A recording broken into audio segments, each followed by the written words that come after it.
NASCAR on TNT presents Countdown to Green, live from Daytona International Speedway. It's time to get you set to go racing. Daytona Beach, a vacation hotspot this 4th of July weekend where racing began on these wide beaches more than 100 years ago. Just miles from where the waves meet the shore, the world's center of racing, Daytona International Speedway.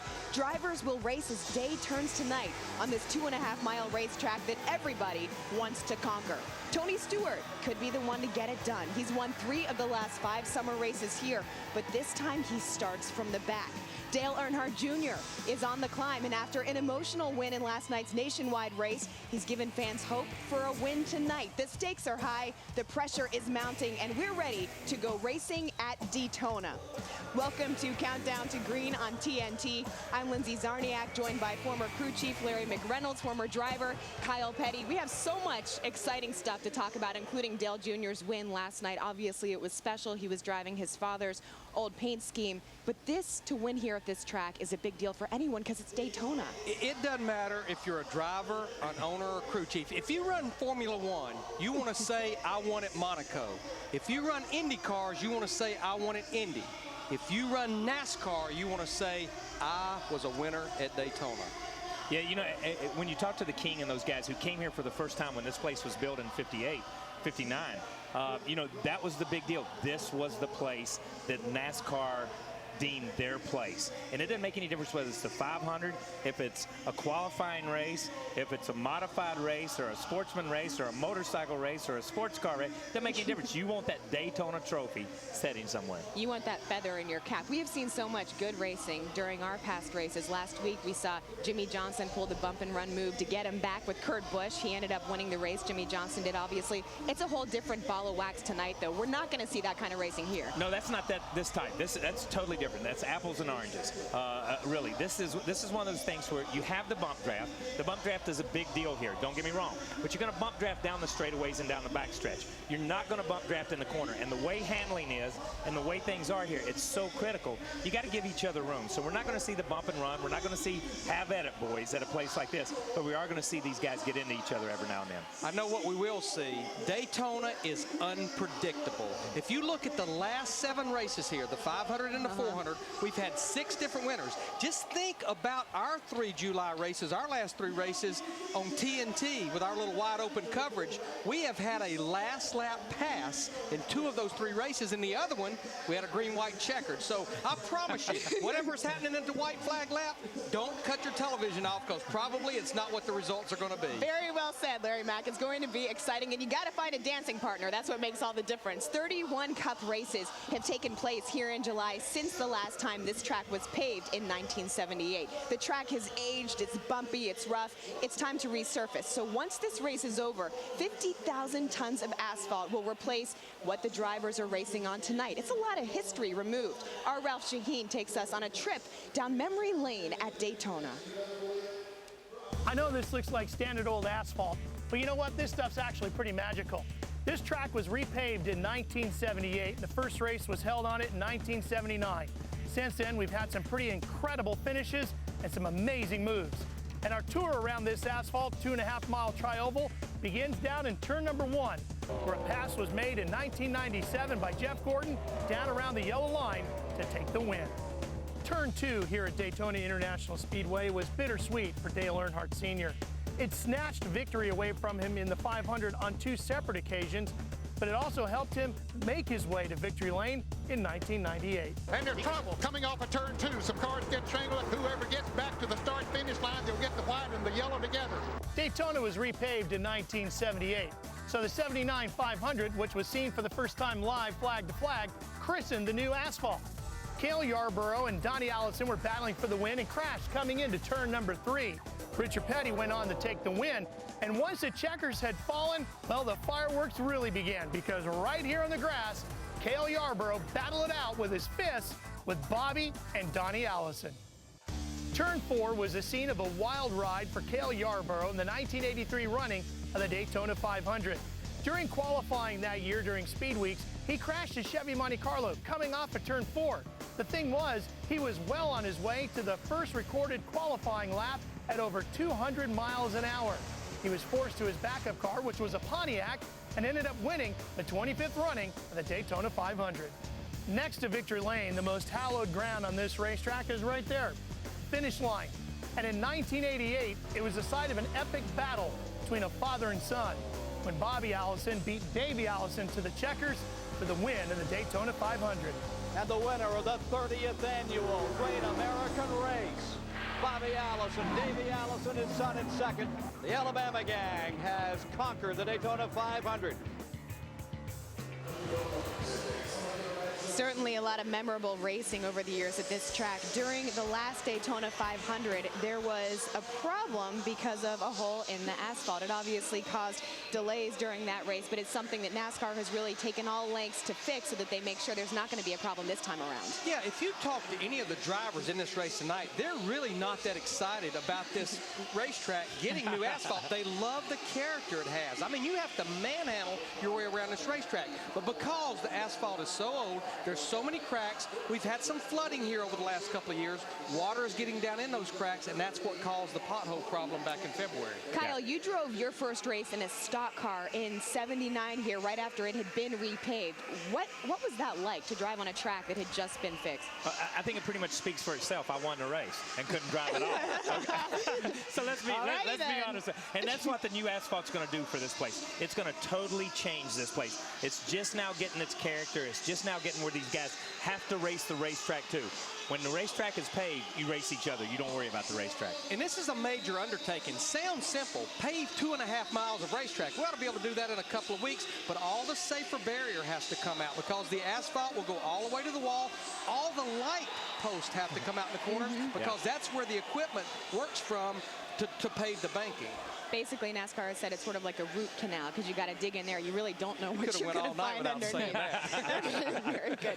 Tonight is the first time that drivers will run here with the return of the spoiler as well as a larger restrictor plate that makes things a lot faster. It's a bit of a learning curve for drivers. So right now we send it to our guys in the booth, Adam Alexander, Wally Dallenbach. And guys, 2 practices in, I don't know that we know a whole lot more about how these changes are going to impact things here. No doubt about it, Lindsay. When you come to Daytona, there are plenty of unknowns. And as Lindsay pointed out, 2 practice sessions for teams here on Thursday, Wally. Less than 3 hours of track time. So how confident are these guys with the package they're putting on track tonight? Well, some of them are pretty confident because watching practice and talking to some of the teams, they like the way their car's handling. There's some guys that are completely out to lunch. You've got the bigger restrictor plate, and I think they like that. Now, you see guys really closing up with the restrictor plate. Gives them more horsepower. They're driving a lot harder than they used to. But I just think it's always the same deal. You have to unload in the ballpark here, and some guys have it and some guys don't right now. So it's going to take a couple of pit stops to make those adjustments so their cars can get in. You said it. Some guys haven't, some don't. And at the end of the night, Lindsay, it's all on the driver's shoulders anyway. All right, we're glad both of you guys have it, gentlemen. Thank you very much. Don't miss the opportunity to get up close and personal with Race Buddy here at Daytona. And for the first time, available in 3D. Log on to NASCAR.com. You'll get live updates from Larry McReynolds and myself. Send your questions because we just might answer yours on the air during our show. Stick with us. We're just getting started here on Countdown to Green.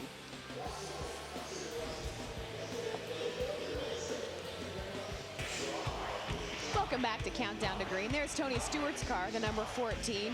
You think he gets tired of giving autographs? If you could see under that tarp there, you would see that he's got 50,000 fan autographs on the hood of a special Burger King paint scheme. Tony will join us shortly on the rig. But first, you can get some insight from that interview coming up. Stewart, in your lineup when you play the $1 Million Fan Challenge. Do not miss a golden opportunity. You can win up to $1 million by going to NASCAR.com, choosing your lineup, and you can even change that lineup with up to 40 laps to go, or 40 laps rather, into the race.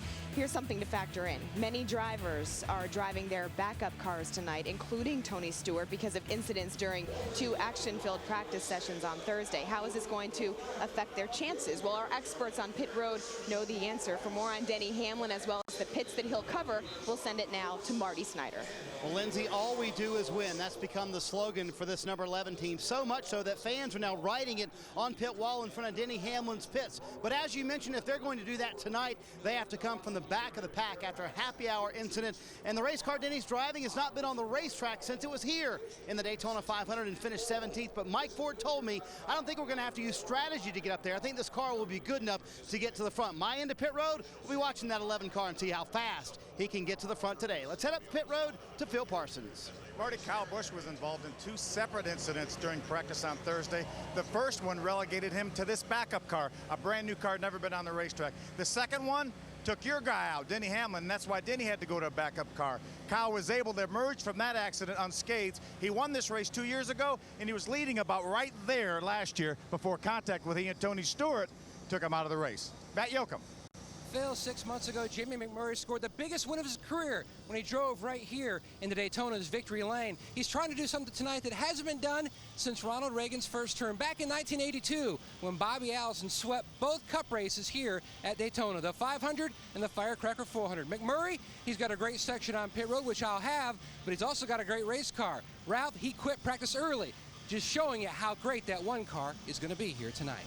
Yeah, he should be tough, Matt. And this is one of the pit stalls I'll be covering tonight, the 2004 champion, Kurt Busch. Now, believe it or not, in 10 years of racing in NASCAR Sprint Cup division, Kurt's never won a restrictor plate race. He's got 4 top 5 finishes here in the last few races at Daytona in July, and he's led more laps this season than any other driver. He's just hoping here tonight at Daytona, he leads the last one. Speaking of favorites here at this race, Tony Stewart has a reputation for ruling the summer months. He has dominated at Daytona in July. The 3 times he's won this summer race, he's done it by starting from the front row. Tonight, he will try to muscle his way to the front in a backup car. Tony Stewart joins us now. Tony, I know that you didn't have an opportunity to get that car out on the track. How much of a challenge is that going to be for you tonight? Really, it won't be too bad other than the fact that we have to start at the back because we didn't get a lap in it. And the biggest thing is just going out the first run and figuring out how far the front end's traveling and for the splitter height. So there's a possibility the first stop may be a longer stop, and they'll, even if we don't feel it hitting, they may be jacking the car up and looking underneath at the splitter to see how we're traveling, and we may kind of take an extended pit stop there to make an adjustment on the Packers in the front. But other than that, I mean, it's the same car tonight that we won the race last year with. So at least it's been on the track. It's proven that there's nothing that we're worried about with it, really. So people shouldn't worry if they see an extended pit stop. No, there's not a problem at the beginning if that happens. So it's better to do it at the beginning than it is at the end. So it's kind of a blessing in disguise, I think. I'm kind of have mixed emotions about starting at the back with it, but when you don't know what it's going to do on the front end, and as sensitive as these cars are to travel on the front, it's probably better that we're backing out of the way. That way we don't get run over if something's not right off the get-go. Tony, we were talking at the top of the show about whether it's February or July, how special it is to win at Daytona. And you have definitely visited Victory Lane here. I think the total's 15 times. You've won even an IROC race on the road course. You've won this race 3 times. I know you still want that Daytona 500, but this place has been special to Tony Stewart. Yeah, it really is. I mean, it's, any time that you go in any series to their biggest race and the biggest racetrack of the year, as far as popularity and how important this track is to our sport, it makes you want to win. It doesn't matter whether it's an IROC road course win or a nationwide win or cup win, it's big. So this is a pretty cool place to be in Victory Lane at, no matter what kind of car it's in. We come here in February, we got a different plate, we got a wing. We come back in July, we got the spoiler, we got the bigger plate, and we got a racetrack that looks like it's bumpier than you know what, and worn absolutely out. How much different is the July race for you guys compared to the February race? Explain that to the fans. When February, you hear us talk a lot about handling of the cars, but it's a lot cooler temperature, and with the track sitting with cooler temperatures all year, that asphalt doesn't retain the heat in February that it does here in July. So even though we've got a cool night tonight, that surface temperature and the ground underneath the surface still has heat in it. So it makes the handling even that much more critical, and especially the last couple of years, it seems like, especially with the splitters and the bump stops on the front, this place is so sensitive to bumps, and you're not going to get around them. Yeah. There's nowhere you're going to drive on the racetrack and get around the bumps. You're going to have to go through them, so you got to make your car go through the bumps good. And it seems like every time we come back, this asphalt seems to just sag and settle more, and it just makes it rougher because of that. You know, Tony, we go to Chicagoland Speedway next week, and 2 years ago that weekend, you made the announcement you were leaving Joe Gibbs Racing and going over there with Gene Haas with Stewart Haas Racing. A year and a half into this driver ownership, a lot of accomplishments. Your season last year, both teams in the chase, and then finally you got that 39 car to victory lane at Phoenix earlier in the year. Yeah, it's nice. It's, you know, we've done everything but win a championship now that's on the to-do list. So, you know, Ryan's got 3 poles. We got a pole this year. You know, we've both been in victory lane, and we both got in the chase last year. So a lot to be proud of, I think, in a year and a half. You know, I'm really, really proud of our organization and everybody at Stewart Haas Racing for all the hard work, and there's so many hours that are above and beyond what they're supposed to do during the week, but nobody complains. They come in and they do what they're supposed to do, and you know, they're the guys that keep me pumped up because they go in there and they do it right every time, and it just makes it fun when you come to the racetrack and when you got great cars. You always heat up in the summer. Is your attitude good? I mean, do you feel like you're right on the cusp? Well, especially after last week. I mean, last week's probably the best that my car's driven all year, so we've had a very slow start to the year and a disappointing start. Under my standards, but you know, the last couple weeks we've been going pretty well actually. So I'm starting to feel like maybe we're coming into it, and you know, we got a really good start to the first half of last year and fizzled off. And I'm hoping now it's just the opposite. We're kind of bad in the first half, and we're going to be strong in the last half. Coke Zero, what's the deal? Special race for you? Awesome deal, man. CokeZero.com tonight. If you vote for your favorite driver, Coke family driver, and if they win the race, you get a chance to have a Coke Zero. But the highest finishing driver gets $10,000 to the charity of their choice. So CokeZero.com tonight, and it's a pretty cool deal. I mean, Coke really goes above and beyond with us as drivers and really helps us out with our charities and foundations, and you know, it's just one more way that Coca-Cola gives back to the communities. Tony Stewart, thank you so much. Are these for us? These are for you guys. I know you're going to be thirsty tonight. I was going to say, yeah, we are. It's a little hot. Thirsty. All right, thanks, buddy. Thanks, man. Thanks, guys. Best of luck tonight. Thousands upon thousands of fans bearing the heat, ready to watch the sparks fly. We're getting closer to 400 miles under the lights at Daytona. You're watching Countdown to Green on TNT.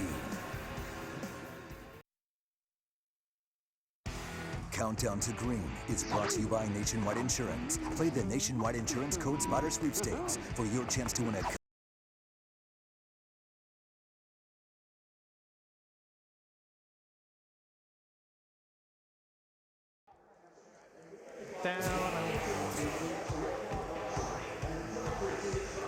Welcome back to Countdown to Green from Daytona, where rain has really started to fall. We thought we were going to avoid it, but right now it is more than misting outside. Turning now from NASCAR to music for a minute. Some thought that singer Darius Rucker, formerly of Hootie and the Blowfish, was nuts to make the swap from rock to country, but he's hit a home run. He's one of the hottest country artists around. Tonight, he debuted his single comeback song to fans trackside at Daytona, and you watching on TNT.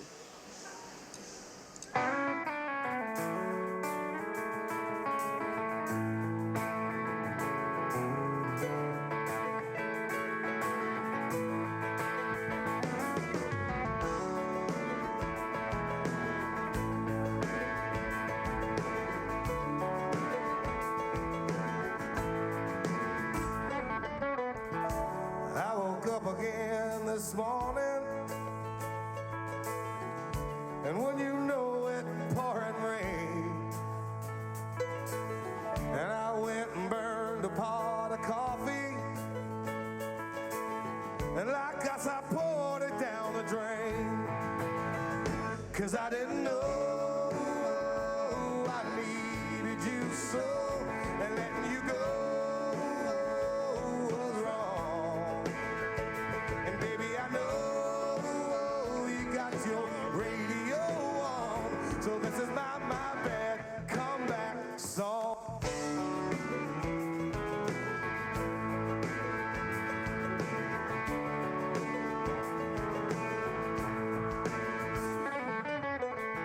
I know I said I wouldn't miss you,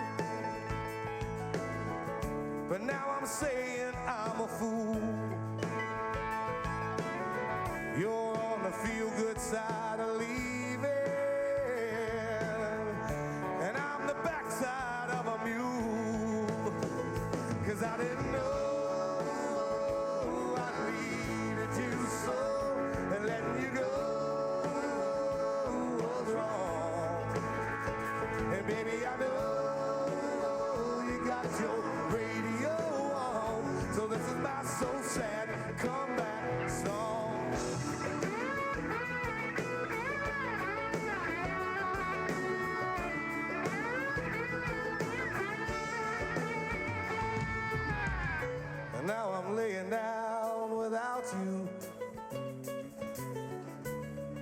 king-size empty bed.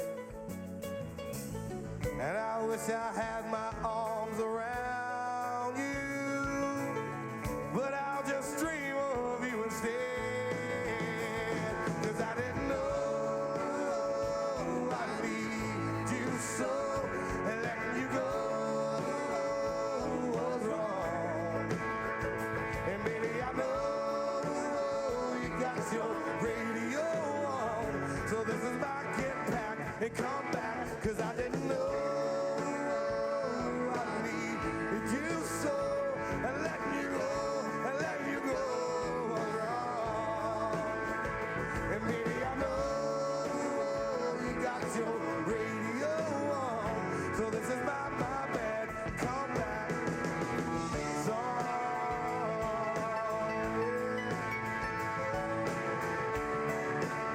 I know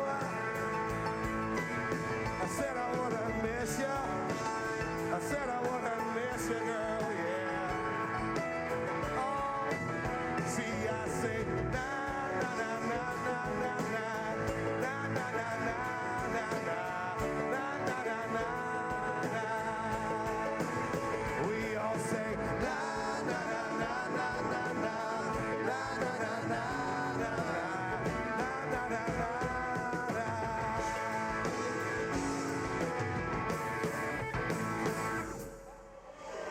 You heard it here first on TNT. That's Darius Rucker, Comeback Song.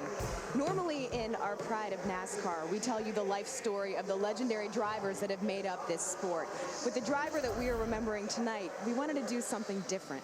Seven-time champion Dale Earnhardt Sr. was the best in anything he raced at Daytona. One of the biggest wins of his career came in 1998 at the Daytona 500. So many stories have been told about Earnhardt Sr., but the incredible emotional stories that you are about to hear from the crew members that helped him to victory lane that day have never been shared. Our Marty Snyder had a chance to sit down with the crew behind one of the greatest moments in NASCAR history.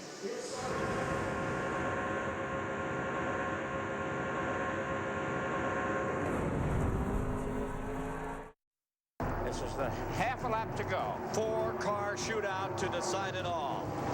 Dale Earnhardt. Here comes Cope down on the inside. Earnhardt has problems. It looked like Earnhardt had a tire go down maybe as he went into the turn. To come so close so many times, was there ever a time when you guys said, this is never going to happen? We'd go down there and we'd win the 125, and we'd win the Bud Shootout, and we'd win the Saturday race. We'd win everything, but we wouldn't win the 500. That's what hurts about that place. You know, it's just so, there's no other place like there. They can talk about Indy and Charlotte, but Daytona's the place to win. To be so close so many times, be leading it and get flipped down the back stretch or crashed or passed on the last lap or something. It was, those were the heartbreakers. Well, I almost think he was starting to question, you know, is it meant for me to really, really win this race? You know, because everything that could happen could happen. He basically won somewhere within 3 to go. He was somewhere near the sniff 6 times and never pulled it off. Was there anything different leading into that weekend? I remember the little girl coming and brought the lucky penny. Wesley Miller, I believe is her name. It was a little girl from Make-A-Wish Foundation, and her Make-A-Wish was to come to Daytona, see the Daytona 500, and meet Dale Earnhardt. He stops, looks at Wessa, talks to her, she hands him a penny, and it was a penny that in his mind changed his day. I remember him getting that epoxy himself and gluing that penny on the dash of that car, and it's still there. He said, this is special, not the lucky penny for us, but for her. Let's do it for her. On track after a week of practice, the 3-car had been nearly perfect until happy hour the day before the 500. We'd been really good the whole time down there. I mean, we could pass anybody, do anything. In that last happy hour practice when we put the race motor in, we weren't that good. Got ready to practice, and he's leaving pit road. He doesn't even get up to high gear going through 1 and 2. He said, something's wrong with the engine. And we all made the executive decision, you know what, that's why we bring spare engines. It's a development engine that was really intended to go to a later race, and we had taken a little chance there. Well, anytime you make a change for the Daytona 500, it's big. It's pretty nerve-wracking. Good news is we put that engine in First lap at turn was when they dropped the green flag. And to start the 50th anniversary season of NASCAR, the 40th Daytona 500 is underway. You start, he pretty much dominates the race, doesn't he? It was one of those days where the pit stops were almost flawless. The car was almost flawless.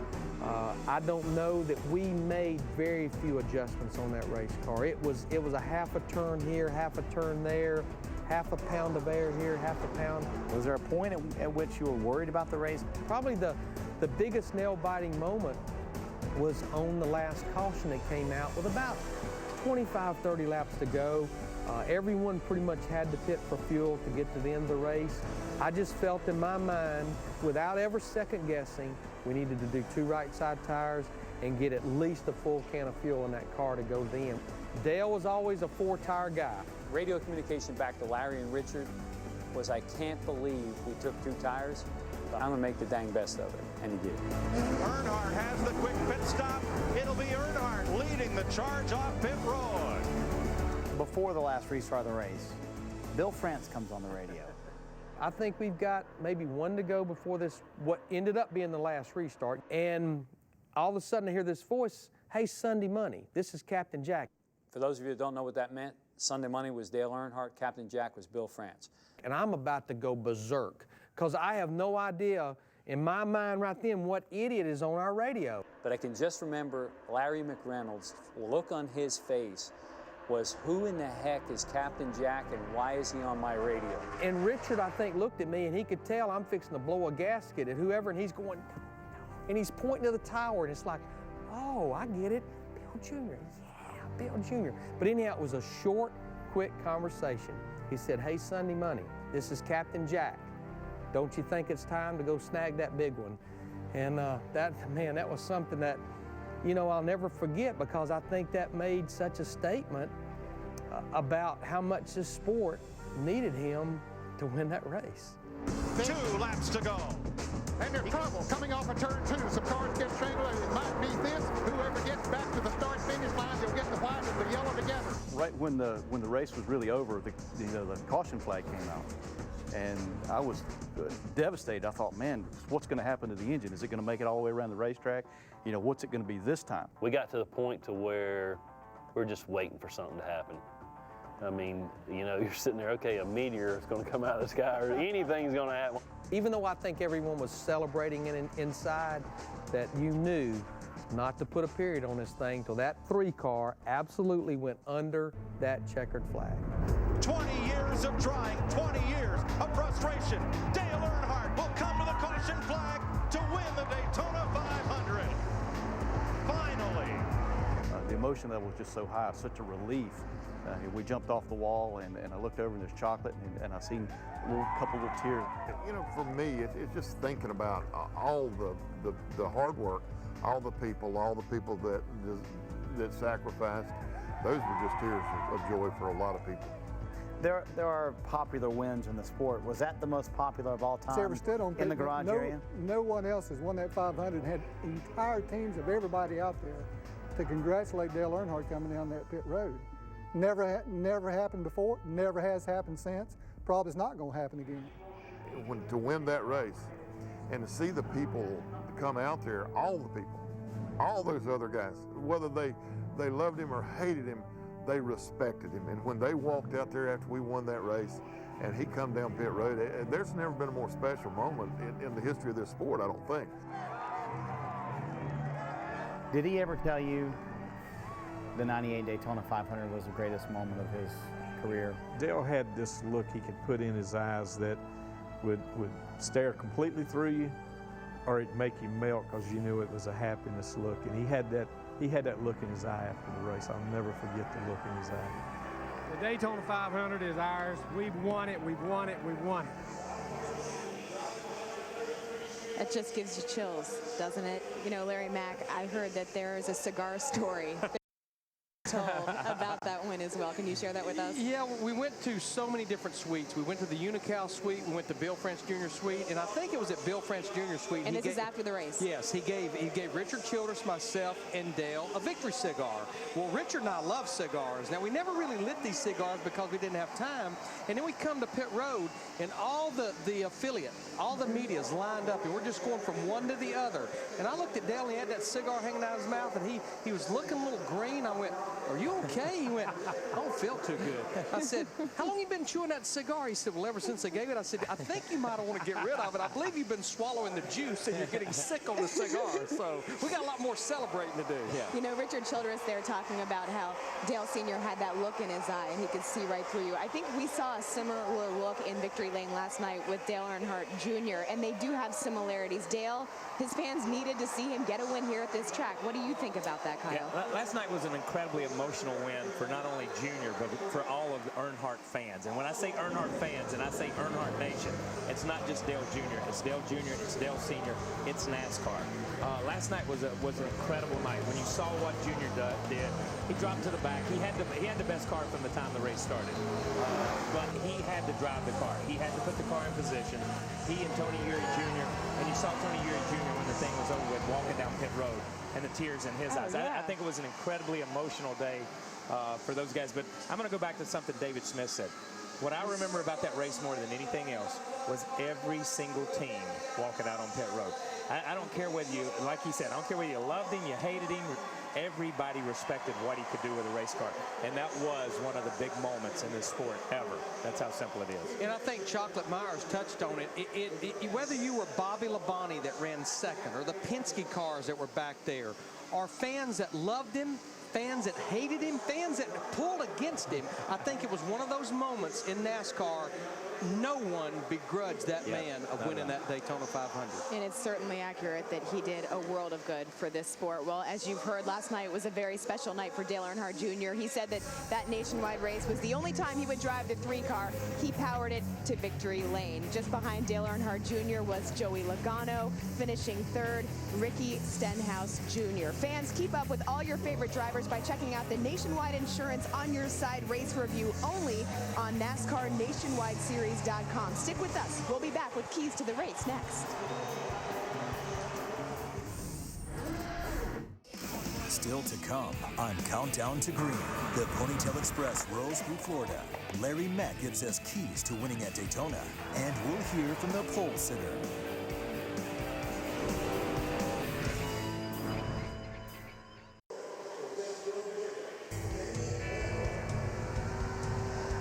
Daytona history for you now. Here is Bill France Sr. After breaking ground on swampland to build this track in 1959, it was Lee Petty who won the first race held here at Daytona. That was a photo finish. Also, Richard Petty won here after the first repaving in 1979. There's Kyle to the right there, looking sharp. And Dale Earnhardt Sr. with that magical win in 1998. Last year, it was Tony Stewart, one of his 3 summer wins at Daytona. Tony Stewart won this race last year. Some NASCAR history, but what could it be like moving forward once this track is paved? And Kyle, we talked about, you said it was going to be very, very tricky. It'll just be, it has so much more grip, and it really depends on what Goodyear does. Goodyear obviously will come with a tire. They'll do some tire testing at Talladega, probably because this place has to be paved, and then it has to cure. And that's a big issue with a racetrack. You got to give it time to settle, to find its place. But when these guys come back, it's going to be a lot smoother. I think the bump stops will not be a non-issue on some of this stuff. But the grip level is phenomenal. Back in '79, when I won the ARCA race here, my father won the 500 here, you could drive anywhere on the racetrack anytime. And I heard Darrell Waltrip say it the other day. They'll be running 3 and 4 wide, and I believe that. Our expert crew chief, Larry McReynolds, is down by his Toyota off-track race car, or Torque for short, presented by Toyota. Larry, I want to hear your keys to this race, but first, how are we going to be impacted by this weather that's now in our area? Well, the thing I feel the best about, contrary to about 10 minutes ago, there is no rain falling. When I look to the west, I'm seeing a little bit of blue sky. They get this racetrack dry, she's going to be fast because she's going to have a ton of grip. But talking about my keys, a lot of these keys, they really have everything to do with what goes on the racetrack. The biggest thing is patience, give and take. We know they're going to be out there in big packs, but you know what? You can't win this race if you're in the garage area tore up. The other key is the front bumper. If you look at the front bumper of this car, it's a perfect match height-wise to the rear bumper on the car in front of you. Don't be afraid to use it. Bum drafting, we know when you hook two cars up, they are very, very fast, contrary to the pack, but pick and choose where you bump draft. Do it on the straightaways and don't do it in the corners. The other thing is late in the race, say 5 laps to go. You know what? There's nothing else as a crew chief that I can do. Pretty much, it's on my driver's shoulders and the guy on top of the grandstands called a spotter. Larry Mack's job is done when we get 5 to go. Thank you, Larry. We're getting closer to going green. Jimmy Johnson has won the past 2 races. So he's won here at Daytona once. It was 2006, the Daytona 500. Can he do it again? His teammate, Jeff Gordon, now leads active drivers with 6 wins at Daytona. He'd love to finish his day in victory lane.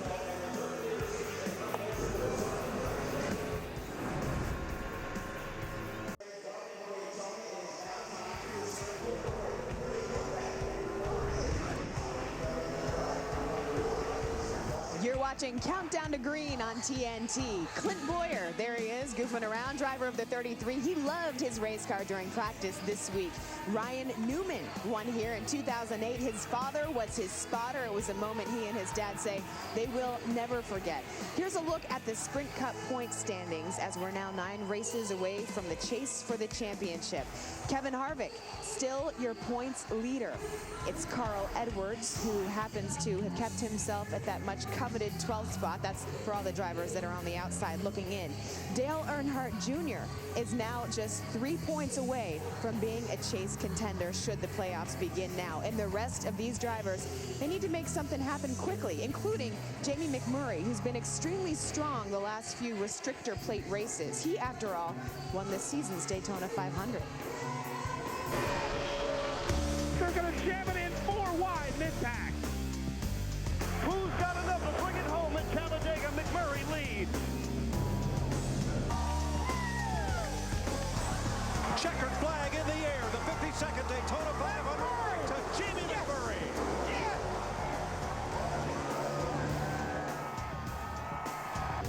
Here they come.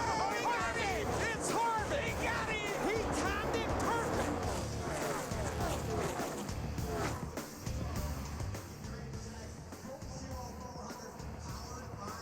And when you look at Jamie McMurray and all those great special moments, he's looking to add to that again tonight. If you're up for our $1 Million Fan Challenge, make sure you put the 1 car down and lock it down. With your history, especially here, you didn't even run the second practice. Is that a good idea, just how good that 1 car is? Well, yeah, we unloaded actually with the same setup that we ran the 500, and the car drove really well. And we made a few adjustments to that practice and tried another set of tires, and the car just didn't seem to have the speed. It didn't really drive as well. So we put the original setup back in it on old tires, and it had a lot of speed again. So, you know, I talked to Bono, and I told him, I said, look, if I'm in charge of this, I said, I would like to quit right now. And he said, absolutely. We felt like we had our best car already on the track, and the backup car, even though it would be good, probably wasn't going to be as good as what we had. And they ended up having another wreck in that second practice. So I think we made the right decision. The car had a lot of speed, and it actually is faster than what we had here in February. I didn't think we had the fastest car here for the 500. We just got in the right position at the end. So should have a good night tonight. You know, it's well documented how special the 500 win was for you. But besides you, for so many people on your team, and you had a special celebration this week. Yeah, we, Johnny Morris, founder of Bass Pro Shops, and Chip Ganassi and I all went in together, and we bought everyone at our shop a Daytona 500 ring, a replica ring.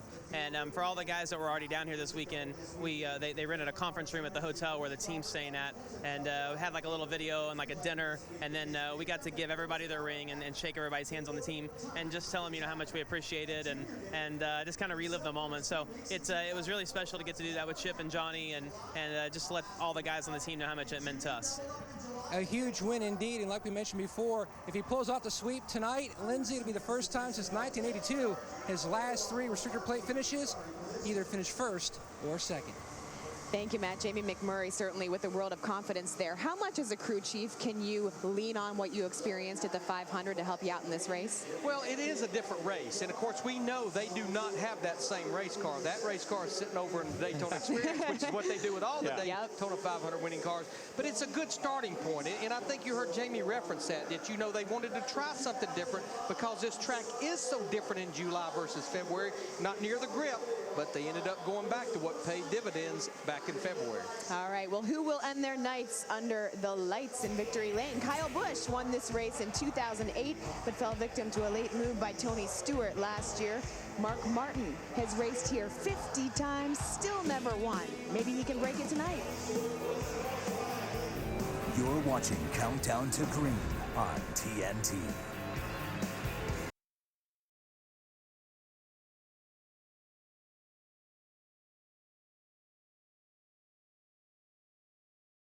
And by Sprint, proud sponsor of the NASCAR Sprint Cup Series.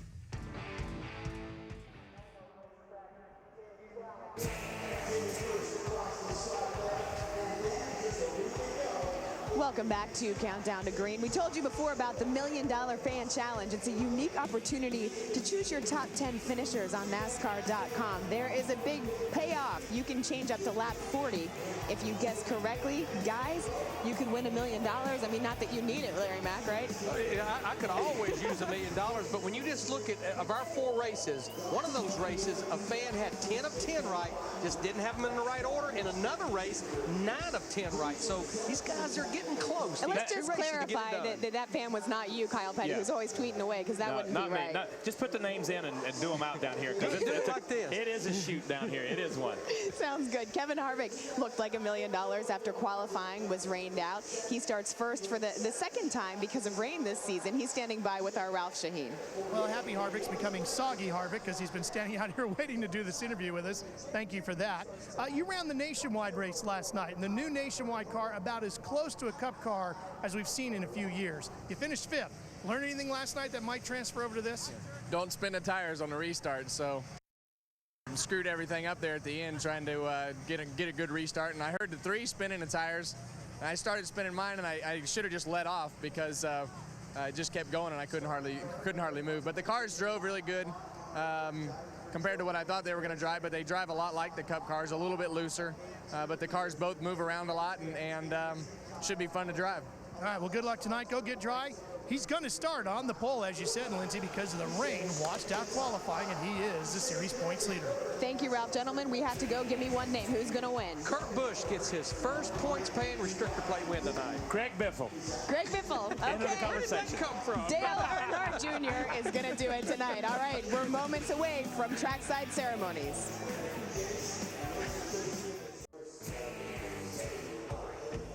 Welcome back to NASCAR on TNT, where we come at you from Daytona International Speedway, the Coke 0400. Right now, we are waiting out a little bit of weather. Things a little bit soggy here at the track, and it's been raining, I would say, for the past 30 minutes or so.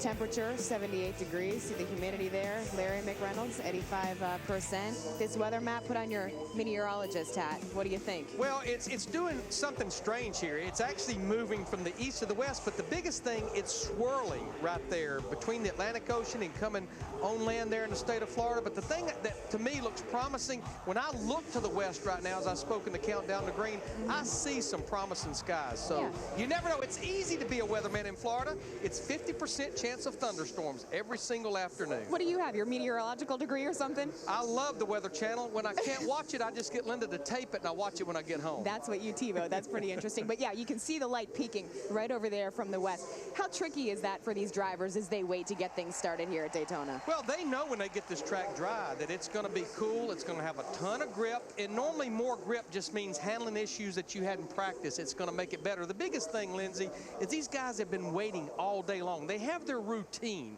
and it's the anticipation. We should be ready to race now, and now we've got to wait, and then the question becomes, how long will we have to wait? You mentioned routine. The routine here at Daytona is about to be busted wide open because this is going to be the last race before this track is repaved. The last time that happened was 1979, and that's really when it all began. The first nationally televised flag-to-flag race. It included with a memory that sticks out for all NASCAR fans, Larry McReynolds, because there was a brawl that ensued between Cale Yarborough and Donnie Allison. Really, you could say that that race was a perfect storm for the sport of NASCAR. Well, Donnie Allison in the 1, Cale Yarborough in the 11, they had been beating and banging prior to that last lap. And then here you see Bobby Allison, Donnie's brother, stops down there in the corner. He's really just going to check on Donnie, and next thing you know, the three of them are fighting. But it was absolutely the perfect storm for NASCAR because it was the first flag-to-flag coverage on a major network of the Daytona 500. The entire eastern seaboard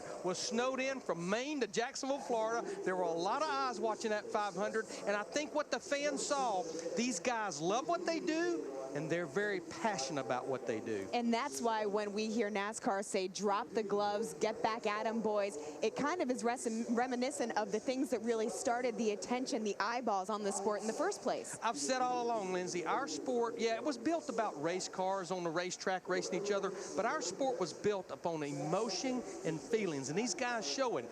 And certainly NASCAR, even today, they say, look, we still have to maintain law and order. We can't have people getting out of their race car slinging jack handles at each other. But if we want to see these guys get out of their car, as we've seen almost every single weekend in 2010, and put out their emotion, their feelings, you know what? That's what our sport was built on, starting right back in '79, and let's go at it here in 2010. Well, driver Casey Kane seems pretty mild-mannered. I've certainly never seen him swing a jackhammer at anybody, but I have seen him. His tensions have risen a little bit over the past couple weeks. Right now, he's standing by with Marty Snyder. I've seen him angry before, but never swinging a jack handle at anyone like the '79 Daytona 500. You have no recollection of that race, I'm assuming, right? No, I'm not sure on that one. Well, how old were you in '79? I was -2. -2, that's right. Yeah, you weren't even here yet. Good degree. What is your favorite Daytona 500 memory? While we're talking about the surface being redone, and you and I were just talking about your favorite memory. Well, I think for myself, it was watching Earnhardt Sr. win his first one. You know, just it had been, I think we had all watched for so long how close he had came, and then when he won that, I was on a cruise. We had left that day, so I was watching it on the ship, and it was just really neat to see him come down pit road. Everybody's high-fiving him and stuff, and then the celebration. But it was just cool for his first one after so many tries. Let's talk about your efforts here at Daytona. How's the prospects of getting your first Daytona win tonight? Well, it's been decent this year. You know, we were quick during the Bud Shootout, Speed Weeks. We're really fast in the 500 lead laps, and at the end we kind of fell back. We had a little issue with the car, but we were fast here, and I think we were decent on Thursday too. So it's just about being in the right position, being there late in the race, and then being in the right position, getting the right push, and having it all work out. It could definitely happen for our Budweiser Ford team. How big was that engine last week when you look at it? I'm sure that's one when you got on the airplane and said, man, that was our shot. We had a chance to win that race, get back in this chasing, and then you have that happen. Yeah, there's been a couple races this year that we've been one of the best cars, and the other ones we finished up front, but we didn't win. And then that one we still had a shot. We needed one more adjustment to work on the car, but if we would have got it right, we definitely would have had a great shot to win the race. And it just happens. It's disappointing, but it's racing. Those things happen, and we just need to recover from it and be ready to go tonight. What's going to happen with you, and everybody wants to know what you're going to be doing next year. How far are we away? Because you and I talked, I don't know, like a month and a half ago. You said by Daytona we should know what's going on. Yeah, I was wrong. You're a little off, huh? Yeah, I think it's just, you know, sometimes you just have to let things play out and let the best situation happen, and that's what I think we're doing. That's what they're working on, and I know it's going to be good, whatever it is. Mr. Hendrick told me it's going to be good equipment. It's going to be a great car, and whatever it ends up being will be fast. So, you know, I look forward to that, but we still don't know. It's still maybe another month. Oh, another month. So that's the timetable. And real quick for the Casey Kane fans, the backup car was how on Thursday when you got it back out? The backup car was pretty good. The problem was we had an old engine in it that wasn't really even a restrictor plate engine. It just had a plate on it. So it was way off on power. We still ran pretty decent laps, and it handled really well. So we made some adjustments. It was a little bit too loose, made some adjustments to hook up the back, and hopefully it'll be good on a long run. We didn't run a ton of laps because last thing I wanted was to get another fender bender, and then you're going to a third car having to steal one from Allmendinger or something. So we just left it at that, and I think we have a good shot. All right, thanks for your time. Make sure you check out, Casey, the special paint scheme with the Budweiser car, a little camouflage on it tonight, Phil. Thanks, Marty. I'm standing by with Jeff Burton. And Jeff, you know, we've talked all week about how slippery this racetrack is. Even weeks before here, we knew it was going to be slippery because of July. But you told me something Thursday that was one of the most interesting things anybody's ever told me. You told me Thursday that you would race this racetrack like it was Michigan.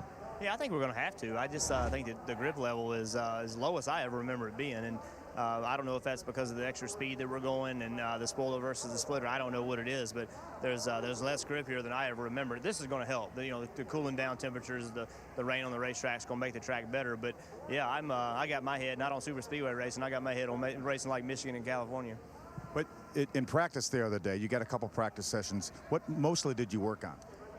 When we first started, I couldn't drive it. I mean, I never made a lap, and come in, we work on it, and the second practice we got a lot better. We got a lot more competitive. But, you know, it's a real balance here. If you get the thing where it's real comfortable, it gets too tight. Lap 10, you'll be pushing. So, you know, it's a real balance between how loose you can drive it for a little while and how far that'll take you into a run. It's real easy to just get the car tight here and make it comfortable, but you're going to pay a big price for that, you know, especially off turn 2 with the car not turning well enough. So we just tried to find the right balance that I was comfortable on restarts and that I could go good later in the run.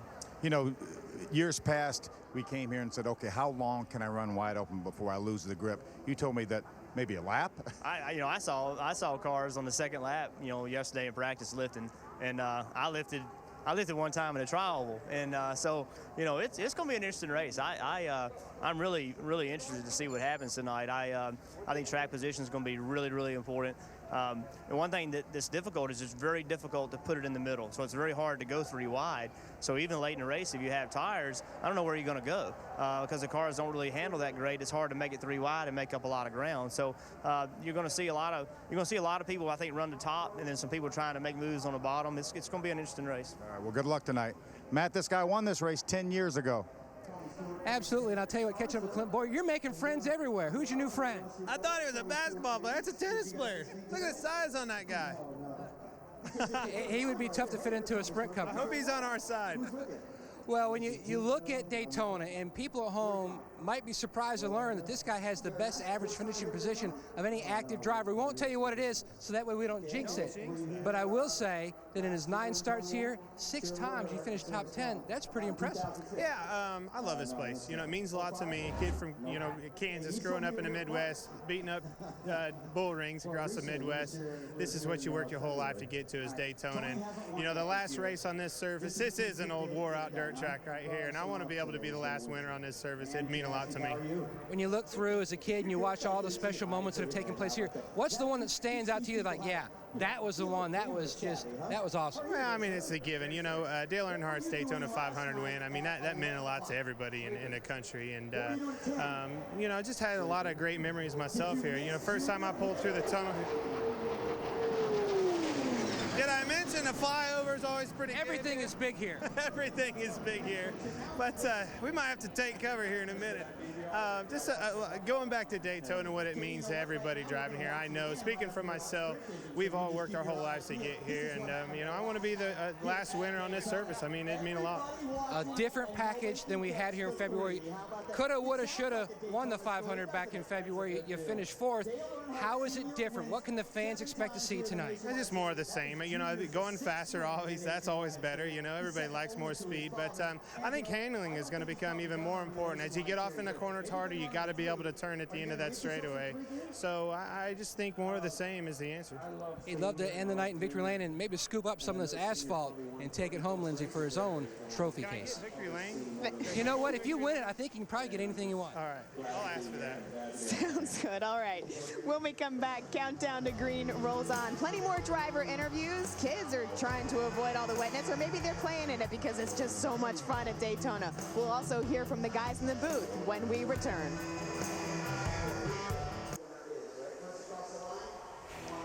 Welcome back to Countdown to Green from Daytona International Speedway. A little soggy here at the racetrack, but we don't think it's going to rain that much longer. We have a very cool shot for you, though, because we have a blimp shot from high above this racetrack. Larry Mack, do you like heights? I do. What I liked about that shot, though, was he was very high, and we can see the racetrack, which is a good sign. It wasn't that long ago. If you look from this shot here, all you would see is rain clouds. So we've got hope. All right, you like it clear. Well, if those heights maybe make you a little bit squeamish, wait till you see what Kyle Petty did this week. Kyle, the last couple weeks, has been out on the water. Well, this week he took to the air, 14,000 feet up, so that he could jump from a plane. Here he is in Ponytail Express. Here we go, plane's pulling up right here. Ready to go, we're gonna go up. Next time you see me, I'll be floating down with my man right here. We're getting ready to take off, going to 10,000, then we're gonna hook together, and then at some point in time, we're going out that door right there.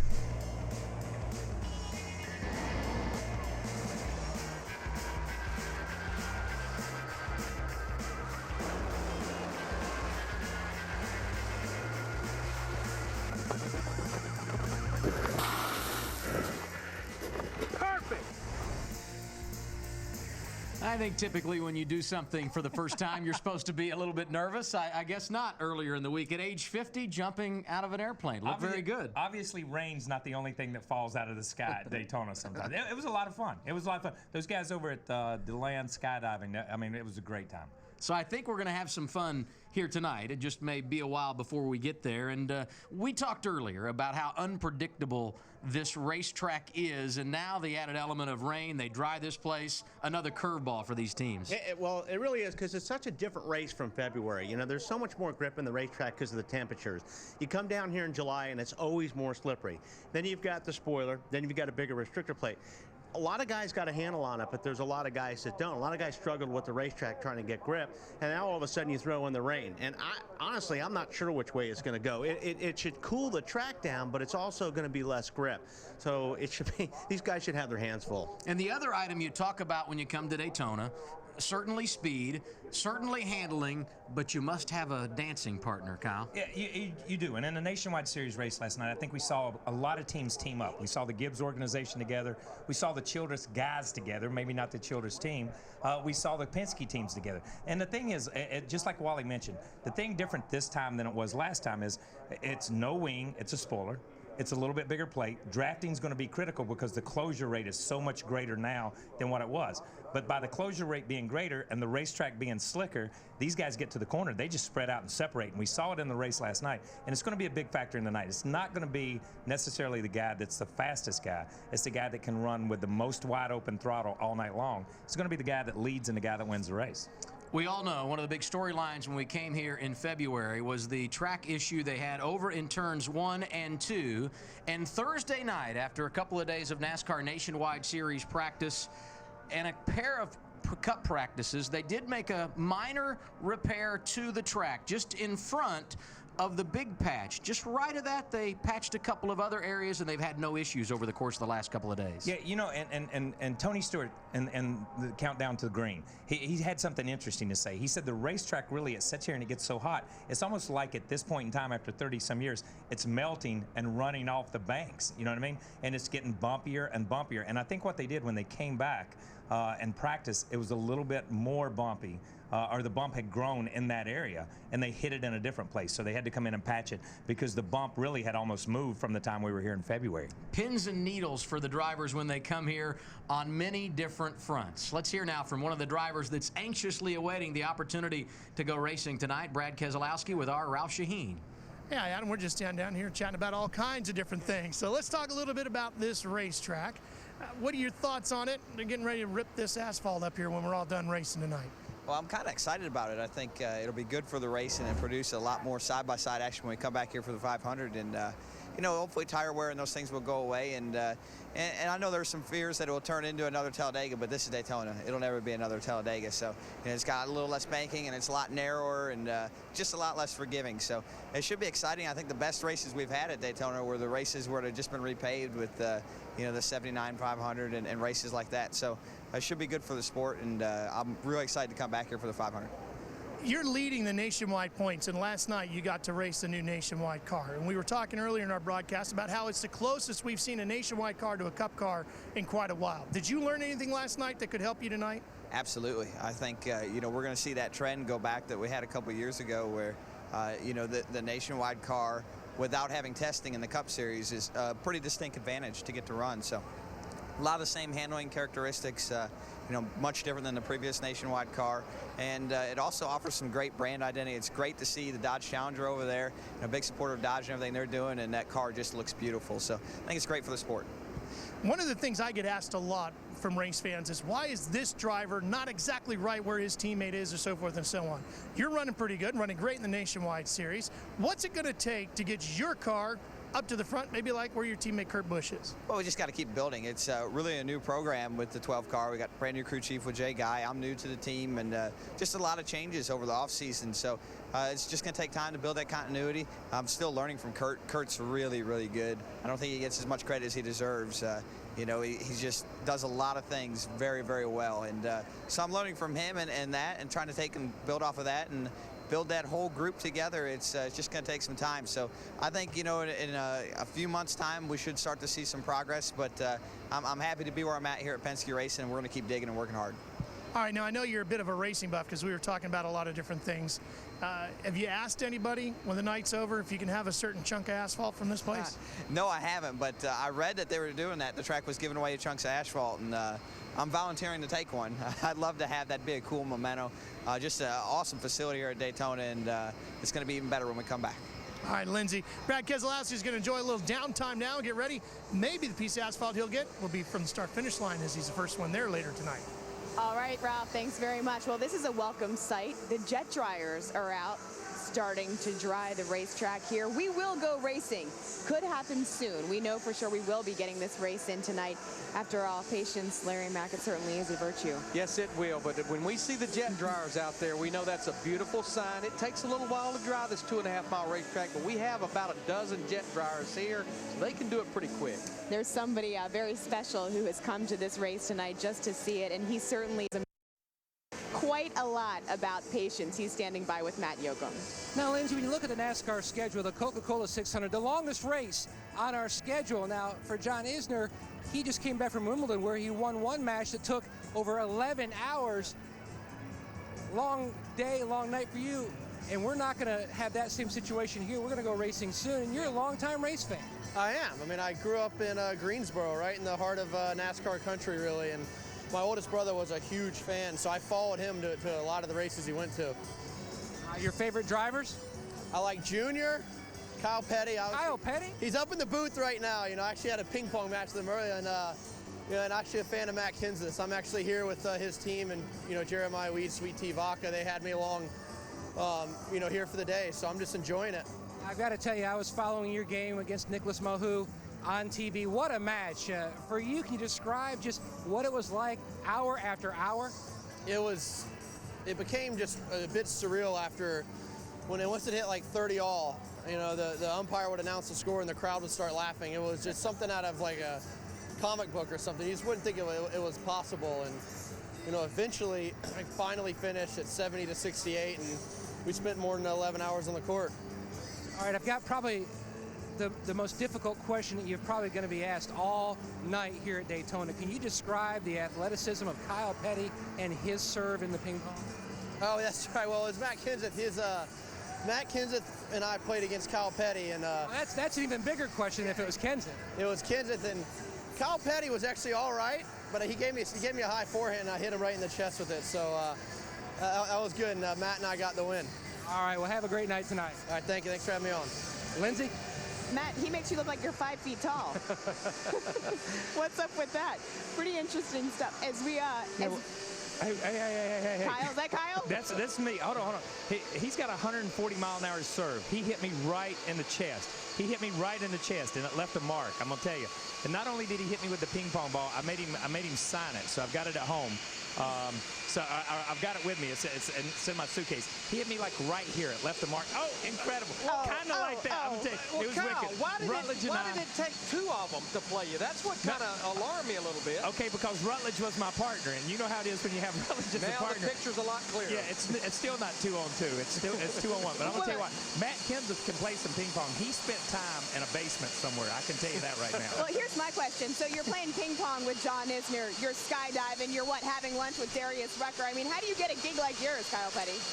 You know, I don't know. I guess you do it for free because obviously I'm not making any money at this. But it is fun. I'm gonna tell you what, playing ping pong with those guys and talking to him about Wimbledon was to talk to him about the intensity that it took to play that many hours and to stay in the game and stay on his game. It kind of reminds you of these guys out here in a car that sit in a car for 3 or 4 hours and have to stay focused that long. For him to go back and come back and play that match was phenomenal. Absolutely. I just had a good picture. I think Kyle Petty would look great as a tennis player. He's got the hair, kind of like the early days of Agassi going on. You'd be a welcome addition to the All-England club, I'm sure, Kyle Petty. Yeah, but I had the McEnroe attitude, so that was my problem. Sorry. I wasn't going to say it. Exactly. All about the attitude. They're drying the track right now. You can hear the jet dryers behind us. Looking back to 1998, that, of course, when Dale's Daytona 500, but that was also the year of the first night race here at Daytona. Well, and there's an interesting story there. You know, they put the lights up actually before February of 1998, but everything during Speed Week that year was run in the daytime. But the weekend before the Daytona 500, we brought a third number 3 car down here, and one evening over the weekend, Dale Sr. was the first guy to hit the track under the lights. We kind of did an exhibition for the fans, just watching the car under the lights. But what's interesting, we were scheduled to run that race under the lights in July. That's the year of all the Florida wildfires, and the race got postponed until the fall. So it was a lot of interesting twists and turns with the first night race here. What was Dale's first reaction to getting out there on this track under the lights? Oh, he loved it. And what was really neat, Lindsay, so many fans were still here. I think it was like the evening after qualifying of the Budweiser shootout. And what they did, they put me up in the tower, and my radio communication with Dale was piped in over the PA to the fans. The fans loved it. Dale loved it. And he said, I'm going to tell you what, this place is going to be a lot of fun to race at nights. Very, very cool. Well, we're here drying the racetrack, obviously. We're going to get this racing in tonight. It will get done. Daytona International Speedway. Stick with us.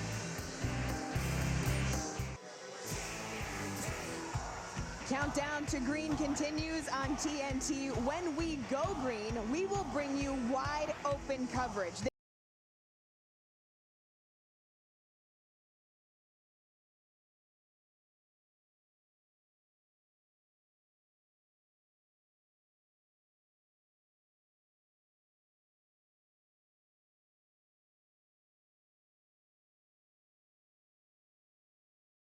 Challenge lineup. There's still plenty of time to play. All you have to do is visit NASCAR.com/TNT Million. Right now, go there and make your picks. You can change your picks up to 40 laps into the race. Pick your top 10.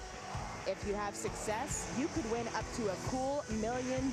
Larry McReynolds, your top 3 drivers that you would select are who? Boy, I have a good feeling about that $1 million tonight. I think there's no question. I would look at Dale Earnhardt Jr., I would look at Kurt Busch, and I would look at the man that won the Daytona 500 back in February, Jamie McMurray. Jamie McMurray, a strong chance tonight. I think Greg Biffle thinks he's got a good shot tonight. He is downstairs with our Phil Parsons. Thanks, Lindsay. I'm standing by with Greg Biffle. And Greg, tell us a little bit about a night about 7 years ago tonight. Well, I can tell you, I remember a hot, slick racetrack like it's probably going to be tonight. Not going to be as hot, but I'll tell you what, it was a great night for us. I remember we had Granger on the car, and coming across that start-finish line for my first win ever in the Cup Series. It was a pretty special night. Now, how about coming into this race? Obviously, we're 17 races in. You're 10th in points. You've got about 100 points right now on 13th. How much is that playing into your strategy tonight? Well, I'm trying not to look back. I'm trying to look forward, and we know we're on that bubble, but we have got a great car. This is the car I finished third in the Daytona 500 with, and maybe under the old rules won the Daytona 500, if not 3 green, white checkers, but.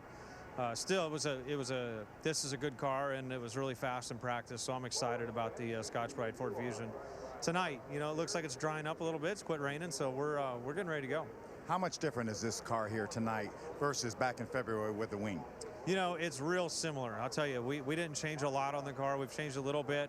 A little shock and spring adjustment, you know, front packer adjustment is a little bit different because of the speed, I guess. And, you know, really it's fairly similar. Good luck tonight. Thank you. Appreciate it. Marty? Hanging out with Jimmy Johnson, and we're just talking about his favorite Daytona, no, favorite non-Jimmy Johnson Daytona memory. You said you have a few of them, don't you? Yeah, I mean, it's hard to not look back and think of '98 when Senior won. And I saw it earlier on the broadcast where someone mentioned the fact that he was driving down pit road and everyone was high-fiving him. I just thought that was the ultimate compliment to the effort he put in to try to win here. And then the other one that comes to mind for me is the one where Casey Kane was -2. And that would be that was funny. I knew he wasn't born yet, but I just wanted to see what he would say. Bobby Allison and Davey. I was a big Davey Allison fan and just was sitting on the couch with my dad watching, wondering how cool would it be, Dad, if it was like you and I out there racing in this big event. But two great moments amongst many that we've all witnessed here. Yeah, it certainly has been fun. And I know for you, the big 06 500 was certainly the great moment for you. How's Baby Watch going? I can't imagine not being there and how gut-wrenching it must be for you. You know, right now it's all going well, and I was able to go home each night and you know, be at home in case something went on. It's exciting. I honestly have been explaining it to a lot of people that it's like Christmas for me. Like when I was really young, that one Christmas where you woke up and, you know, or it was leading into it and the gifts were there and something big was going to happen. I have that feeling again, like I'm a kid waiting for Christmas. I know my wife's extremely excited as well, and we're just waiting for the day. Whenever she decides to come, we're ready for her. And so is there a little part of you that's a little nervous about maybe watching your car go around the track with someone else in it, though? Yes and no. We're well prepared, as Chad always does it, and I think Eric would get in the car and do a great job and get us the points that we need to. But in the end, there's still 10 races or 9 races until the chase, and a lot can happen. And I would rather be in that car trying to win races and kind of be in charge of the good or bad things that come with that race car and the points that come with it. So hopefully it doesn't come to that, but if it does, I know Eric's going to do a great job for us. One of the big annual things for your foundation, you're kicking off next week. You guys have done it for years. Tell us all about it. Yeah, we have the Helmet of Hope program that's coming along once again, where we have 6 media members and then 6 fans put their votes in each week to for their charity of choice to be on our helmet. And you know, if you'd like, you're a media member and all, you can be the first one to put a vote in. I can do that? Yeah, please do. The first one? Yeah. All right, I will put my vote in for the Victory Junction Gang Kansas City, because I know Kyle's starting that camp. Great new effort that he and Patty are doing, so that's the first vote then. That is the first vote, and we'll put it in the bucket, and now it's just up to me to pull it out. So, so don't be mad if I don't pull it out. I won't. Kyle might be mad at you. I won't be mad at you. No, it's been a great program with a lot of very small charities that normally wouldn't get the recognition on a big scale like they have with the Helmet of Hope. So we're excited to do it again. All right, best of luck tonight, man. Thank you. Appreciate it. Matt? Marty, I have to put my vote in for the original Victory Junction Gang Camp up in North Carolina. But when you talk about we talked about it earlier, the $1 Million Fan Challenge, you might want to put this guy down, David Reagan, as a sleeper, 2 5ths and a 6th here at Daytona, a nationwide series win at Talladega. So you've become a good little restrictor plate racer. Who gave you the best advice? When I started this deal at Roush Fenway a few years ago, Mark Martin told me one time, you know, sometimes the best move is no move at all. And he's certainly a very patient guy. And so sometimes I try to think about that. Sometimes I forget about it, but that's a good strategy to keep. And it always makes you second guess yourself. And so when you move out of line or you get ready to pass, you know you're ready. Is that one of the disciplines that you feel like you took to rather quickly, restrictor plate racing, when you made the move to Cup? You know, I think so. Coming here in an ARCA car, in a Craftsman truck a couple of times, it was just so easy to jump out of line, and you think that you've got to run on someone, you're fixing to pass them, and then you know, you shuffle back 20 spots. So it's very tough to be patient, and you have to have that good gut feeling on when to go, when not to go. So that's something to always keep in mind, and I think I got a good lesson those first couple of times here. Now, your family is in an elite class. Father and son both have raced here at Daytona on this pavement. What's your favorite, your special memory of your dad racing here?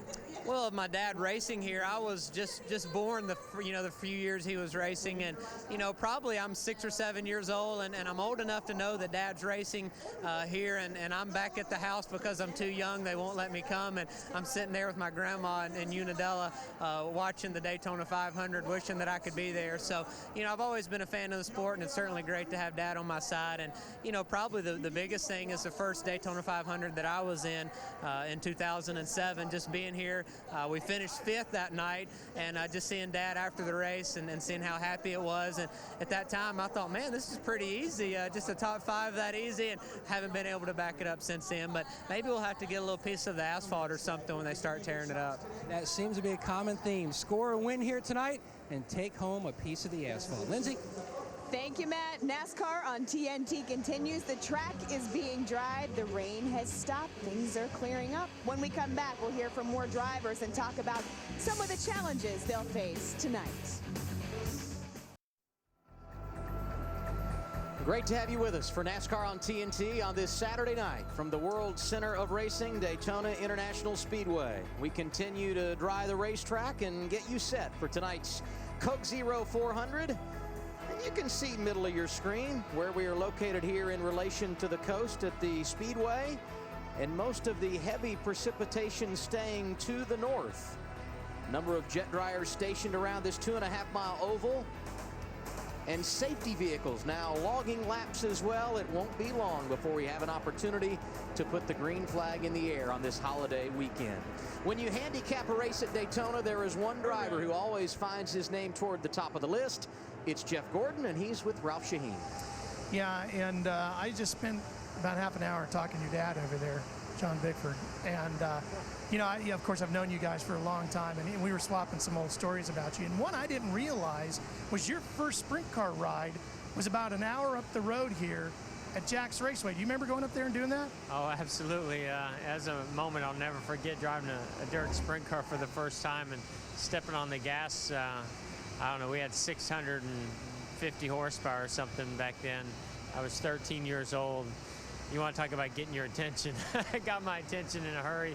And guys like Doug Wolfgang and, you know, Brad Doty, and I can't remember who all was there. It was an all-star event, actually, were whizzing by me, and I was scared to death, I'll be honest. and it rained. Thankfully, it rained much worse than it's raining here right now. And we ended that night. And we left there, went to East Bay for 4 days, and the next 4 days were awesome. And you know, after that night, I didn't know if I was going to be driving a sprint car any longer. After the next 4 days at East Bay, then I felt like this is what I'm going to be doing for a long time. Yeah, so Jack's Raceway up in Jacksonville, East Bay over on the west coast of Florida. Do you remember what you weighed? Because he told me. Well, you got to be careful now, you know. John, my stepdad, he can exaggerate a story really good, but makes for a great story. But I don't know what I weighed. I wasn't. How about 76 pounds? No, don't listen. I'm telling you, he said 76 pounds. I was probably about 110, 150. I still wasn't that heavy, I can tell you that. But I was not 76 pounds. The other thing I wanted to ask you about, he was telling me about the first motorcycle he bought you when you were about 8 or 9 years old. He bought you a little Yamaha, had all the gear and everything. You remember riding that YZ? Oh, I remember the YZ. It didn't scare me as much as that sprint car did, but I couldn't reach the ground. And, you know, that was the thing about my dad. I mean, he introduced things to me at a very young age. And you know, he had way more confidence in me than I had myself. And whether it was a BMX bike or whether it was, you know, a motorcycle or a sprint car, you know, he just believed in me. And it was really cool to have that kind of support and confidence, because it made me believe in myself and go out there and do things I never dreamed I would ever do. Like tonight when we go racing. So this is a racetrack I know you feel a lot of passion about. You have 6 wins here, 12 restrictor plate wins. You're pretty good on these big super speedways. This old surface has got a lot of significance to you, I know. Are you going to hate to see it go? I am, because I like, you know, the way we slip and slide around while I'm out there. You know, I'm got my hands full, but I think it really plays into our strategy, our team, and how good we are at communicating to get the car to handle really good. So, you know, I'm going to miss that, because I love the difference between Daytona in February for the 500 and speed being more important than just handling, and in July it pretty much being all handling. And it makes it fun and exciting to have 43 cars out there, you know, almost backing it in like on a dirt track. And you know, I'm definitely going to miss the surface. I mean, I think as drivers we want abrasive, worn out surfaces everywhere we go, but we also understand you know, what the tracks have to go through in the maintenance of it, and when tracks start, you know, deteriorating, there's a time when it has to happen.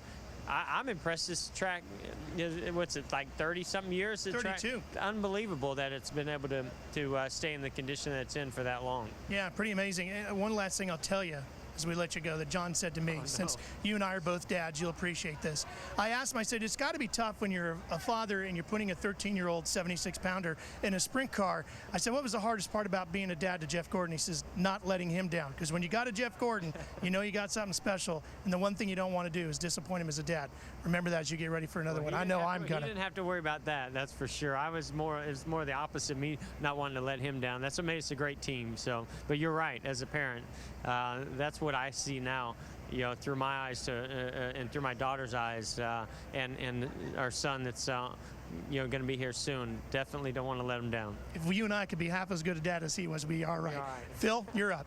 Thanks, Ralph. And you know, Ryan, as a former driver, I know how a rain delay can be pretty boring.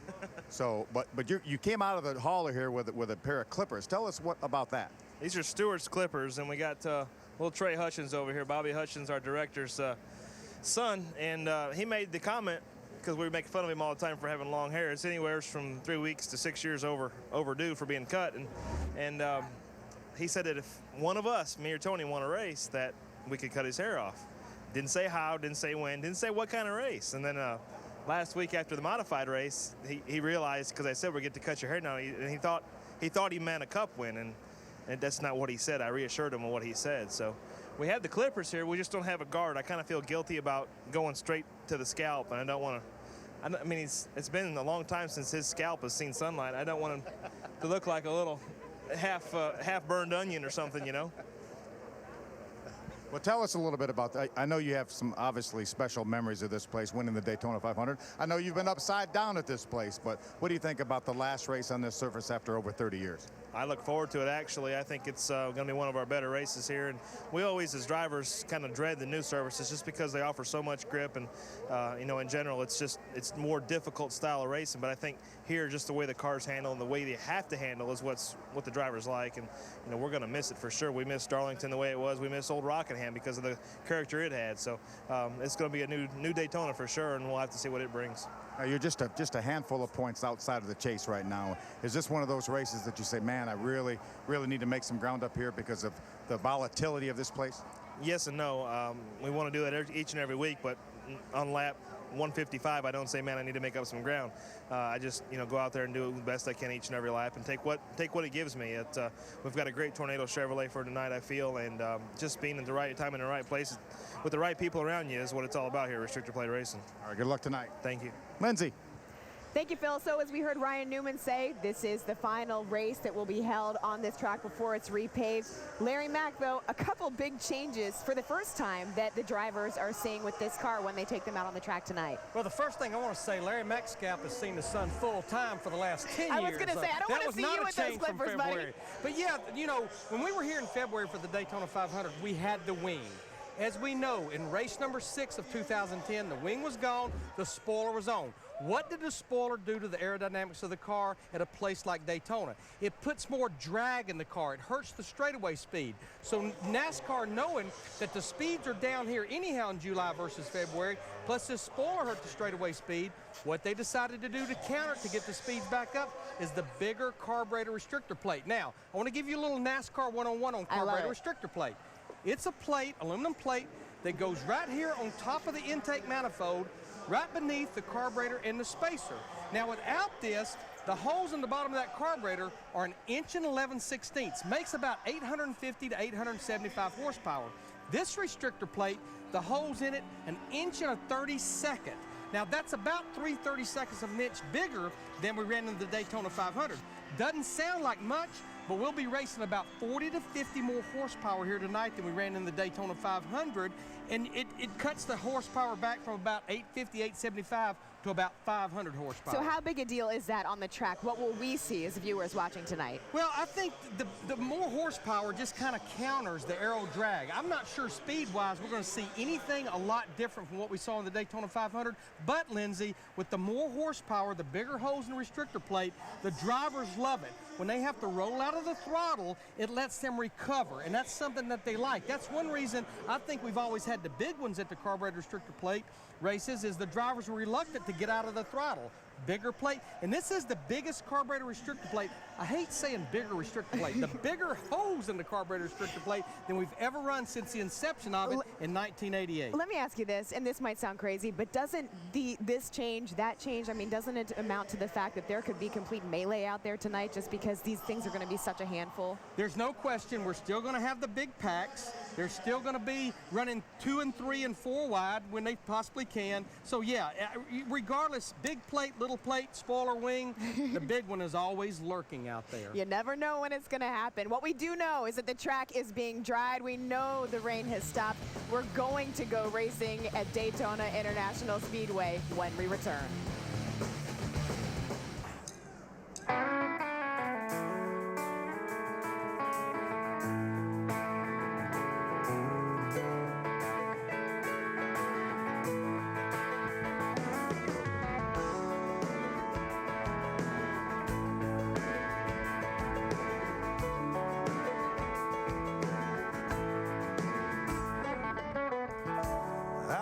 Again this morning, and when you know it, pouring rain, and I went and burned a pot of coffee, and like us I poured it down the drain, 'cause I didn't know I needed you so, and letting you go was wrong. And baby, I know you got your radio on, so this is my bad comeback song.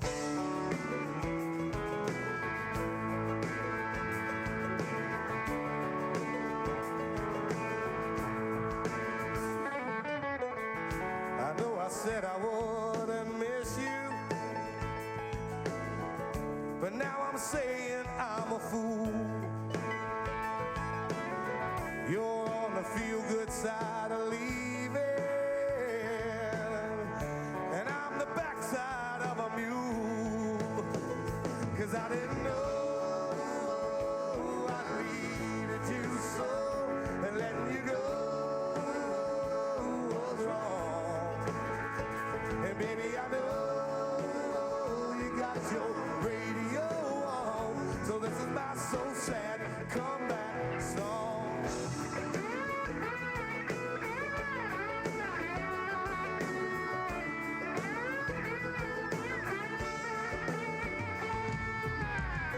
Now I'm laying down without you in this king-size empty bed, and I wish I had my arms around you, but I'll just dream of you instead, 'cause I didn't know I need you so, and letting you go was wrong. And baby, I know you got your radio on, so this is my get back and come back, 'cause I didn't know I needed you so, and letting you go was wrong. And baby, I know you got your radio on, so this is my bad comeback song.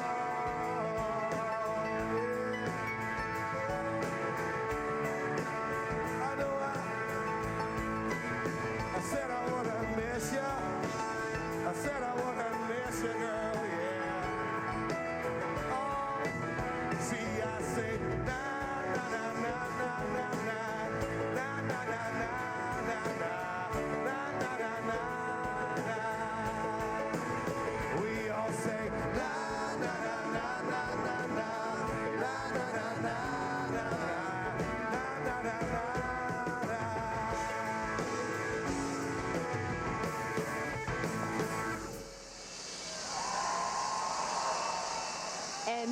Alex Rucker joins us now here on the set at Countdown to Green. He's got his South Carolina shirt on in honor of the Gamecocks who won the College World Series. How you doing? I'm doing great. How are you doing? It's good to see you. Great. I bet you didn't think we were going to have all this time, huh? I know. I love it. The rain delay, they get to play my song again. That's pretty cool. But you hadn't done many concerts in the rain like you did earlier today. Not a lot. They usually stop them before that happens, but that was a lot of fun today. It was funny. I was earlier in the day. I caught Larry Mack actually singing one of your songs. So, oh, that's nice. Yeah. Huge fan. Thank you, Larry. Thank you. I'm honored to be here talking to you, man. You're a legend. I don't know about that. Yeah, have you been to many NASCAR races? Being from South Carolina, you ever been down to Darlington? Yeah, I've been to Darlington to a race. I've been to 4 races here. I've been in Vegas. I've been to L.A. You know, I try to go when I'm in town or if I'm close, I try to go. I'm real good friends with a bunch of the guys, so I like to go to the races. You're friends with Michael Waltrip, right? He plays in your golf tournament. All the time. He's one of my best buddies, and we hang out a lot. He's a real good friend of mine. Kyle Petty is also a friend of yours, right? Kyle's my buddy. I do a lot with, with the Victory Junction. I love doing a lot with him, and Kyle's a great guy. Jimmy Johnson's a friend. He's a great guy. I mean, NASCAR guys are real cool to hang out with. So who do you pick out to root for? Well, today I'm rooting for Ruderman because he's got my single on his car. I got a sticker on the car, so I'm the 00, baby. When did you write that song? That's my question, the comeback song. I wrote it just right before we recorded it. It was like the last song I wrote for the record. We wrote 77 songs, and that was the last one, and it's the first single. You know, making the transition from Hootie and the Blowfish to Darius Rucker, I know you probably told the story many, many times, but yeah. what inspired you to do that, Darius? The music. I've been saying since the mid-'80s that I was going to make a country record someday, and finally the guys wanted to take a break and all this stuff, and it happened just perfectly. I got a record deal, and, we tried to do something special. Sometimes we're lucky enough to hear Kyle Petty break out his guitar. He hasn't played it for me yet, but he's done it for a lot of the guys. What is your professional assessment of Kyle Petty's talent? Really? He's great. He can play, he can sing, and he writes these cool little songs that are so funny. Do we have Kyle right now? Yeah, can you hear me? Hey, Kyle. Hey, look, Darius, I appreciate that, man. Absolutely. Yeah, I appreciate it. Darius played the barn for us at my house for a fundraiser for the Victory Junction Game Camp. And let me tell you what happened. When you own the venue and you get to have the concert with Darius Rucker, you get to open for it. Yes, so I'm open for Darius. Don't give me any stuff. I'm telling you. Hey, Kyle, I hate to tell you this, but my wife says she thinks you should go bald. She thinks it would look real good. Oh, my Lord. I'm working on it. Me and Larry, we're working together. Larry and I together. You can do it Ryan Newman's way, or you can do it natural. I'm not doing it Ryan Newman's way. Why don't you should do it for charity? You should do it for charity. That's a good point. I agree. I'll let Larry cut my hair. How about if I let Larry cut it? I think it's a good deal. I might put a little bit to use that I think that's a pretty good idea. Darius, what are you working on next? I mean, we know obviously you got this big song, a single. Yeah, we're going to put the record out later this year, and I'm on tour all year with Brad Paisley, so we're having fun doing that. And I'm just going to try to keep putting records out, making country records, see what happens with that. When do you write your songs? I mean, I know you said when you wrote this one, but when do you get that inspiration? It's usually when you get with guys, when you get with guys in Nashville and you just got some idea, you sit down and say one line, and then the songs just fall out. It's really that simple. So you do write most of your songs, though? Every song on the record I at least co-wrote. Wow. Yes. And so you said you're on tour right now? Yeah, I'm on tour now. I'll be meeting up with Brad next week. I'm going to do the Capitol tomorrow for the 4th of July, and that's going to be cool. But then I'm back with Brad next week. Very good. Awesome. Yeah. Cool. We've got faith that you'll be in Washington, and we'll be on the beach tomorrow. Yeah. We'll be on the beach. We're racing tonight. And we'll be looking for your next show where Kyle Petty opens for you. Absolutely. Right now, we got someone standing by with Kyle's father, the King, Richard Petty. And Lindsay, when you look at the history on this asphalt, which we've been talking about all night, 2 500 wins of his 7, Richard Petty 79 and 81. But then for me, probably my favorite of this era would be that win in 84.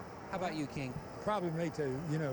84, the track wasn't wore out quite as much as it is now, but it still got the deal that it was kind of hard to run wide open for the whole race. But, when it came down right to the end of the race and Cale and myself was running, I think my car handled a little bit better than his, was able to get back by him or back side of him in the corner. So the track was slick at that time, and I think most of the races we won here, we won because the car handled more than the speed. Back in 79, new pavement, you brought out that young kid in an ARCA car. Talk about that day and his driving ability that day. Well, Kyle came on the board and never been around a racetrack. We come down here and practice a little bit, turn him loose on the racetrack, never been in a race of any kind particularly. And the track was so good, he could, no matter where he called somebody, he could pull out and go by them or catch up with him or whatever because the track stuck so good. I don't know if he'd started with him today. I think he probably had a little bit of trouble. When you talk about the different eras, and we were talking about that, the different eras of pavement jobs here and how this track has changed. Well, yeah, you know, the first 20 years before they paved it the first time, then there was a big hump coming off of number 4 corner, and that's where all the wrecks occurred. Okay, and then when they redone the track, then they fixed that part of it, and the track was really good for the last 4 or 5 years where it really started coming up. And you know, one of the operations lasted 20 years, the next lasted 30 years. This one already lasted 40 years.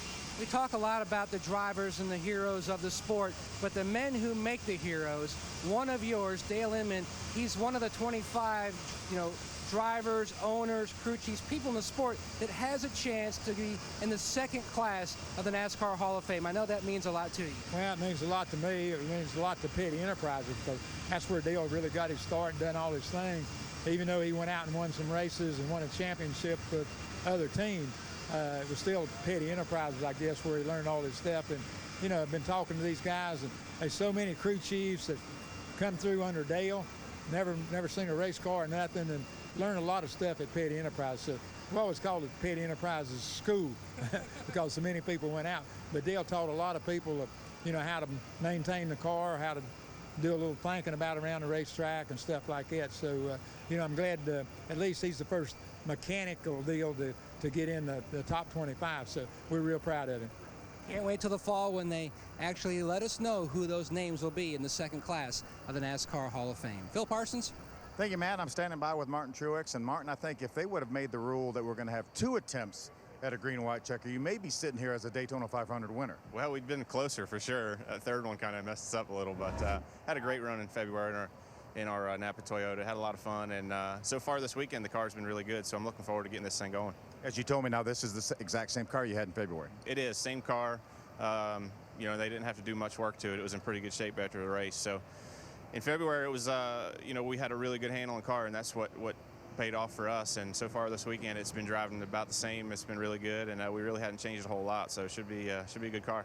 We've talked to a lot of guys about the fact that it's very, very difficult here to run wide open this time of the year. The track is so slick. You finding the same thing? Yeah, I mean, you know, later in the run, and especially in traffic, if you get put in the middle, it's very, very difficult, really, just to get around the corner. So track position like the 500, I think, will be a little bit critical. You know, if you can stay towards the front and in some of that cleaner air, it'll be a huge benefit, especially in the longer runs. But, you know, a lot can happen here. Guys will be coming, guys will be going, and be a lot of slipping and slide. It should be a lot of fun. We saw last night that a couple guys, Kyle Busch actually gave up 3rd in the nationwide race to come in and get tires, and he only got back to 7th.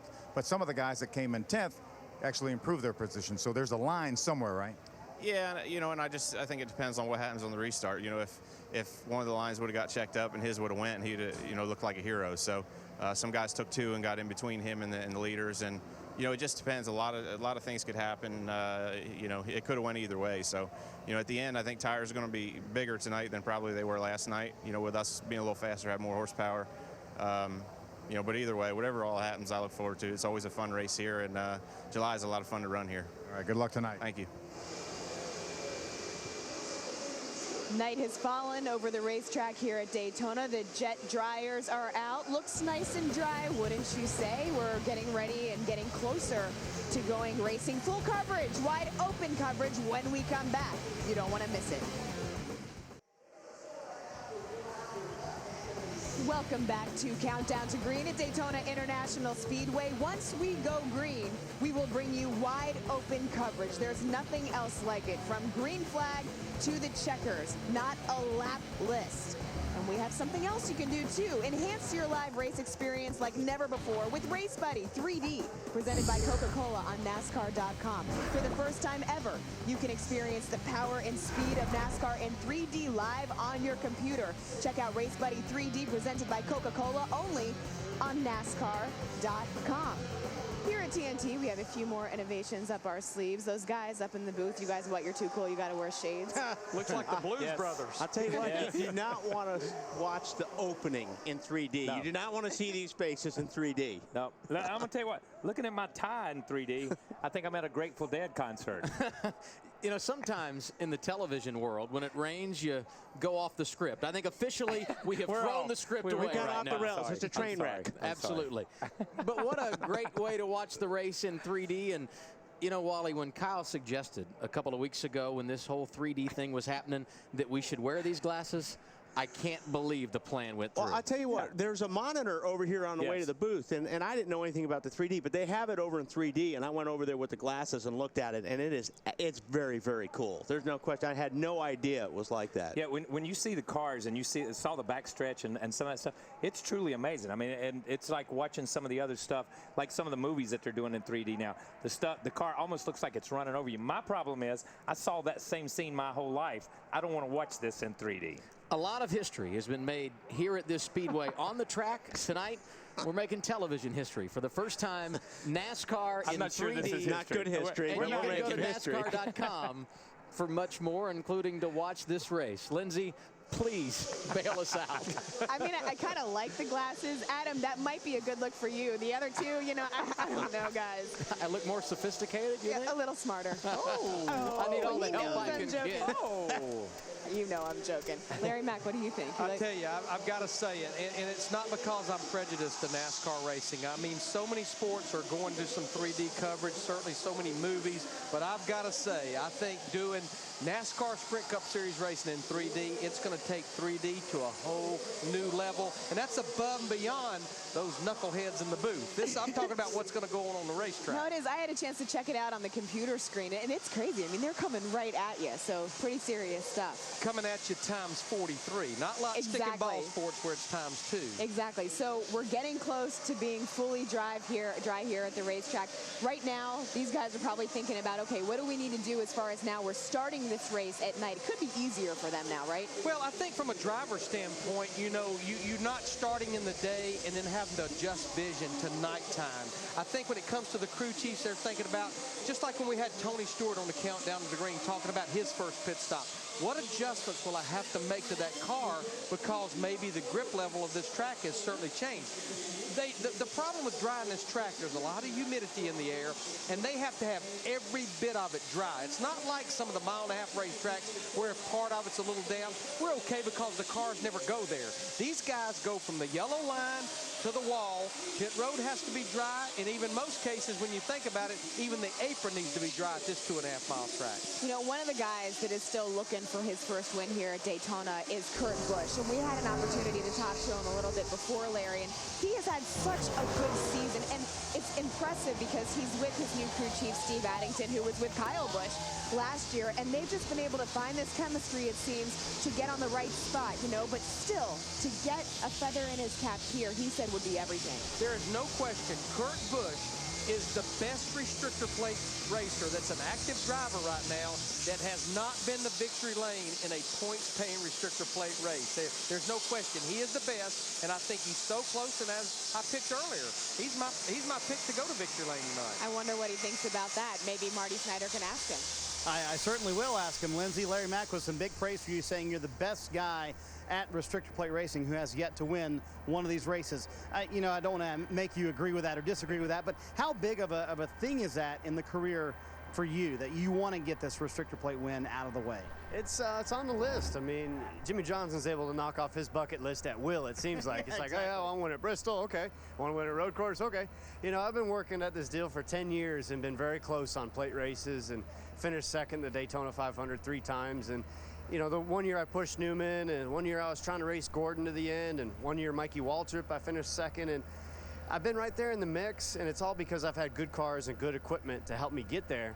Maybe it's like Mark Martin. He's got an 0 for 50 streak going. Maybe I'm just too nice of a guy when you get down to it. You can be a little more mean at the end of these races, but when you walk through the garage area this morning, a lot of guys say that you're the guy to beat today. Now, do you agree with that? I'll go with that. I think we're one of the top 5 guys. I mean, right now, Jimmy McMurray looks good to defend his Daytona 500 victory. Jimmy Johnson's car looks strong. Then Greg Biffle, his car would maneuver very well. And those Roush guys, I know they're hungry. Yeah, for you, you want to get the race in for an all different kind of purpose because you got a big party planned tomorrow for the guys, don't you? We do. It's Addington's birthday tomorrow, so I don't know if he's 29 or 39 or. Let's say 29. Yeah, we'll go somewhere in there. And, you know, he's done a great job for this team, and we want to celebrate tomorrow with him and his birthday and the team. What we did at Charlotte was pretty special, and so I got a great sponsor with Miller Lite. Got a couple kegs at the house on ice for the guys, and we're supposed to have a good time. The weather's very sunny up in North Carolina, so we can't wait to get back home. Yeah, I think we'll be okay. We'll be able to get this one in.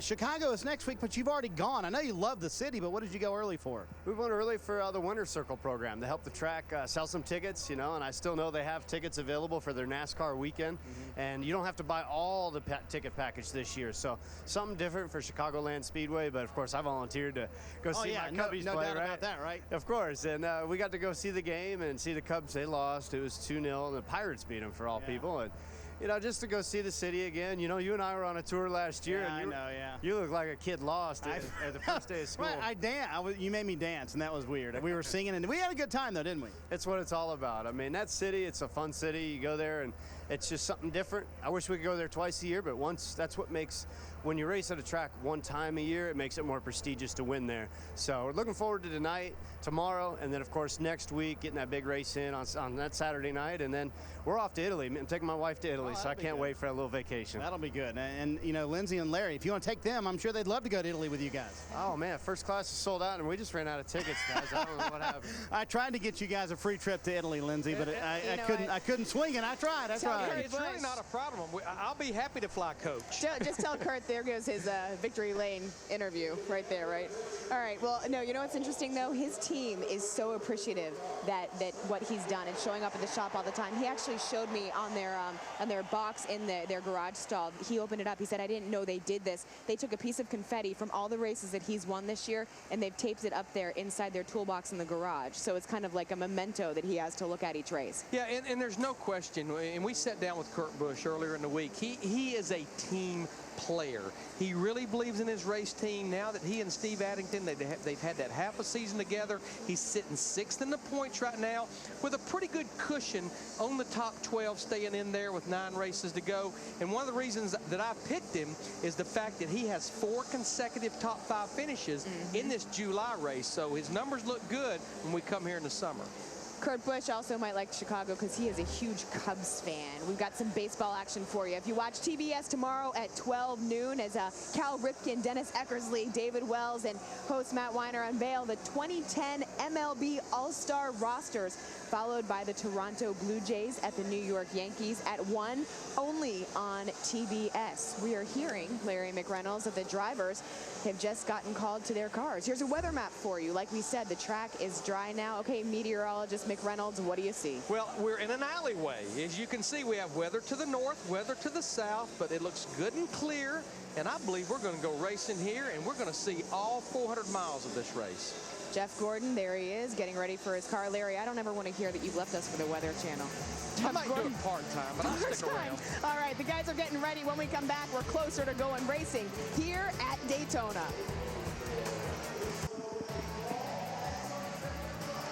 Welcome back to Countdown to Green here on TNT. We are very, very close to going racing here at Daytona International Speedway. We have been under a bit of a delay, about an hour and a half. Rains have subsided, though. The jet dryers are out. The track is, for the most part, completely dry. We know that the drivers have been summoned to their cars. This is the last time that they will be racing on this pavement before it's repaved. Larry McReynolds, walk us through the trends. Well, this would be the trends of the patterns that a crew chief would call a race here.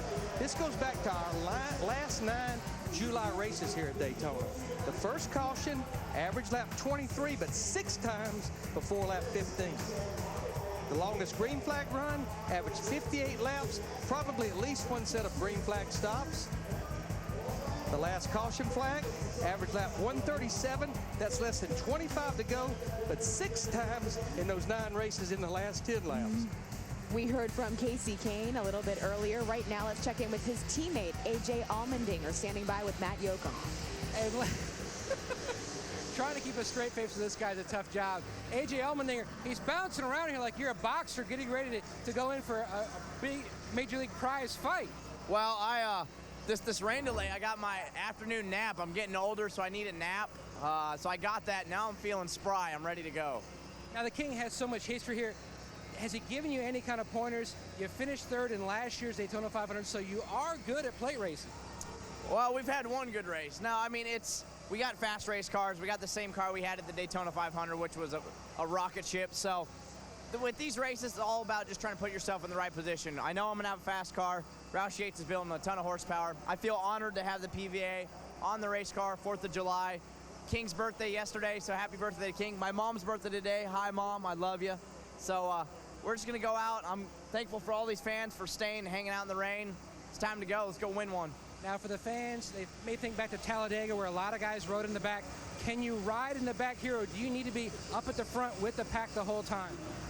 I mean, this racetrack, it's going to have a little more grip on it because of the rain, but this track's all about handling.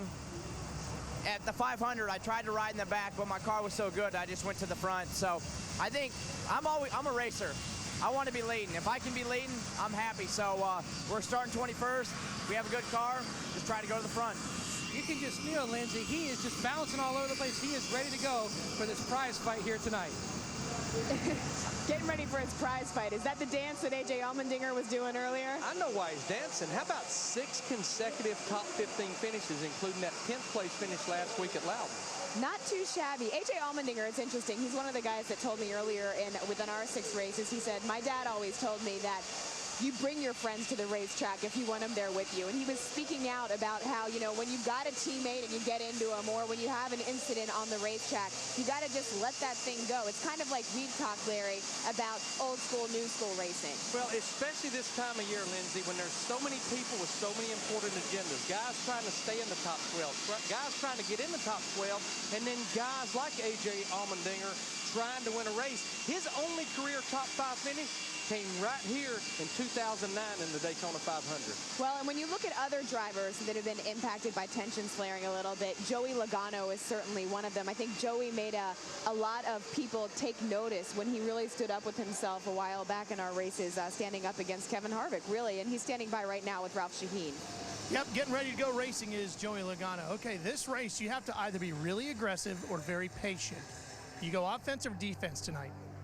I think there's a certain time for either one. To be honest with you, there's times you got to be patient and you know, survive it, and then there's times you have to go at the end of this thing and try to get the best finish you can. So if you're not patient in the beginning, though, you're not going to have the chance to go hard. So you got to be smart here the first few, and you know, feel out your car, see what it's doing, and really work on the first half of the race and get your car good. Put yourself in certain situations you might be at the end of the race, and make sure your car handles good, and at the end, try to get the Home Depot Toyota up front. All right, good luck to you tonight. Phil? I'm standing by with Matt Kenseth. And Matt, I know maybe a year and a half ago or so, rain worked out pretty well for you. Yeah, that worked out really well for us. So we had a great car that day, and that was certainly an experience I'll never forget. But it's drying up real nicely here. Can't wait to get on the track with our Jeremiah Weed car, and hopefully we can run the full distance tonight. How were you in practice? I know we talked during the qualifying show, and you didn't have a clue what qualifying was going to bring, but how was your car in practice? Yeah, by look of our lap in qualifying, it was really good at rain for qualifying. So we had the handling okay. We felt like we still had some work to do. We tried a couple different packages. Thought one was a little better than others. So I made some adjustments to it and see what it's like here this first run. Good luck, Matt. Thank you. Back to you, Lindsey. Thank you, Phil. Larry Mack, when you were in a situation like this and your driver was getting ready to go out there on the track, what was the last thing you said to them before they strapped into that car? You had to be a good salesman and said, it's going to have more grip. It's going to be even better yet than it was in practice the other day. I promise we're going to give you good adjustments. Take a look. There's Dale Earnhardt Jr. Jr. celebrating that nationwide victory last night in the paint scheme that was his father's number 3. That was very special for him. In watching the practice on Thursday, I think he's going to be awfully strong tonight. He very well could easily win both these races this weekend. And I think it's impressive. There he is in that Wrangler Chevy that he drove last night. All the fans, you know, and he still is one of the guys that the fans just scream for. And that was lap 3 when those fans were all holding the number 3 up. I even saw people on pit road doing that, Lindsey. And I think that to hear him talk after that race, it was reminiscent of the pride of NASCAR when we heard his father speaking about winning the Daytona 500. Obviously a very different thing, but with Junior, you can kind of hear a bit more confidence that he's speaking with now, and I think it's because he and that team have hit on something they feel good about. There's no question they have had 3 good runs here over the last 3 weeks, and even though that nothing at Michigan and Finion and Loudon Martin really relates to Daytona, they still are carrying that momentum. Two things I picked up on in his post-race interview last night. I don't know if this came to him in victory lane, if this was his thought before that race. He said, you know what?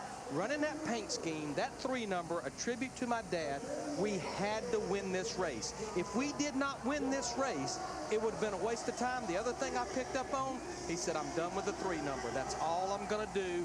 That's my dad's number. I wanted to do this for that special paint scheme. I'm done with the 3. The thing that's interesting, too, and this happens to be the fluke of timing, is that his brother, Kerry, Dale Earnhardt Sr.'s other son, obviously, is over in England right now getting ready for a race. He's going to be driving the number 3 that won the Brickyard in, what, 1995? Exactly. It's over at Goodwood, a big festival over there. And then last year, Dale Jr.'s sister, Taylor, Nicole, she actually went over there and drove the car that Dale won his last race in, which was at Talladega Superspeedway in the fall of 2000. So this is obviously a huge deal for him. And I mean, if he could find his way tonight to victory lane, this could turn his entire season along. We are getting so close to going green. There you see Dale Earnhardt Jr. getting into his car. We've got 160 laps, 400 miles. When we come back, wide open coverage. Be with us again, everyone. We welcome you in with Kyle Petty and Wally Dallenbach. I'm Adam Alexander. We've had to wait out the rain for just over an hour, but now it is time to go racing. We know the emotions that go into getting ready for this race for a driver, so how does this delay affect these guys? I think they were mentioned earlier.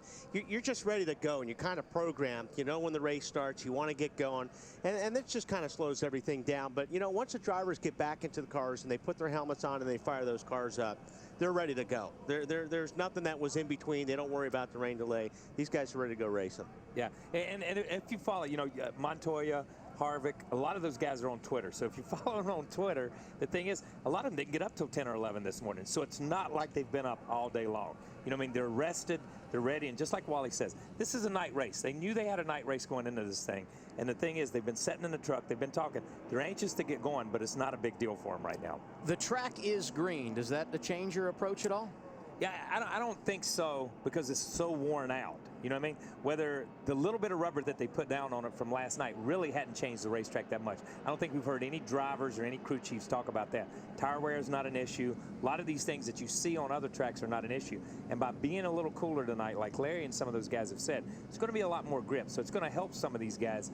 Green and no rubber is going to help some of these guys. I think the only difference with that, it's in their head, it's green. Yeah. So maybe for the first 15 laps, there'd be a lot more calmer out there on the start normally than it would be otherwise, because they're not quite sure what the track is going to do, and they don't know. It takes a couple laps to get these things wound up. And as advertised tonight, there are a number of folks that are a part of our broadcast as we get set for the Coke Zero 400. And tonight, the Coke Zero Fan 400 happening right now online. Go to CokeZero.com and vote for your favorite driver. And now we take a look at the Coke Zero starting grid. Jimmy Johnson on the front row with Kevin Harvick. Both drivers have won the Daytona 500. And in case you missed it, qualifying rained out here yesterday. That meant we went to the NASCAR rule book, putting many of the drivers who are high in the standings at the front of the field to start here this evening. Matt Kenseth, we heard from moments ago, won the Daytona 500 last year. Jeff Burton won this race 10 years ago. Tony Stewart always good in the summer here, and Greg Biffle got his first career win in this race at Daytona. Mark Martin never a win at the World Center of Racing, and Carl Edwards trying to help Ford to victory lane for the first time in 2010. No one will ever forget Ryan Newman and his successful drive to a victory back in 2008, and we all know Dale Jr. and how good he is when it comes to restrictor plate racing. Martin Truex Jr. in row 9 with the guy who won the Daytona 500 earlier this year, Jamie McMurray, Kyle. Yeah, and we heard Jamie talks in pre-race, and we heard Martin Truex talk about same car. They didn't really change a lot. He thinks he's got some. He thought he had something at the 500, and they did. You see these guys right here, the 83 car, Reed Sorensen filling in for Brian Vickers. Paul Menard. Paul Menard had a great Daytona 500. Those guys started off really, really strong. David Reagan who has been a restrictor plate racer ever since he's come into this stuff. You look at his Daytona stuff and his Talladega. Brad Keselowski, the Penske cars ran really, really good in the first 500 down here. At one point in time, they were in the top 10. Scott Speed led a lot of that race. There's Sam Hornish in the other Penske car. Elliott Sadler was so upset with his car the first practice, they came in and changed a multitude of things, but in the second practice, he got a lot more comfortable with it. Reagan Smith, I was busting on you the other day. Oh, yeah. You said he didn't have a top 10. I said I thought he had won a race when it went with the move at Talladega. And those guys, and as we move back into these guys, these are guys that will start. Some of these are the starting part. Some of these guys are going to run the whole race. I think as you go through this, you see David Stremme in the 26, Bliss right there. Bobby Labonte, 600 start. How cool is that? To be able to be the Grand Marshal, to set in the car, and to give the command to start your engines. That's pretty impressive. And Max Pappas, and here we see Steve Parks. Steve Parks driving a car, it's a tribute car to the great Richie Evans. If you get a chance to go to the NASCAR Hall of Fame, they've got Richie Evans modified there, which is pretty special. J.J. Yaley and Joe Nemechek. You know, J.J. was he in an accident last week? I think he got in an accident early on. Dave Blaney brings up the tail of the field, but these guys are just, they're all ready to race right now. Kurt Busch, Mr. Close But No Cigar at Daytona. He's finished second here 3 times. Let's visit with him as he makes his way around Daytona, the pace laps. Wally? Let's give him a shot. Hey, Kurt Busch, this is Wally in the booth. You got a copy? I got you, Wally. Go ahead.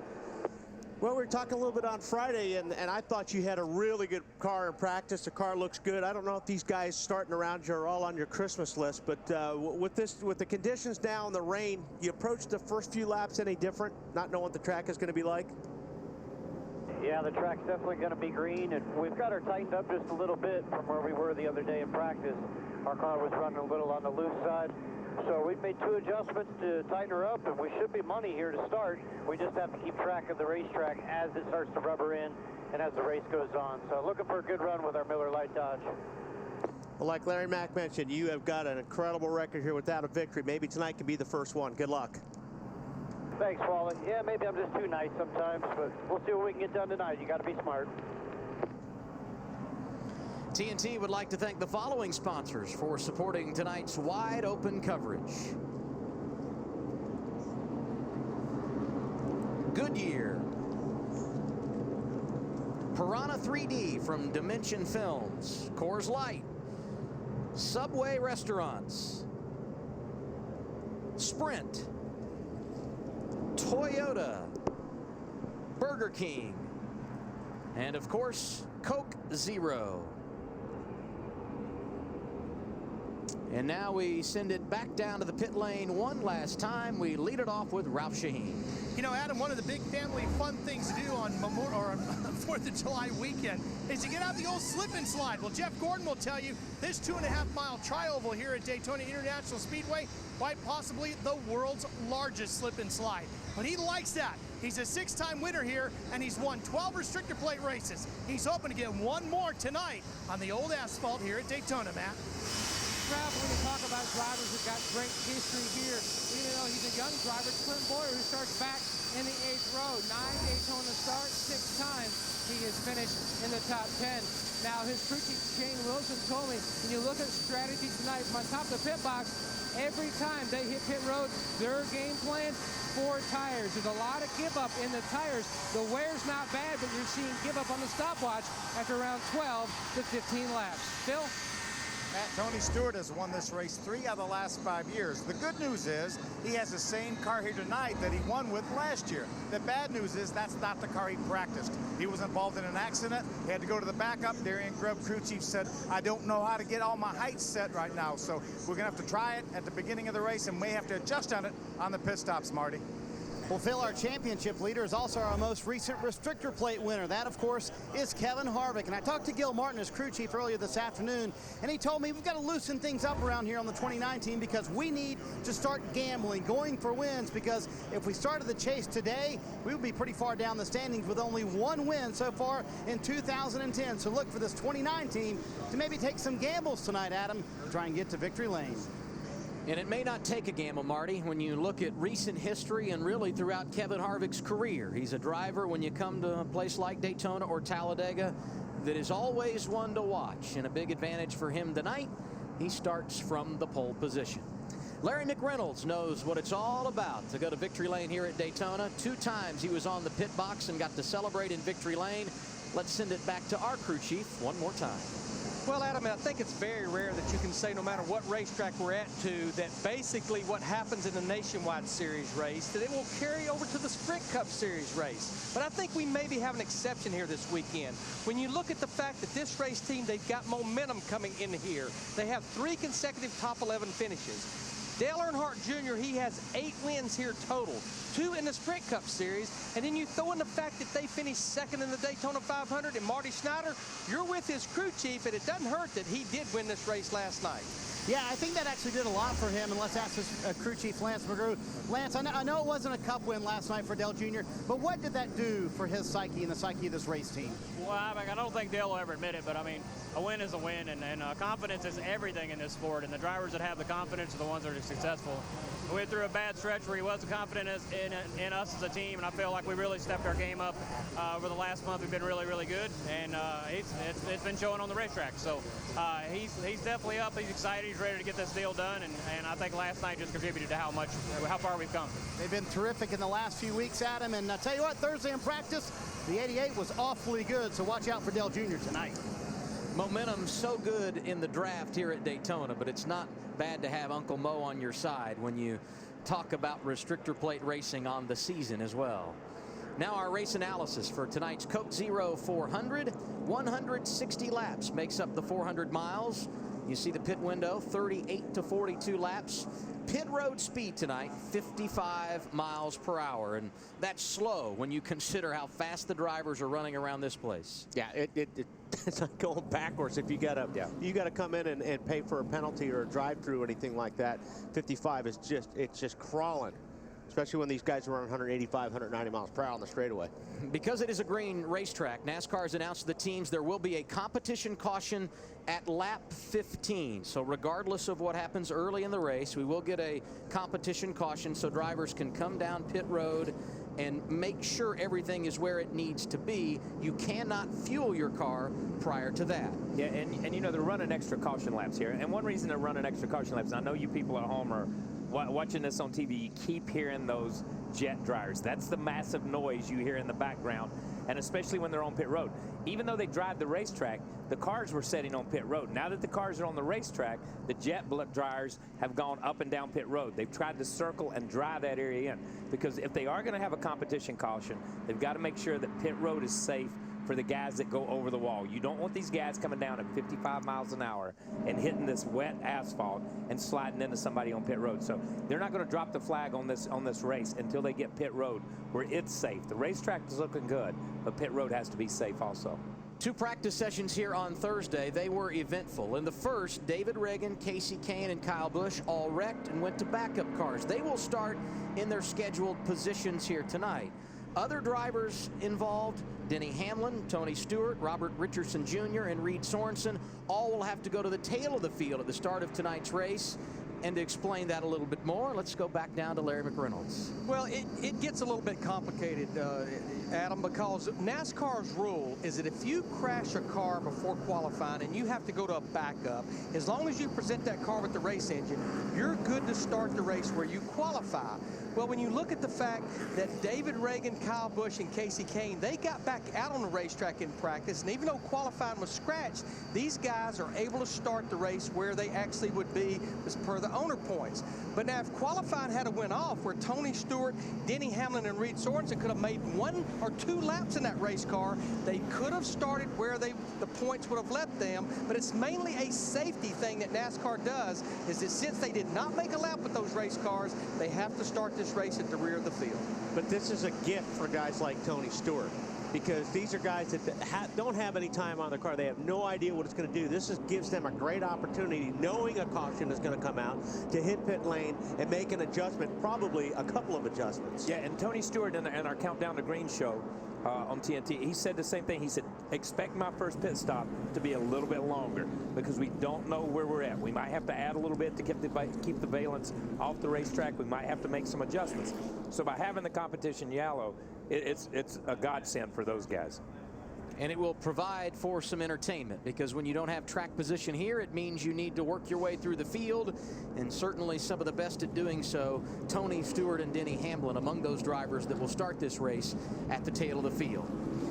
The last time they came by the start-finish line, the 1 to go signal was given. So now as drivers make their way down the back straightaway, we are a half a lap from going green. It's not the first time we've been delayed in the Coke Zero 400. Some 5 years ago, we started the race at 10:45 p.m. Tony Stewart went on to win in 2005. Butterflies building all day, Wally, and I guess at this stage they've reached their peak. Yeah, but like I said, once those engines fire up, the butterflies go away. I mean, these guys they're ready to get down and do business. And you watch if you notice the temperature, I think it's at 77 degrees, which doesn't sound too bad, but the thing to look at is the humidity. The humidity was like at 90%, and that's what makes the racetrack slick.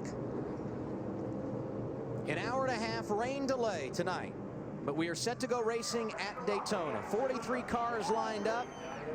It's a wonderful thing. Anytime you can put the green flag in the air at the World Center of Racing. Tonight marks the end of half number 1 on the Sprint Cup Series schedule. We're glad you're with us on this holiday weekend here on TNT. Wide open coverage of the Coke Zero 400. Brett Bodine set to pull the pace car to pit lane. Tony Stewart, the driver to watch from the back. And as we will follow his progress, our eyes in the front, Kevin Harvick, Jimmy Johnson on row number 1. Fans feeling the anticipation, and now the green flag in the air, and we are underway racing at Daytona.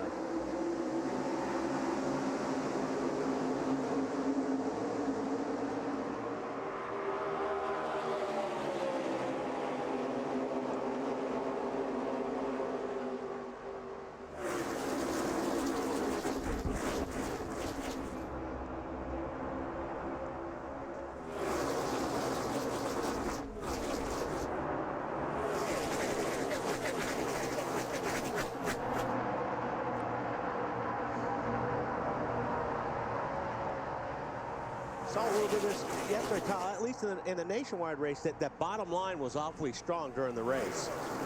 The bottom line in the nationwide race was strong all night long.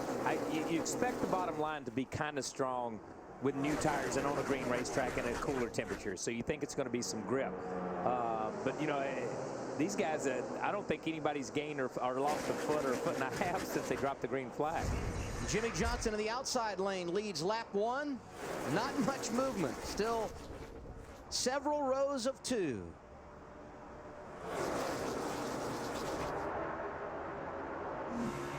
I was just going to say, you know, I haven't seen anybody hit anybody yet, but that's Kyle Busch, who probably takes the lead for that. That's Kyle Busch up on the wheel saying, go, go, go, go, go. You saw those little, the vents that come up right in front of the windshields right there. You know, that's just the air that's tripping over the spoiler. It creates lift right there, and it's lifting those up. You'll see that a lot during the night on these cars. Great shot there as they come through the trial for the second time. Lap 2 belongs to the pole sitter and point leader Kevin Harvick. I'm surprised, actually, you know, Kyle Busch has been leading. I'm surprised he hasn't pulled out and tried to take the lead. He leans on him real hard going down the straightaway, and of course you got to back off before you get to the corner, because if you're on the guy's bumper, when you're pushing him into the corner, you'll spin him out. But he has been wearing out the back of that 29.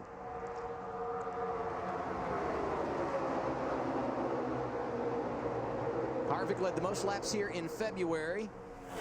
41 circuits he had the field in tow during the 500, and of course he won the last restrictor plate race, a dramatic come from behind win, passing McMurray at the line at Talladega back in April. You know, just watching these first few laps, all these cars look fairly stable. I think watching some of the racing last night, those guys, it was a lot hotter. The temperatures were up, obviously, and the racetrack was a little bit different. But those guys struggled after about 4 or 5 laps. I mean, they were going in and going straight up the racetrack. You see these guys have already, Jimmy Johnson jumped down in the inside lane. You just saw Kurt Busch. So these guys have conceded the fact that the outside lane, you know, 4 or 5 laps into a run is not going anywhere. We need to get in line and try to the bottom of the racetrack. First car in that outside lane being scored in the 7th position. That's Jeff Burton in the 31 Caterpillar car. Greg Biffle right behind him, and there goes the Biff to the inside with his teammate Matt Kenseth.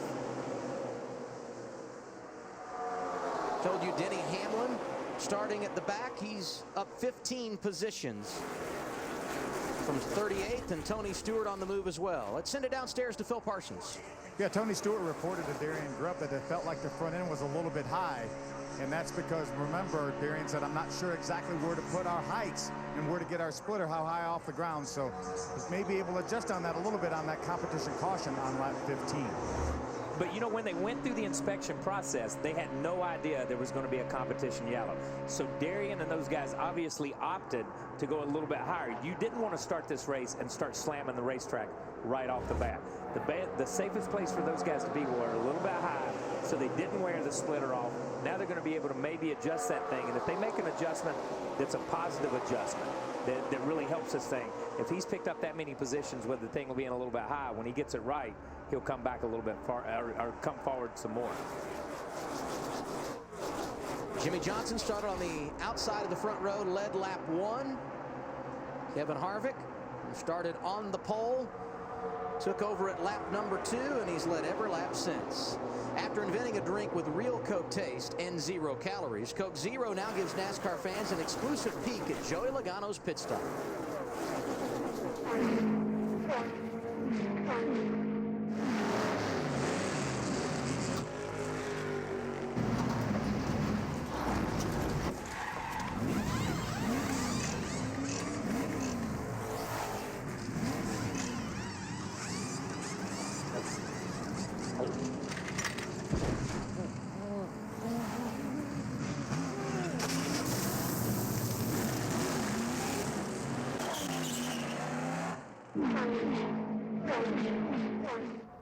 Oh, hey, it's Joey Logano.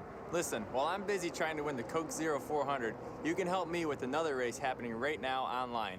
Go to CokeZero.com and vote for me in the Coke Zero Fan 400. If you do and I win, all my fans get to join me in a victory chug with a free Coke Zero.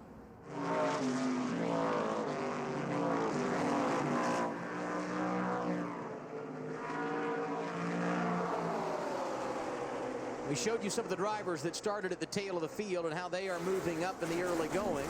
The Hendrick cars have something brewing. That's Jeff Gordon, who has moved up to 3rd in the running order, and Jimmy Johnson starting to help him in the outside lane. Yeah, so far the outside line hasn't shown much, but you know, sometimes a lot of it, as you see Gordon trying to get to the bottom, he's had enough of it out there too. You know, he tried staying out there with his teammate to see if his teammate could help him, but it just, that outside line has not been able to pull up even with Harvick.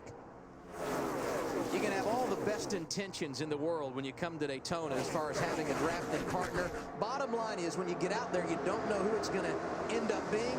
How about this? The two guys that knocked each other around for 1st and 3rd last week in New Hampshire now working together in the outside lane. But Busch and Johnson. You completely forget about last week. You know, when you come to a restrictor plate race, all you're looking for is the fastest guy that you can hang on to and work with. And you seem to forget about a lot of the things that happened possibly in the past, because you never know which car is going to work best with you. You see Jeff Gordon duck underneath Kyle Busch here, kind of take over the 2nd spot. Tell you what, the 24 car in the early stages so far has looked pretty strong.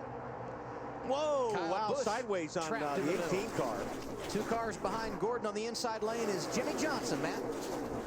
And he was waiting for some help in that outside lane. Now he's jumped down to the bottom. Jimmy telling Chad Canals, the car is a lot tighter than I expected it to be early on.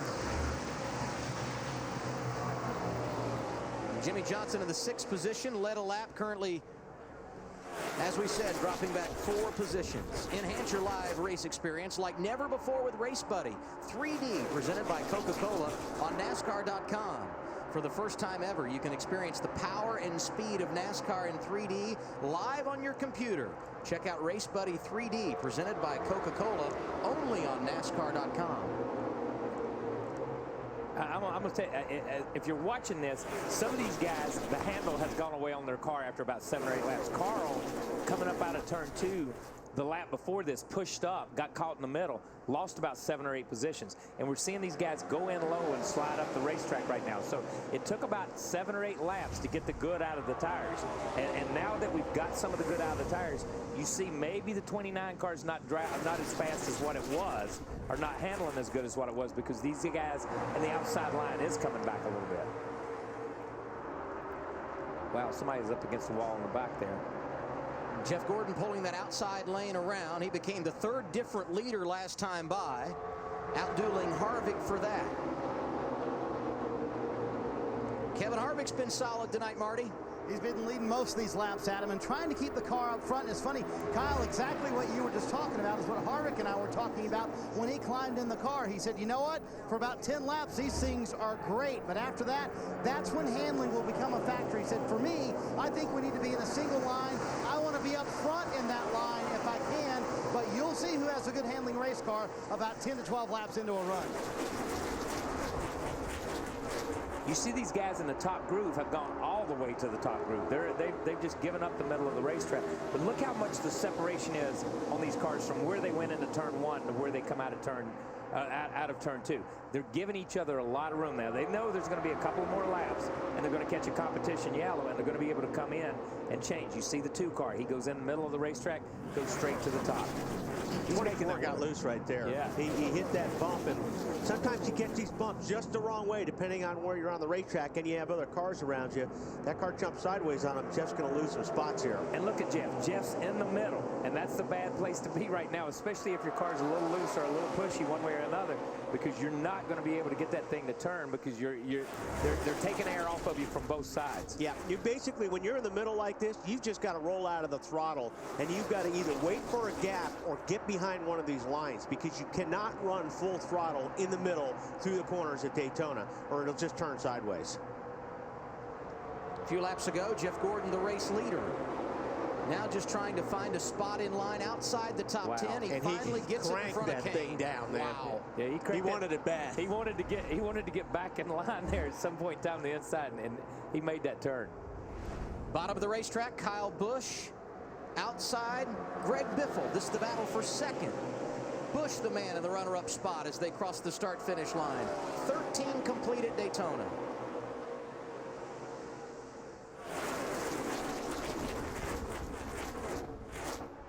Kevin Harvick continues to lead. You're watching the Coke 0400 at Daytona, powered by Coca-Cola on TNT. Aerial coverage is provided by the Goodyear Blimp. Tonight, Goodyear is doing something that has never been done before in a NASCAR race. To tell us more, here's Richard Childress and his team. NASCAR trusts Goodyear. Their tires are on every car in every race. And because of this, Goodyear is able to do something that has never been done in the history of NASCAR. Tonight, every car will proudly race on these special edition tires with the Support Our Troops logo boldly displayed on the sidewall. This is to kick off Goodyear's Support Our Troops initiative. Support Our Troops is a non-profit organization that benefits military personnel and their families. Last year, they shipped $8 million worth of goods to troops all over the world. Let's see how much money we can raise for this patriotic cause. Go to Goodyear.com to join in. There you'll find an easy way to donate and an auction where you can bid on one of these Support Our Troops tires used in tonight's race, signed by your favorite NASCAR drivers. An awesome tire for an awesome cause. Go to Goodyear.com between now and November to be a part of history. Goodyear, the official tire of NASCAR. I think when this caution comes out, there's going to be more than just air pressure adjustments on a lot of these guys. I've seen Boyer, Newman, even Harvick now slide back, but some of those guys in the middle there, Kyle, that were hanging in there, they had just got to the back. They're like, man, I need to get to the pits and get working on this thing. Now had 5 different race leaders. Greg Biffle led a lap a moment ago, and Kyle Busch has now gone to the front. Lap 16 of 160 is what we're working right now, and we anticipate soon there will be a competition caution. If you're just joining us, rain moved through the area this evening, pushing this race back, and with that, a competition caution. And as you can see, it's out right now. A welcome sight for some drivers because, as Wally pointed out, it's time to go to work on their cars. As we get our first caution of the night, Kyle Busch will be scored the race leader. And I'm, you know, just by watching, it doesn't look like there's a whole lot of cars that are tight. Most of these guys look like they're loose. You know, maybe some of those guys in the high line may have been a little bit tight because they're going up the track, but there's a lot of cars that are loose out here. Yeah, and they're, you know, I'm really surprised they're not bouncing around as bad as what I thought they were. I really, after watching the nationwide race last night, I thought these cars would be a lot more rigid, but these guys seem to have their stuff worked out. But when you see these things, it's just like you're talking about. They're not just plowing like you used to see down here. These cars, they've set themselves up to wait for the racetrack to come to them a little bit looser. What about the leader, Phil? He's talking on the radio to crew chief Dave Rogers that he's a little bit too free. Dave said we're going to put a little bit of air in the left rear and take a little bit of air out of the left front. He said we're going to close up that rear stagger for the rest of the race. These tires, these radial tires, have very little difference size-wise, but there's just enough that they can get maybe 1/10 of an inch. Two drivers out of the race in the early going, Max Pappas and Dave Blaney behind the wall. The other 41 drivers still on the lead lap. And under this competition caution, they will very likely all come down pit road and work on their vehicles. Yeah, I would say very, very likely. They want 4 tires and changes. Kyle Busch, the race leader here. Greg Biffle, Kurt Busch, Brad Keselowski, Kevin Harvick, the top 5 as we get to pit lane for the first time tonight. Let's go down to Ralph Shaheen. Well, they're going to try something a little crazy here with the 16 of Greg Biffle. He's a little tight. They're going to go down a half a round on the track bar, but they're only going to take 2 tires on this stop. They don't want to get too aggressive with the car, so it's a 2-tire stop, Phil, for the 16. Ralph, the 18 of Kyle Busch will come in for 4 tires. We talk about the air pressure adjustments. Remember, brand new race car. Never saw this racetrack till Thursday afternoon in the second practice, Marty. The call for Kevin Harvick just came from Gil Martin, and watching everybody else for 2 tires. It'll be an air pressure adjustment and also a wedge adjustment for Harvick. Matt? Rich Gutierrez, the gas man, already made a significant chassis adjustment on the left side. The car entry to center was awesome, but Jimmy says he needed big help on exit for the long run. I'm really surprised with the 2-tire stops. Kevin Harvick and Greg Biffle, the first 2 off pit road, both going with 2 tires as you see on your screen. We're 17 laps in here at Daytona. Glad you're celebrating this holiday weekend with us. TNT happy to be bringing you live coverage of the Coke 0400 at Daytona, powered by Coca-Cola. With Kyle Petty and Wally Dallenbach, I'm Adam Alexander. And you have until lap 40 tonight to get your picks in at NASCAR.com for the TNT $1 Million Fan Challenge. Pick the top 10 drivers in tonight's race and their correct finishing order, and you could win up to $1 million. And if ever you were going to earn the money, you certainly would do it here tonight. That's a tough call here tonight. I'm still really shocked about the 2-tire change. Yeah, I don't know if they're trying 2 tires this early in the race just to get a feel for what they think, but I think the racetrack should probably change by the time you would want to go to, later in the race. But I'm not a crew chief, so let's be real clear about that. But if I'm a driver and I was watching some of those cars out there, I'm thinking, give me 4, let's get my adjustments, let's get the car under me. Comfortable.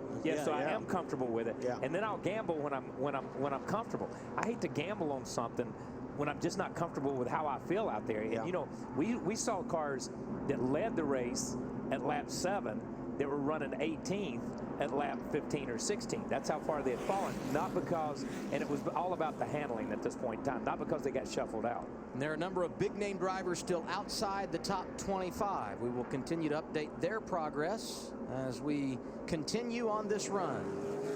We've wrapped up our competition caution. We go back green as we put lap 19 on the board. Among those drivers in the back, Tony Stewart, who came down pit road twice under the caution. Kevin Harvick, Greg Biffle on the front row, both of which, as we pointed out, took 2 tires when they came down pit road. Kurt Busch got a great start, and he's just literally pushing the 16 down the straightaway. And you know, we saw starts like that at the end, green, white, checkered at the end of the 500. The guys that got the great starts were the guy that your teammate or the dancer behind you got a great start. It was almost too good because Kurt Busch really laid into him going into the corner, and Biffle slid way up the racetrack, which let Harvick get back in the lead. And it looks like, to me, it looks like Biffle is still struggling.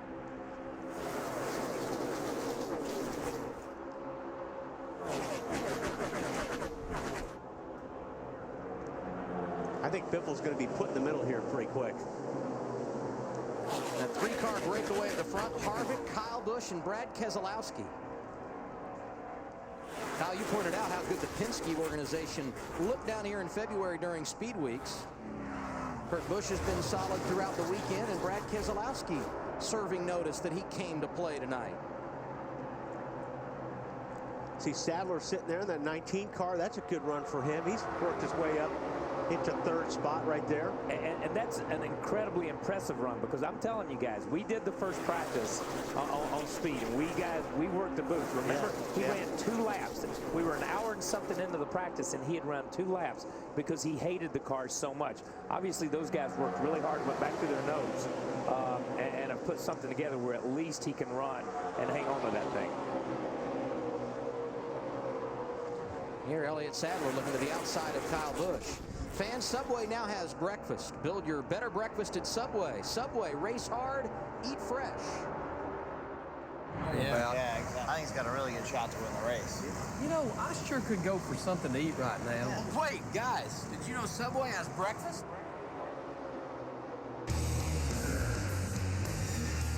Everyone's getting dialed in now. This could get interesting. This looks like an aggressive field. Aggressive and hungry for a breakfast made to their order. Yeah, they're revving their engines, and the green flag's not even out yet. There's the green, and here we go. Pit crew jumps to the inside and grabs the early lead. Whoa, that really mixing it up tough out there. Yeah, no cautions today, though, guys. We do not need a late race caution. There is plenty of bumping and shoving going on, and well, now we got trouble. There goes his shot at building a better breakfast. Oh, and now it appears there is a problem for pit crew. Adam, he'll have to hit the pit road and get that looked at. You just hate to see that happen. It looks like reporter is drafting off a camera guy. Have you ever? No, I've never. You know, there's a lot riding on this race. A made-to-your-order breakfast sandwich with whatever you want, like a steak and cheese omelet sandwich on flatbread with jalapenos, banana peppers, spicy chipotle sauce. You name it, and build it the way you want it. Adam, I know I'd do whatever it takes to win. How about you, Larry? Larry? Where'd he go? Wait, is that? Wow! Welcome to the party, Larry Mack. Looks like Larry's still got something left in the tank, Adam. But do you think he can close the deal? Here they come to the finish. It's Larry McReynolds taking the checkered flag. Subway now has breakfast. Fuel your morning with a breakfast sandwich made just the way you want. Like the steak and cheese omelet sandwich on toasty flatbread.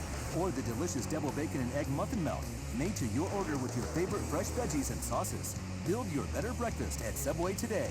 Subway. Eat fresh. For a driver that had gloom and doom during practice here on Tuesday, what about Elliott Sadler tonight? Looking very good in that blue number 19. Yeah, he's right there. He's hanging on. He's got Kyle Busch right on the back. So he's in some pretty good company right there. Yeah, he bounced up the racetrack a little bit right there, and the 18 car got up under him. But at the same time the 18 car got up under him, the leader switched to the outside line, the 29 did, to pull the outside line and left the 18 hung out. And if you look at Biffle back there, Biffle is about in the 13th spot right now, so he has slid way back. Wow, did you see it? Yeah. That 12 car, oh, look at that 29. 12 car goes in the corner right on the bumper of the 29 and just loses a nose and chases that thing all the way to the wall. And you see he lost so much momentum. These guys are 3 wide under him in the trial right here, 2 wide. Opens the door for Elliott Sadler, who led that lap, the 6th different driver to pull this field around tonight at Daytona. More on Elliott Sadler. Let's go to Marty Snyder. And guys, I talked to Elliott before the race, and he said, man, that car completely different in that happy hour than it was in that first practice when they struggled so much, like you were talking about, Kyle. And he's one of those guys with 4 tires. That may have been the difference here. He was able to drive to the front. No changes on that first stop for Elliott. And should we be surprised? He's always good here at Daytona, isn't he, guys? Yeah, I don't think we should be surprised in Elliott as a driver, because Elliott can drive a race car. That's how simple it is. I think I'm extremely surprised at how far off they were to come to lead this thing a day and a half or 2 days later. That's pretty impressive. Tell you what's another impressive storyline that's developing early here. We talked about the success for Team Penske. Outside lane, 3rd and 4th cars in line. You've got Kurt Busch and Brad Keselowski. We mentioned them earlier and how good they've looked in the early going, but there were 12 cars that actually went out for qualifying yesterday before it was washed out. The quickest of those, Sam Hornish Jr. He's about 3rd in line on the bottom man, right watch now. out, guys. You got to watch that. That could have been big right there. Just all that was defensive driving, trying to keep guys behind each other. But I don't know how the 19 didn't get turned in the wall on that deal. The 19 was turned to the outside. He just saved it and brought it back to the inside. I think Kyle Busch made such a move to the left. It really startled the guys behind him, and they didn't know whether to go with him or to go with the 19. And I'm going to tell you, we're here once again. Here we are with the 19 and the 2, the Busch brothers up front. These 2 cars have been impressive in the first little bit of this race, with the 29 hanging right there. These are the 3 cars right now. They got Truex snuck up there right there to the bottom line, too. Truex, a driver that was very good and just missed an opportunity of winning here in February. Kurt Busch leaving his brother and pulling to the outside to follow Elliott Sadler in the high lane. Now, you see the 18 come off the corner and get a little bit of a run. You see Elliott Sadler come down on his door and comes down on his door and then swings back out to the wall. That almost stops the 18. 18's coming in. Having trouble here. Yeah, because he looked like he was all over that steering wheel. So he's obviously feels something wrong in that car. An unscheduled pit stop. Lap 28 is when we will get the service. 11, 10. He's 3, 2, 1. Let's go to Phil. Kyle Busch said he thought he had a loose wheel. They're going to come in. They're not sure which side it is. They will probably put 4 tires on this car, but Kyle reported in about 4 or 5 laps ago. He said it felt like it was a rear, but he definitely feels like he has a loose wheel. Kyle Busch, one of 6 different drivers to lead this race here tonight. You know, and he's probably going to go a lap down. I mean, he's going to pit these guys out of the pits, but he'll be the lucky dog if the caution comes out. So all he's got to do is ride. Yeah, and you saw him come down pit road there, and you pointed it out, Wally, on the monitor here. He was adjusting his brakes so as not to lock the front or lock the rear. Now, when he goes back out, he'll readjust his brakes for what he's doing on the racetrack. But to get down pit road, that was incredibly interesting to watch him adjust the brakes so he's not got too much rear brake when he gets there. Fans, everyone's favorite Cup car design contest is back. The Toyota Racing Sponsifier 2 is underway with new features. To design a car and learn more about the contest, visit Sponsifier.com. Well, we wanted to do something for our fans. I want Kyle Busch in a pink car in a pink suit. Nice. And now, they get to be our sponsors. I'm a 7-tier Warlock, which at my age is extremely rare, 34. With this contest, I can put that out to the world. Up to now, it was just my van getting the word out. I'm choosing Joey Logano as my avatar. I feel he is a worthy ally.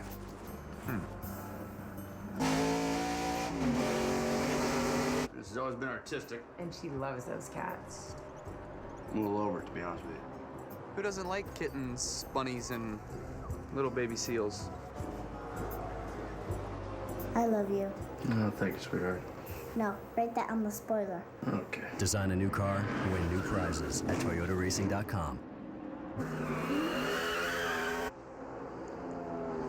Sam Hornish Jr.'s had a nice run through the field tonight. He hopped out of line and helps push Kevin Harvick back to the race lead. Driver 29 has led more laps than anyone here tonight. You know, I tell you, Harvick's car has got to be awfully good because I mean, you look at what happened. Bivens sitting at 29th spot on that pit stop, and Harvick is still hanging tough up there. Updating Kyle Busch, you don't see him on our Toyota driver update here. That's because he had to make that unscheduled pit stop. He scored in the 38th position, but he is still on the lead lap. And I know this means absolutely nothing right now, but let's go back one more time. 3 Penske cars in the top 6 right here. We talked about it in February down here for the 500. They've got a Speedway program that's impressive right now, and their stuff, all their cars seem to be handling real well.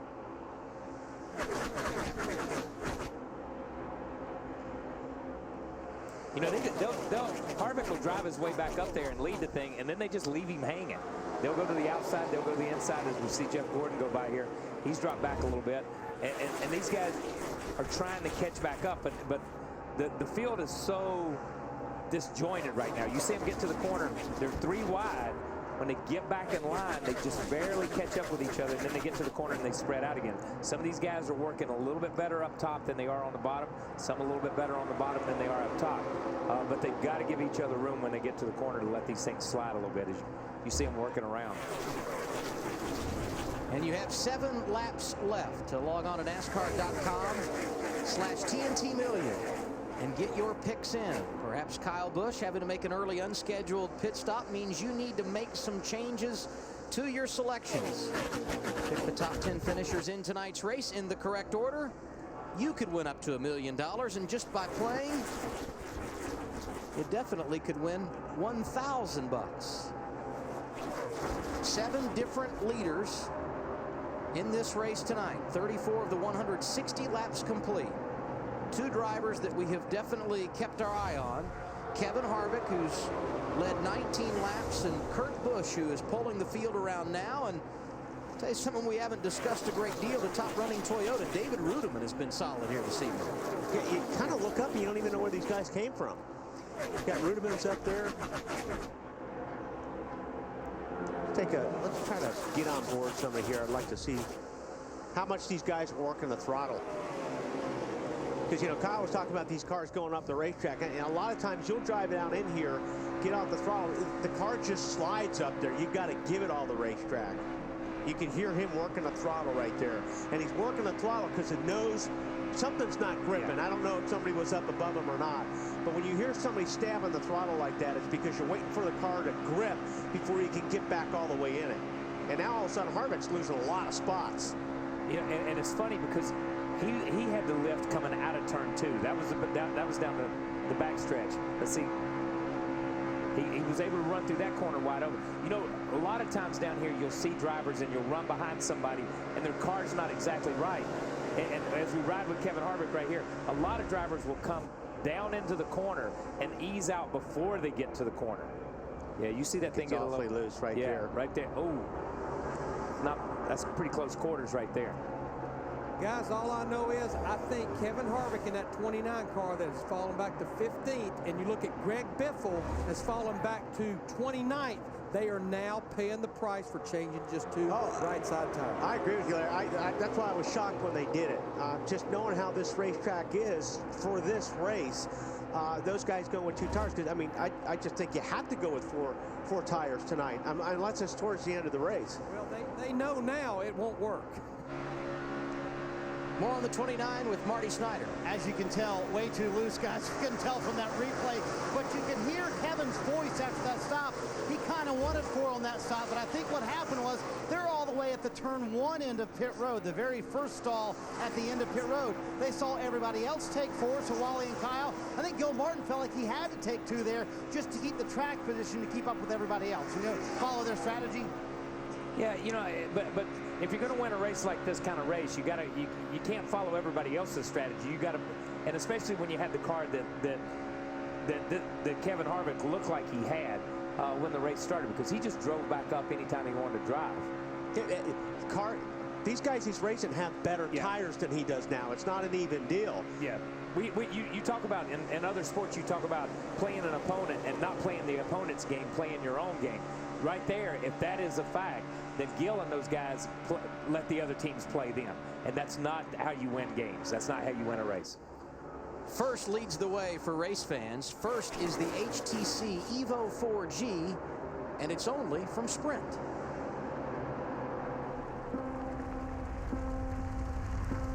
First is the beginning.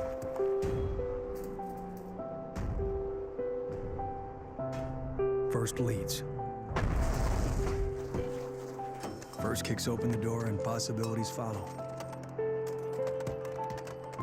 Other than curiosity, nothing comes before first.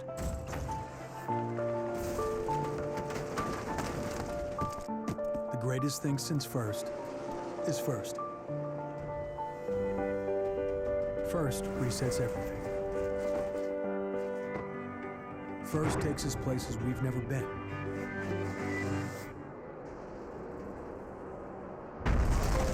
We all want first. First isn't later, it's now. What will you do first with Evo, the first 4G phone? Only from Sprint, the Now Network. Told you at the beginning of the night, qualifying was rained out here yesterday, but Tony Stewart unable to stay in his scheduled starting position inside the top 10 because he was in a backup car. Stewart's not made a lot of progress, worked very hard on his machine on their first pit stop of the night, and the defending race winner still scored back in the 30th position. Kurt Busch continues out front. Elliott Sadler enjoying his ride right behind him. And if you drift back in this group, see the bright orange car look familiar? Jamie McMurray piloted that one machine to victory lane here back in February. How are they feeling about it tonight, Matt? The first part of the race, Adam, he felt like he had probably one of the best cars on the racetrack. Much more grip than any of the cars that were racing around him. He could go on the bottom, the middle, or run the top. They made a slight chassis adjustment. He told Kevin Bonomanian, we have taken all the grip out of this machine. We're going to have to back up that adjustment we made, but he has just now climbed back into the top 10. And everyone now chasing Elliott Sadler, who used the outside lane and some drafting help to drive around Kurt Busch. He's the new race leader. What's the story with Kurt Busch, Ralph? Well, Adam, he says he's got a real handful out there. In fact, it's kind of interesting, Kyle and Wally, he says when he gets in behind somebody, the car tends to tighten up. When he gets out into the lead, it gets loose. In fact, it gets loose everywhere. And he said this might be a byproduct of these cars on this racetrack tonight. That's what he told his crew. You know what, Ralph, you're exactly right. What's happening, these guys get in the corners, and it's doing different things. They're fanning out in the corners because they need the room. They can't run into the corner side by side like they used to, but these cars are a handful. You're exactly right, and it looks like it, because once they get to the corners, they fan out, and they're looking for as much real estate as possible. Those Penske cars hooking up again. This time it's Sam Hornish Jr. on the bottom lane, getting help from Kurt Busch. Watch TBS tomorrow, 12 p.m. Eastern Time. Cal Ripken, Dennis Eckersley, David Wells, and host Matt Weiner unveil the 2010 MLB All-Star rosters, followed by the Toronto Blue Jays and the New York Yankees at 1 p.m. Eastern, only on TBS. Sam Hornish Jr. sideways as he tries to grab the lead. Nice save. I bet the radio chatter was interesting on that one, Phil. It sure was, Adam. He told this crew chief, Travis Geisler, that he needed the car just a little bit tighter. And I'll say after those pictures that it's pretty evident that he needs a little bit tighter, but the car is very, very fast. He's driven his way up all the way up to the lead. Sam Hornish Jr., a driver who has struggled throughout 2010, but has been very good here tonight. Larry looks solid. Well, yeah, I'm just thinking about Sam Hornish Jr. Right now, if you notice, there's not a car in front of him, so he's getting all that clean air on the nose, and it's really pinning the nose, and then you take someone running up behind him, like his teammate Keselowski, it's really going to magnify looseness. Until they get that thing tightened up, it's going to be hard for him to be out front lead. Yeah, I think you're, and something else I look at, Larry, these guys don't look like they want to run right behind the 77. There's a couple of guys that got right up on the 77 like they were going to help him and saw him get loose, and they backed way off. When a guy's that loose in front of you, you do not want to make it too much worse. You've got to have a good mental checklist when you come to Daytona. This portion of TNT's Wide Open coverage brought to you by Frost Brewed Coors Light, the world's most refreshing beer. Scorching speeds, heated rivalries, hot laps, burning grills, Grills, Boiling Tempers, Victory Burnouts, and Smoking Hot Trophy Queens. A sport this hot calls for a beer this cold. Frost Brewed Coors Light, the world's most refreshing beer and the official beer of NASCAR. Yeah, it looks like Montoya's trying to make something happen down there, but it doesn't look like there's a whole lot of people willing to work with him either. You know, and the funny part is sometimes, you know, you can go in high and feather into the corner and then run off strong. And you can go in strong, but you can't come off as strong, you know what I mean? Because the car begins to take off, so it equalizes itself. And you see Montoya dive to the bottom and kind of gain on him through the center part of the corner, but at the same time, you see the two get that run up off the corner a lot of times and come back by him. Just as soon as I say it, but it doesn't happen. So there we go. I'm a genius. We do it all the time, don't we? We do it all the time. Yeah. But he celebrates when he's right, doesn't he? Yeah, well, yes. I appreciate the fact that you take the good with the bad. You talk about Montoya, his owner, a winner earlier today. The Grand Am Rolex Series running here at Daytona and the Daytona Prototype Division. But he's not, you know, the 42's not content to just sit there and run in line. You know, he's one of those guys that he'll keep pulling out and hoping that somebody's going to go with him one of these times. You know, what's pretty good about watching this group right here, this pack of about 10 or 15 cars has really separated itself. As we see this shot right there, those guys have separated themselves from the next pack behind them, which is fairly impressive because there's some good cars in that next pack. What's the word in the 42 camp, Marty? Yeah, also, KP, all these guys up here in this pack, 4 tire guys. Wow, Jimmy Johnson very loose in front of Montoya, and that's Montoya's problem. He said off the corner, extremely loose. So for him, he said, I would like to run that high line if I can get people to go with me. He's a little more comfortable with a loose race car running it up high when he can, although he's on the low line right now, guys. In the category of what a difference a year makes, David Rudiman, at this time last season, 14th in the standings and very much alive for a playoff position. This year he's 19th, but he comes to a place where he had a great run earlier in the year, 5th in the Daytona 500, and Rudiman's been strong here this season. Two-car took off and went to the wall. Now you can see the more they run on these tires, the more these cars are going to handful. And here comes a 48. I think he's probably maybe had enough. 30 laps. Actually 31 since his last pit stop. What about it, Matt Yoakum? The 2006 Daytona 500 winner making his way down pit road. Great save through the tri-oval. Keyed his mic and said, I believe I've got a right rear tire going down. Chad Canals told him just get clear, get safe, and bring it down. The right side tires are off, left side's going on. They're going to immediately start checking over those tires to see if indeed he's got one going down. I think everybody thinks they've got a right rear tire going down right now on the racetrack. A sport this hot calls for a beer this cold. Frost Brewed Coors Light, the official beer of NASCAR. Scorching speeds, heated rivalries, hot laps, burning grills, boiling tempers, victory burnouts, and smoking hot trophy queens.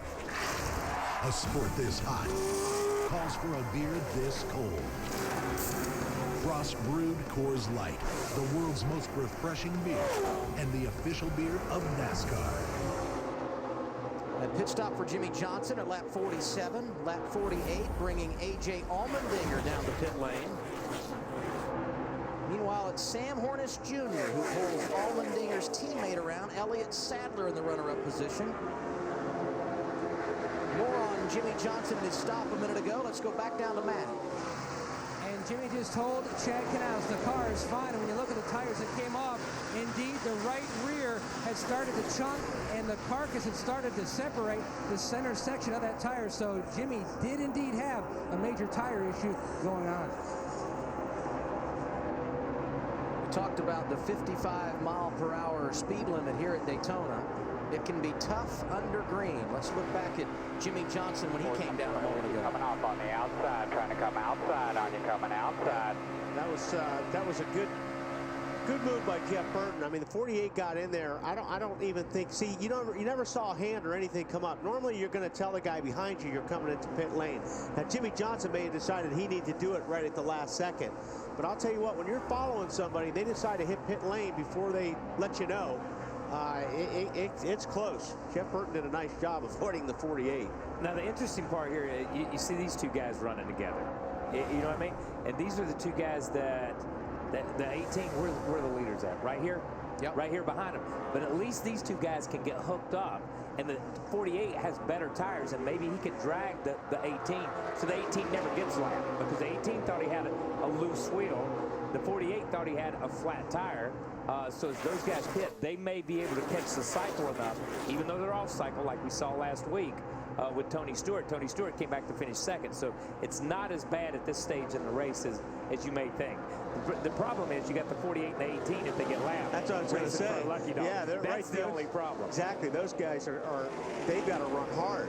The other driver that made the unscheduled stop, A.J. Allmendinger, he not so fortunate because of where he was running on the racetrack when he came to pit road. He has already lost a lap. Yeah, these guys are going to be coming in, I think, a lot earlier than we thought because of these tire issues. Matt Kenseth is in for his stop. Ralph? Matt Kenseth is coming in. He's had a struggle with his car all day today. In fact, he was very concerned about the tires that came off that car in the last stop. Crew told him everything was okay. They'll change forward. He's back underway. I tell you what, Ralphie, I just saw a tire. I don't know which tire it was, but it was down to the cord that came off that 17 car.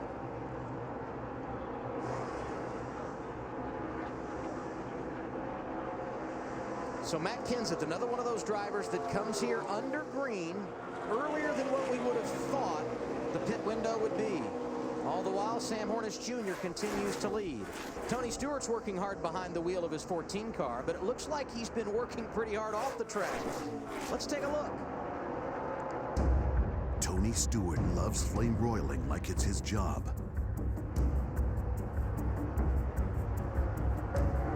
And for one day, it is.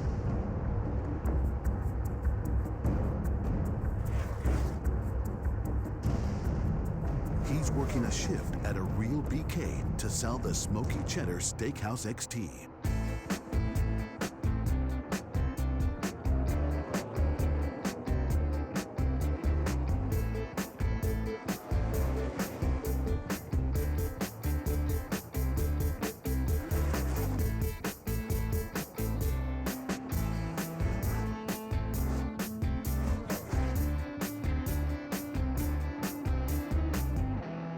Welcome to Burger King. Can I take your order? How was that? On July 19th, see Tony work at a real BK to sell the Smoky Cheddar Steakhouse XT. Updating Tony's progress here tonight. Started at the tail of the field on a backup car that had made no laps. Right now, Smoke scored in the 26th position. Still plenty of time for him. Sam Hornish Jr. leading laps for the first time ever at Daytona. Nice battle for second. Montoya to the outside of Kurt Busch. And Elliott Sadler's coming with him. A.J. Allmendinger at the tail of that mix is one lap down. Just joining us at Daytona, one caution here this evening. It was a competition caution put out by NASCAR at lap 17. Rain prior to this race made for a green racetrack, so that the decision NASCAR made for all the teams. Other than that, we've been very clean here this evening. You see the lap leaders bottom of your screen. Harvick has drifted back in the pack after leading a number of laps early. That a result of a two-tire pit stop at lap 17. You can see on some of these cars the handle's going off, like it's almost like a light switch. You saw the 43 slide up in front of the 2. The 2 checks up a little bit right there, and now the 2's almost lost the draft on these guys. They're just pointing the car and aiming at a place on the racetrack right now. Left of your screen, Elliott Sadler's been in the hunt all night long. He makes a stop. Down to the one pit stop with Matt. A grip issue this past run. You can see they backed up the chassis adjustment they made on the first stop. Let's go up pit road to Marty. Matt, a little too loose for Elliott Sadler. Half a round down on the track bar to tighten up 4 tires, and a good stop for this 19 crew. Martin Truex Jr., Ryan Newman, Carl Edwards. Some of the other drivers making pit stops under green. See Greg Biffle, Marcos Ambrose exiting the pit lane. These guys are going to be pretty spread out, too. You know, they're coming in and they're leaving the pit lane, and they're going to be spread out. It's not going to be like you're going to have a big pack. Let's follow the 2 pit stop, Ralph. Well, they're going to do 1 round of wedge, 4 tires of fuel, and an air pressure adjustment for Kurt Busch, Phil. Ralph, they're going to go down 2.5 rounds on the track bar and put a little bit of air in the left rear as we see the 46 car smoking on the racetrack. Sam said the car is a little bit loose everywhere. A tire issue for J.J. Yaley. Let's follow Kevin Harvick, Marty. At the very end of pit road, be 4 tires this time for Harvick, who has said, I don't want 2 tires again in this race. 2 loose and air pressure and wedge adjustment. Phil? Tony Stewart was in. They adjusted on the splitter on that first round of caution flag pit stop. This time 4 tires for Tony Stewart. Scott Speed leaving the pit lane with Tony Stewart, so there will be drafting help there. Jeff Burton is in front of Marty Snyder. Hung in there in the top 10. Adam, he said the car was looser than they had expected on that last adjustment. He was loose, and you see him miss his pit stall. He's in Elliott Sadler's stall. They have to back it up. That's going to cost him a ton of time here, especially under green flag stops. A costly pit stop for this 31 team. Up front, Dale Earnhardt Jr. in front of him, pitting on pit road. Said the car is way too tight. They went too far on the last adjustment. He said the front end feels so stiff. They need to work on that. They did that with air pressure and wedge for the 88 bunch. Montoya had cycled around as the race leader, but now he will come off the banking and make his pit stop at lap 58. First, let's follow Jeff Gordon in front of Ralph. Here comes a 24, Jeff Gordon. He gets in a little angled in his pit stop. They're going to take 4 tires on this one. He's going to be okay. Marty, they're going to make that pit stop. No chassis adjustments. As the caution comes out, Ralph, Juan Pablo Montoya sitting on pit road described his car as snappy loose. They go down on the track bar 1 round, trying to tighten up 4 tires and back out on the racetrack. And as Montoya exits the pit lane, you see right behind him J.J. Yaley. We showed you him driving around track. The problems with that right front tire. He was able to make it to pit road, but littering debris on the track all the way around, and thus a caution thrown by NASCAR for debris on the track. Yeah. Let's go back and look at Kurt Busch coming to pit road for his green flag stop. Right behind him. God, all these guys are locking up the right front like crazy. And those are all Penske cars. All 3 of those cars are Penske cars coming down pit road, and every one of them has the front. As we followed Kurt all the way to his pit box, but you see the 24 here, and I want to make a point here. There's the 37 in the pit. This is what you hate as a crew chief. You try to coordinate with the guy pitting next to you. I'll come in 1 lap, you come in the next lap. What happened here, these guys pitted at the same time, which hurt Jeff getting in the pits. If he had to continue this, he lost some time getting in, because you never know when that guy's going to pull out. But you see these guys talk a lot and say, stay out 1 extra lap.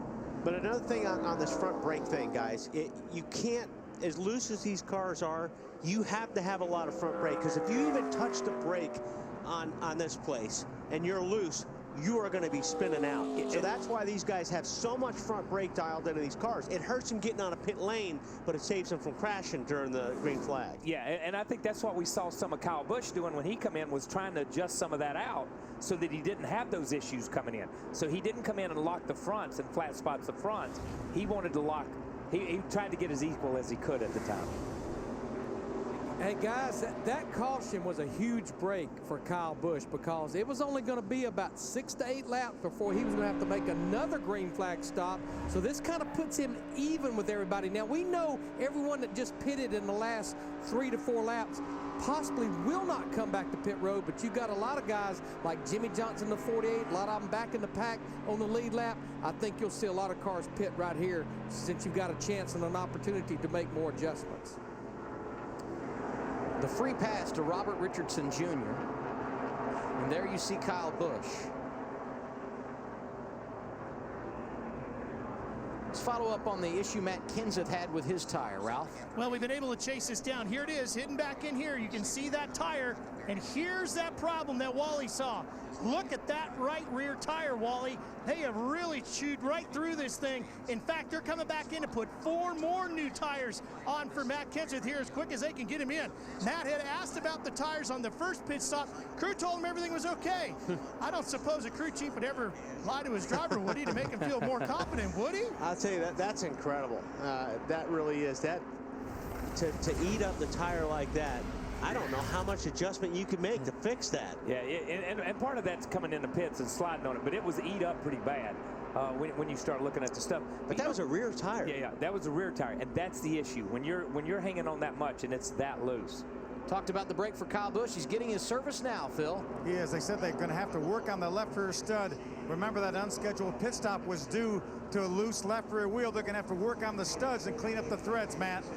And Jimmy Johnson, under one of those cars that pitted under this caution, chassis adjustment for the 48 as well. Second caution of the night for debris. The race leader, Juan Pablo Montoya. We return to Daytona in a moment. You're watching wide open coverage of the Coke Zero 400.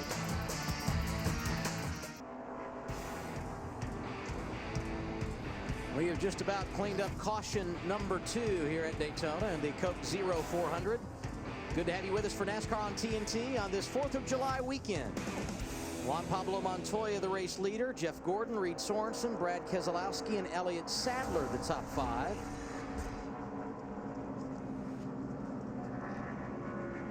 A moment ago, Jeff Burton came in under green and had problems.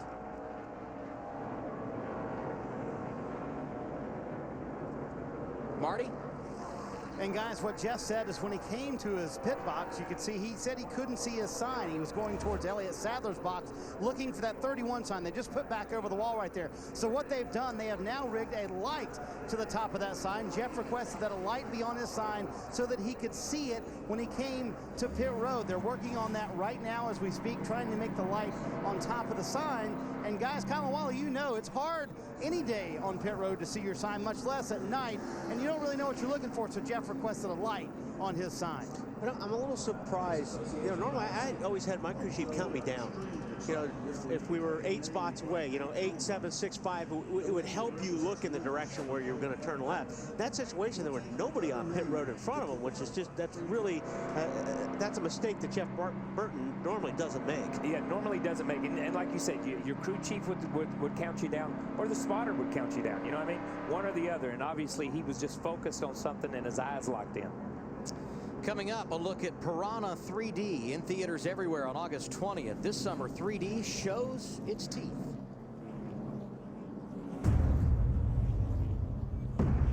For 2 million years, they have been trapped, surviving, evolving, waiting.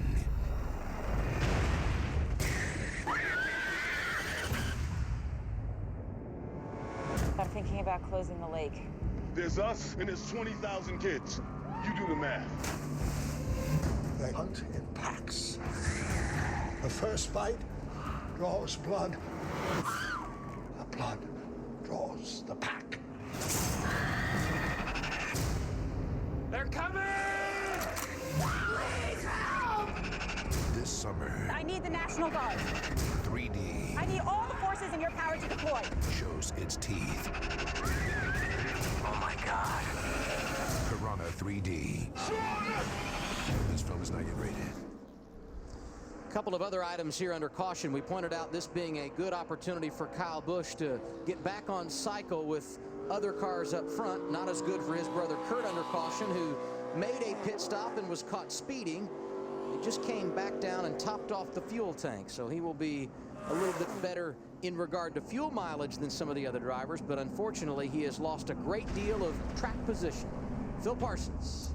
Adam Sam Hornish Jr. drove from the 30th position all the way up to the lead. When he came in for his green flag pit stop on lap 56, he had a little bit of a blister on the right rear.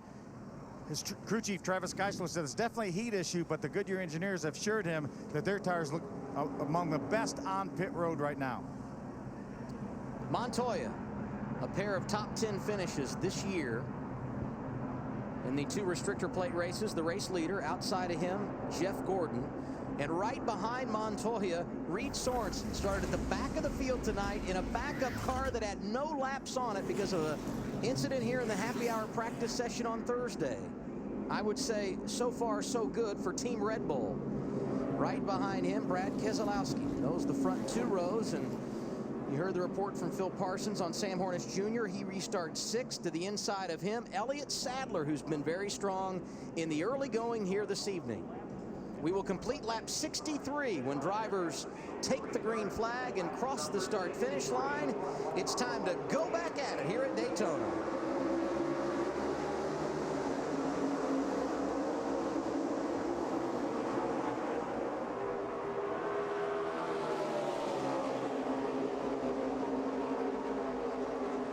Yeah, I was thinking the same thing. There's a car with a big bass on it that is slowly working its way towards the front. He just really has been playing it smart. He's got a really good race car. We saw it in practice, and Jamie McMurray, that one car, sitting right there. Always a fine balance, Kyle, between patience and aggression when you come to a place like this. McMurray, very balanced, started 17th, and as Wally pointed out, here we are as things starting to heat up. He's knocking on the door. That 11 was getting ready to knock on the wall right there a little bit. But you're right. It is patience, and he's gradually worked his way up, just like he did in the 500. And I think that's the deal. These guys are a little bit aggressive on these new tires because they know they got to get their position now. Because they know, a lot of them know, my God, I don't know what my car is going to do after 12 laps. I don't know what my car is going to do after 15 laps. And we saw this pack separate in that last run, really get spread out. So these guys don't want to get spread out again. And that's just as we say that, McMurray gets caught in the middle right there. So he's going to have to find his way out in a hurry, and he does. He gets a break there. Elliott Sadler down on the bottom, losing a couple of spots right now. Jeff Gordon in that outside lane, the new race leader. You're watching the Coke 0400 at Daytona, powered by Coca-Cola on TNT. There's these footprints, so I figure that's how he fled. He's a yours, Sutton. What? You tracked him through the scene, damn it. No. Lock this place down. TNT Tuesday. Where is she? A new kind of detective is on the beat. Now write it down. No more questions without an arrest. So arrest him. And he's like nothing you've seen before. I'll investigate this for you if you want, but we're gonna have to go talk to your mama. He doesn't have it in him, I can tell. Bingo, Dwight. Bingo. He may not always do things by the book. Fellas? But I trust Dwight when he's got one of his feelings. I'd like to second that. Me too. Tuesday. He's got murder, love, betrayal, all kinds of crazy stuff. Have mercy. Solving crime takes a little down-home justice. I will hunt you down and I will make you pay. And a whole lot of Southern charm. You are but a peasant in this vast kingdom called woman. Meet television's coolest new cop, Memphis Beat. All new Tuesday at 10 on TNT. We know drama. When you're a part of wide open coverage on TNT, you don't miss any of the action. And unfortunately, this action involving A.J. Allmendinger bringing out our third caution of the night.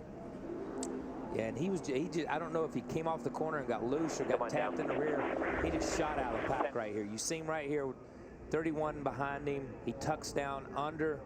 The 18 comes off the wall, and they just get together right there. And part of this is you see the racetrack still a little damp here. As he's sliding, and this thing begins to slide, he's in the gas trying to make it do something, but there's no grip on that wet racetrack, and he just slides into the inside wall. Yeah, what happens is he tries to stay off the 18. You can see him cut down on the 18, and as he's cutting down, he's getting loose, and him and the 18 made contact. It was Bobby Labonte that went right behind Allmendinger as he slid down. Watch the inside lane. The 18 did being in front of you, stay where you are, just keep coming. Caution's out, caution. Right in there with Jeff Burton, and now the other end of this business, trying to repair the car so he can continue on.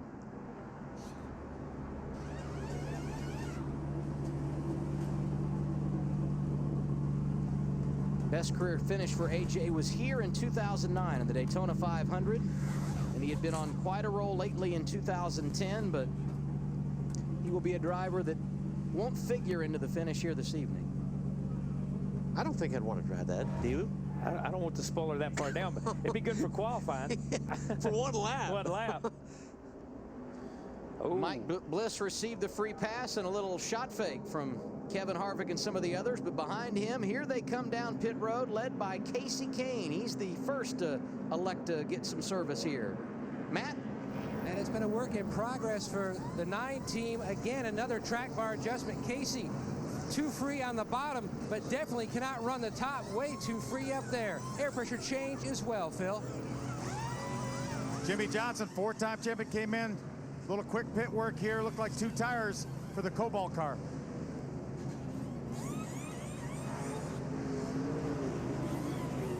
Elliott Sadler leads pit road, 4 tires. Car was a little too loose for Elliott's liking. They go down once again on the track bar, trying to tighten him up. Saw Tony Stewart exiting pit road. He has been there frequently tonight after starting at the tail of the field. On the other end of that, Hamlin started at the back. He's up to 3rd. Jeff Gordon, your leader at Daytona.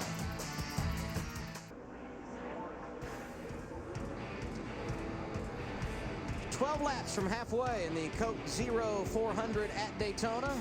Started this race 90 minutes behind schedule after a rain shower moved you through here earlier this evening. But we are racing now, and Jeff Gordon is the race leader. The Coke Zero Fan 400 is happening right now online. Go to CokeZero.com and vote for your favorite driver. We saw some guys having some problems on the restart, spinning tires. It'll be interesting to see if these guys have that same problem with the guys that didn't change tires. It's hard to go. It's hard to go on this thing on the restarts. The top 9 cars stayed on track. And there were a number of others that did as well, but that's where the break was as far as the first group that elected to pit. And you see Denny Hamlin, obviously one of the drivers that did not come down pit road under this caution. He's advanced 35 spots. When we restart, it will be the first 18 cars on the track that did not get service. The first of those that did come down pit road, Jimmy Johnson, who will restart in the 19th position. We're set to go back under the green flag as we have wrapped up our 3rd caution of the night, a spin by A.J. Allmendinger. Gordon and Keselowski on the front row. Hamlin, Montoya, and Hornish Jr. join him inside the top 5. There's a couple of names we haven't heard much from in a while. Kevin Harvick restarts 9th, and Dale Earnhardt Jr. going off 10th as we get the green flag once again here at Daytona.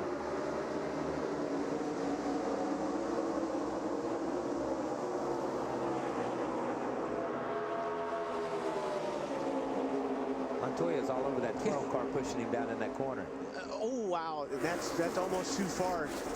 Like I said, you got to get off a guy's bumper when you get to turning that car.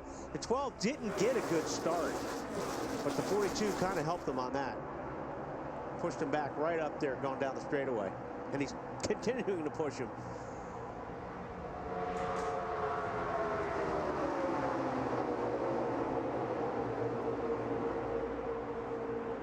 Interesting, you see Brad Keselowski be on the receiving end of the push from Montoya. Under caution, Jeff Gordon was talking about the exact same thing, saying Brad Keselowski a little bit too aggressive.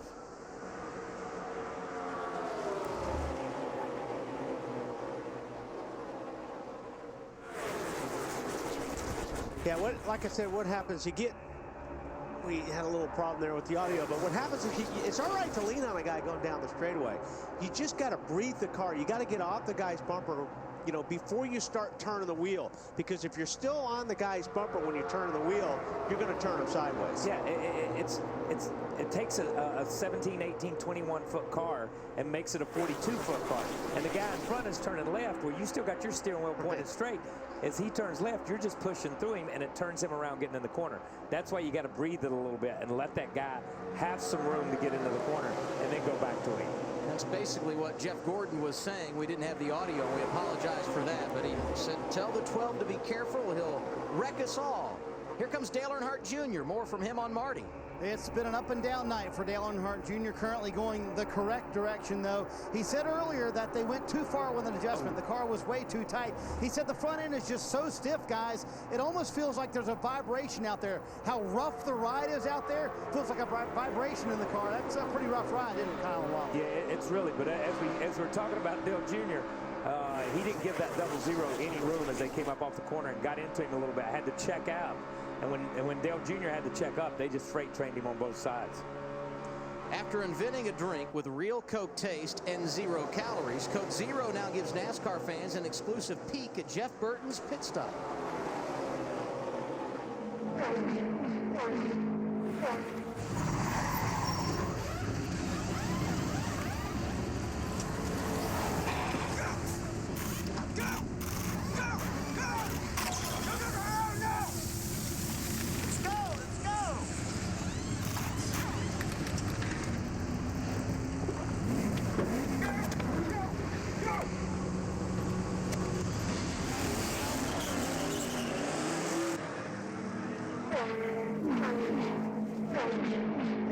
Hey, it's Jeff Burton. I'm doing everything I can to win the Coke Zero 400 tonight, but I need your help to win another race happening online, the Coke Zero Fan 400.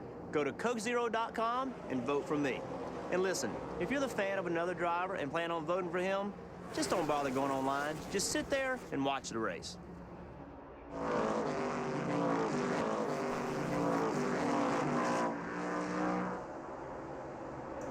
Our wide open coverage allowing you to see Juan Pablo Montoya take over the top spot here at Daytona. One of 10 different race leaders here tonight. Making that car pretty wide back here on the back straightaway, Montoya was. And I'm going to tell you something, Hamlin is all over that wall going through 1 and 2. But a lot of guys are, but they're making it work. Right now, they're up there with it. The newest pavement on the racetrack after 30 years is right up next to the wall. Okay, and they're still using that pavement to make time. But Juan and that crowd still hammering the bottom down there. You look at where the 11. Look how high he is right there. Almost like we're at Darlington, right in the rim around this place. Looks more like the king up there riding where that's where they always run. He and Pearson and those guys. But he's making it work, and you see he comes off the corner. Now Montoya goes to the high side and jumps in line behind him, cuts off the 24. I'm not sure Jeff Gordon was impressed with the move Montoya made there. He probably wasn't, but here's what you watch this and you say, all right, the 11 has come from the back to the front on the high side, and the first thing he does when he gets to the lead is what? Go to the bottom. Yeah, you know what I mean? And he goes to the bottom to try to figure out what's there because he's not been able to use that groove to get to the front. Tell you what, another guy's up there, 5th spot right now, who had a real ugly tire that Ralph showed us is Kenseth. It's been well documented, the struggles for Ford and the Roush Fenway organization in 2010. A pair of drivers starting to make their way to the front now. Wally, you mentioned Kenseth. He's 4th in line in that red and yellow car on the outside, and right behind him, teammate Carl Edwards. And I don't think Carl's car was very good when they dropped the green flag. Those guys have adjusted their car. It's a lot more stable. We saw him lose the nose a few different times, and that's good that you see these guys are able to make adjustments and keep themselves in a race. How they feeling about it in the 17 camp? Ralph? Well, I don't know about the camp, but I can tell you the driver's a little bit happier, and that's really all that matters at this stage of the game. Because early on today, he was not happy at all, really struggling with the car. But I'll tell you one thing he does have working for him is they can work on the radios back and forth with their teammates. And earlier today, he was sharing information back and forth with Carl Edwards, and information like that is key. Kyle Busch getting aggressive and sliding into the outside lane. He nearly went a lap down early after having to pit out of sequence under green, but a timely caution helped Kyle Busch get back in the game, and now he finds himself solidly inside the top 15. Here are Greg Biffle and David Reagan for more on how Goodyear supports our troops. NASCAR trusts Goodyear on every car in every race. And tonight is the exciting kickoff of Goodyear's Support Our Troops initiative. To NASCAR fans, the Goodyear blimp is a great way to view a race. But did you know the military used a Goodyear blimp to patrol the U.S. coastline after Pearl Harbor? Goodyear supplies tires for thousands of U.S. military vehicles, and tonight they're inviting you to join them in supporting our troops. Go to Goodyear.com to help support our troops. Goodyear, the official tire of NASCAR. Denny Hamlin won back-to-back races starting 4 weeks ago at Pocono. He won there and at Michigan. His luck had not been great the last 2 weeks and got off to a rough start here at Daytona with a practice crash. But man, here he is at the front leading this race And another driver that had some bad luck, Kurt Busch. Remember, he was penalized for speeding on pit road under caution moments ago. He's back to the front, and his teammate, Sam Hornish Jr., going for the lead in the outside lane. You know, that outside lane is working after about 8 or 10 laps. We saw Denny use it to go to the front, and now we see Hornish and those guys use it to go to the front. Yeah, but the thing is, Denny kind of changed his line. He got out there up front, and then he started running the bottom. When running the highlight, got him in the lead. Seen teammates working well together tonight on multiple occasions. We see it now. Look at that outside lane, 4 deep. Jamie McMurray in the bright orange #1, and right behind him in the target car, Juan Pablo Montoya working together out of the Chip Ganassi stables, and now Denny Hamlin starting to drift back a bit. You know, at least you've got Hornish up there, and Hornish is staying with the girl that brought him to the dance, which is the high line. You know what I mean? He's going to make these guys go under him at some point in time, and you saw, you know, the 17 look, and when he looked, and the 48 jumped out beside of him. But he's going to make those guys drive under him. But this is like about the same amount of laps in the run when the 77 was up front earlier. You know, it's like these guys, some of them are for the short run, some of them, you know, their cars are better right there in the middle, and then it looks like everybody goes to junk at the end. What do you see, Larry? Well, what I've been watching, and I think we'll have to get close to the end of the race. We are halfway right now to see if this is actually what's going on. But when I look at some cars back there just outside the top 20, like Ryan Newman, like Dale Earnhardt Jr., Clint Boyer, Tony Stewart, who made his way up into the top 15 before that first caution, it's almost like those guys tested the waters early to see how strong their car was. Now they're just sitting back in the weeds trying to stay out of harm's way and let the laps wind down. See that group of cars Larry was referring to right here. 2x2. David Reagan, a solid racer on the restrictor plate tracks back there. Reed Sorensen, who was in the top 5 earlier. Logano has got his hands full right there. I saw a lap earlier. Got some help there. Where he got loose, and he got big time loose right there. And he was up and about this. He was up around the 7th or the 8th spot. Yeah. About 5 or 6 laps ago, but. Look at the 40. Look at the 18 pulls out on the 48 right here. Watch the 48 close the door on the 18 as they get to the corner. He's there. He's there. He comes over. He comes over. He comes over. That could have been big. Yeah, that's a little reminiscent of what the 48 did to the 24 at Talladega. Just like he didn't know he was there, and he just come over on him. The 18 lost a lot of ground. He's running back in about a lap and a half. But that's where the spotters and the drivers have to work together to say, hey, he's coming. He had a run on him, and the 18 had a run on the 48 at that time. Missed the battle for the race lead. Sam Hornish Jr. leads it. Jimmy Johnson squeezing down on Kyle Busch. And it's that 3-car draft on the bottom that's going to have the advantage. Jamie McMurray, the 3rd one in line there. And as a driver, I'm gonna say, as a driver, that's incredibly frustrating. You see the 48 work and work and work and get himself in a position to lead, and then everybody gets in the other line, and you go back to 4th Gates up on you. Yeah, you hate that. I don't know how you can come to Daytona after winning the 500 and be quiet, but McMurray has been very sneakish in getting to the front tonight, Matt. One of the best race cars in practice. Remember, he didn't even run the second practice because that car was so good, didn't want to take a chance. They've worked the past 2 runs to get this car back to the grip level it was the very first run. Now it's just a tick on the tight side, and he can run anywhere, bottom or top. Just saw Elliott Sadler bounce off the wall there between 3 and 4. And he had been in the wall earlier, so this is about the 2nd time. Let's look at it one more time. Top of your screen. Yeah, he got put up there in the wall by the 00 Rudiman. His teammate Casey Kane looking very good in the top 5. This portion of TNT's wide open coverage of the Coke 0400 brought to you by Frost Brewed Coors Light, the world's most refreshing beer. Scorching speeds, heated rivalries, hot laps, burning grills, boiling tempers, victory burnouts, and smoking hot trophy queens. A sport this hot calls for a beer this cold.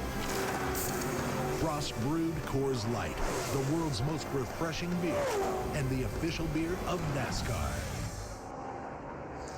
Sam Hornish Jr. has been hanging on. He's been tested several times, but he's got two big boys ganging up on him on the outside. Kyle Busch being pushed by Jimmy Johnson. New leader at Daytona, 18 on point. Let's hear about the man that's now in the runner-up spot. Phil on Sam Hornish Jr. Adam Travis Geisler, as crew chief, told Sam just a couple laps ago while he was leading that they were past halfway, and Sam said, let's start praying for rain then. So Sam Hornish would just as soon end her right now, but he's got some work to do. The 18 got by him. And now he's under attack from a couple more. Jimmy Johnson with a little help from Jamie McMurray on the outside. Hey, McMurray's car looks awfully impressive right now at this point in the race. I mean, he just seems to be able to work where he wants. The car looks like it's a little bit loose, but his car looked a little bit loose in the 500 when he won it back in February. Clear all around. See a great run right here. You can see he gets on the 77 car, so that car's pretty strong in a straight line as well. Winning here, Kyle, so much about time and place, but you can make your life a lot easier as Sam Hornish Jr. squirrels around. Boy, the one got out of that because he thought it was going to be a wreck. You saw the one just jump out of that right there. I mean, that was pretty vivid for you guys sitting at home to see how quick you have to react to see. You don't know what's going on in front of you. And he just jumps out of gas, loses like 3 positions. But I don't think Hornish got out of the gas, but the one car did. I think if Hornish saw that on TV, he'd come in the pits. Yeah, he'd come in and get it worked on. Jeff Burton, one of the beneficiaries of McMurray sliding back. Haven't talked about Jeff much tonight. Former race winner here at Daytona.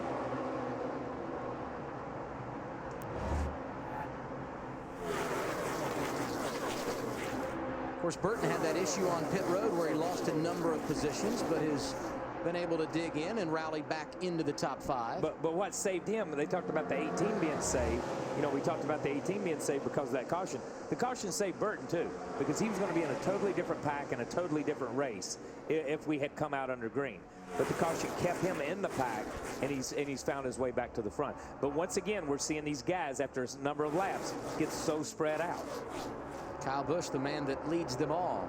A sport this hot calls for a beer this cold. Frost brewed Coors Light, the official beer of NASCAR.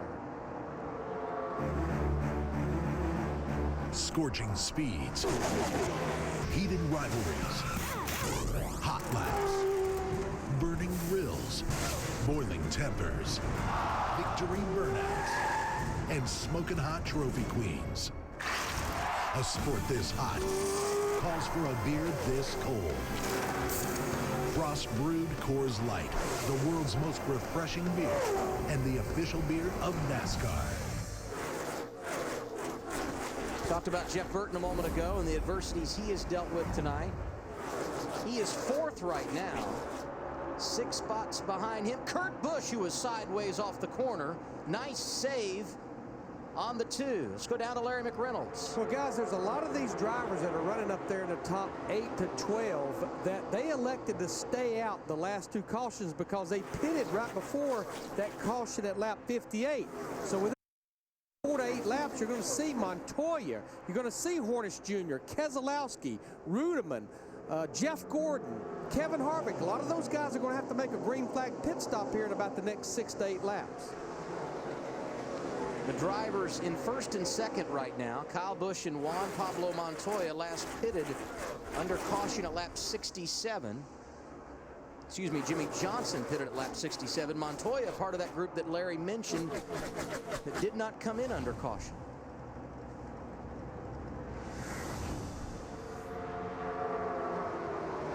Seen a great deal of side-by-side racing here tonight. I thought for a moment they were going to settle down. Well, I think these guys are getting all lined up. And like I said earlier, these guys are fanning out because they're trying to give each other plenty of room because their cars are not handling very well right now. Their cars and their tires aren't good enough to be running 6 deep side by side right now through the corners. Sam Hornish Jr. out front a few moments ago has dropped back to 6th. All three of those Penske cars inside the top 13. Watch TBS tomorrow, noon Eastern time. Cal Ripken, Dennis Eckersley, David Wells, and host Matt Weiner unveil the 2010 MLB All-Star rosters, followed by the Toronto Blue Jays and the New York Yankees. 1 p.m. Eastern time, only on TBS.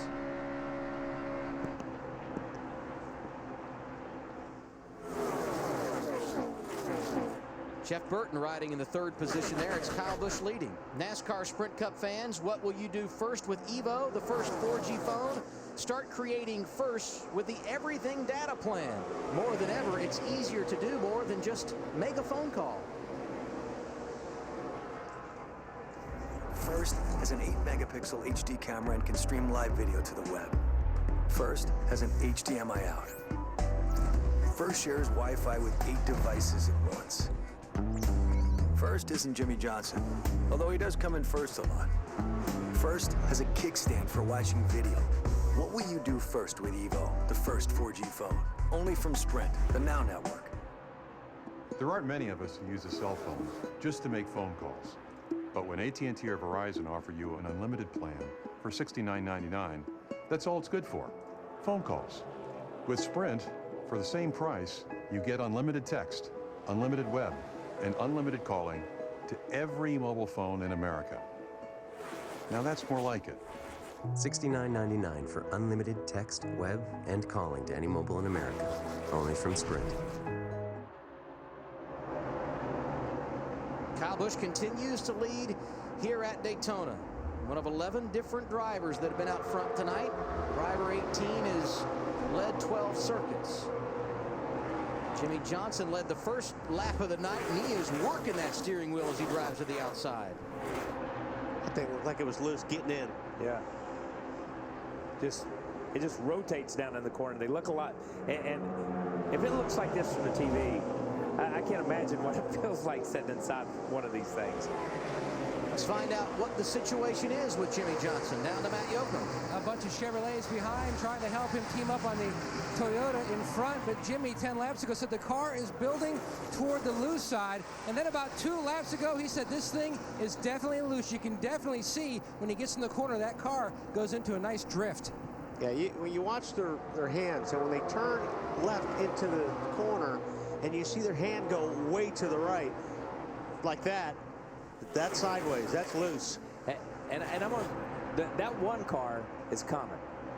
He's just little by little by little. He gains a little bit getting in the corner. You see the 31 give up 48, plenty of room right there coming off the corner. But that one car has just been making time, getting in the corner. McMurray, 4 career wins, 3 of them on restrictor plates. He won here, of course, in February, won last November at Talladega, and just missed the restrictor plate hat trick when he finished second to Harvick in an incredible pass at the wire at Talladega a few months ago. It's a good shot of Burton as he goes into turn 3. Just watch him work the wheel. This car doesn't look too bad. No. I mean, that's pretty decent. Pretty decent, and he's still in the gas. You know, you really didn't hear him kind of feather out of it or roll out of it. He stayed in it pretty good.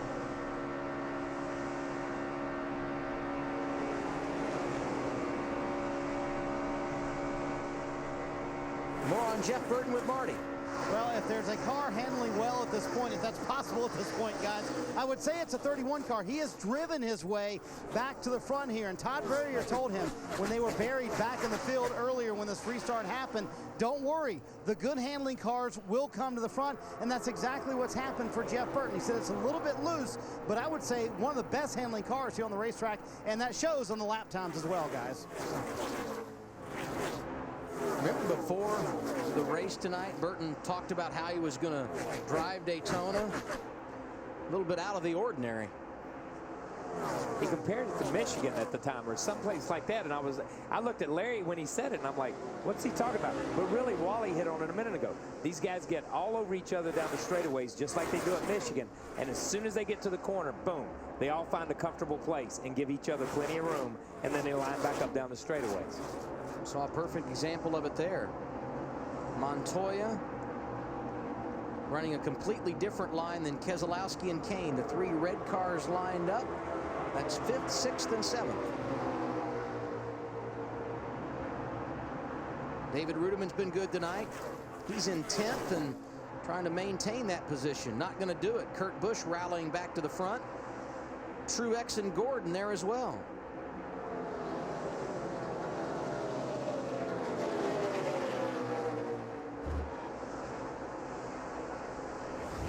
And back behind them,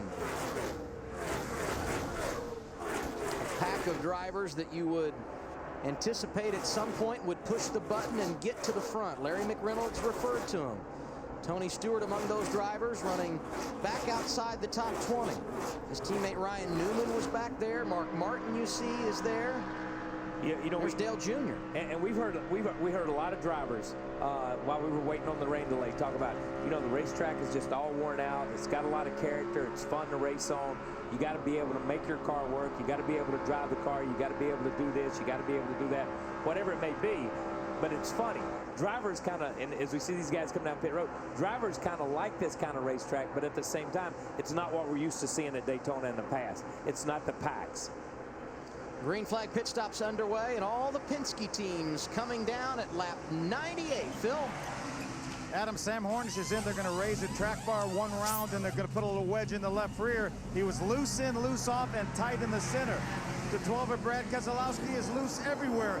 The only place he can really get some grip is down on the bottom of the racetrack. When the outside line goes, he has to stay on the bottom. He can't go as well, so they're going to snug him up as well. Ralph, Kurt Busch in the 2 car has been needing to get grip into the back of the track. It's where he's trying to get that rear end tucked down tight into the track, so they're going to lower that rear end a little bit, get him back out. David Rudiman, the other car that pitted with those 3 Penske Dodges, and here comes Jeff Gordon, Ralph. Well, he's got a bit of a vibration in the right rear, so they're going to work on that. They're going to bring him in here, put 4 tires, fill him up with fuel, and get Jeff Gordon back underway. Matt. And Joey Logano has just been hanging out of that 20 machine. He said the track is losing grip in his car, freer and freer. He was running best on the bottom. Significant adjustments, Marty, for this 20 machine. Elliott Sadler nearly slid through his pit stall, stopped at the very last second. The car still too loose. Track bar and a wedge adjustment for Sadler, trying to tighten it up. He brushed the wall a little bit early, and a slow stop this time for the 19 bunch. Yeah, you saw the 19, the rear tire changer, get tangled up in the there was a tire laying there. It didn't go where they wanted it to go, and at the same time, he got tangled up a little bit in the airline itself. But that was a good salvage stop right there. These are scheduled green flag pit stops we're seeing, but you will see them come somewhat staggered because there are a number of drivers on various strategies. Kyle Busch, the race leader. Right behind him, Jeff Burton, Sam Hornish Jr., Jimmy Johnson, Jamie McMurray. Here comes Denny Hamlin in for his service, Marty. Yeah, he ran up front there for a while, Adam, but then had to fall back because he lost that high groove, as Kyle and Wally were talking about. Car still way too loose for Denny. It's an air pressure adjustment, and back behind him, Dale Earnhardt Jr. He said the car way too loose on this run. They have not been able to hit it right on the 88, but the tires, every time they pull them off, look very good for Junior. A quick stop for the National Guard team. We see Junior leaving the pits. We saw Harvick leaving the pits right in front of him. But at the same time, in that last shot, we saw the 1 car. He just absolutely gains getting in the corner. Here's Montoya, Marty. For Montoya, Adam, still loose in the center. They haven't been able to fix that all day long. It'll be an air pressure adjustment for Juan, and also up on the track bar, a little too tight off the corner for Juan Pablo. And 4 tires here for the 42 team. Top 5 cars on track. Kyle Busch, Jeff Burton, Jimmy Johnson, Jamie McMurray, and Casey Kane all last came to pit road at lap 67 under caution. So they've got a little longer run in them in regard to fuel before they would have to pit. Tony Stewart obviously has a lot of passion for racing. Looks like he's got that same passion for his partnership with Burger King. To prove his love for flame broiling, Tony Stewart's going from behind the wheel to behind the register. Welcome to Burger King. Can I take your order? He's working at a real BK to sell the Smoky Cheddar Steakhouse XT. Starting line, finish line.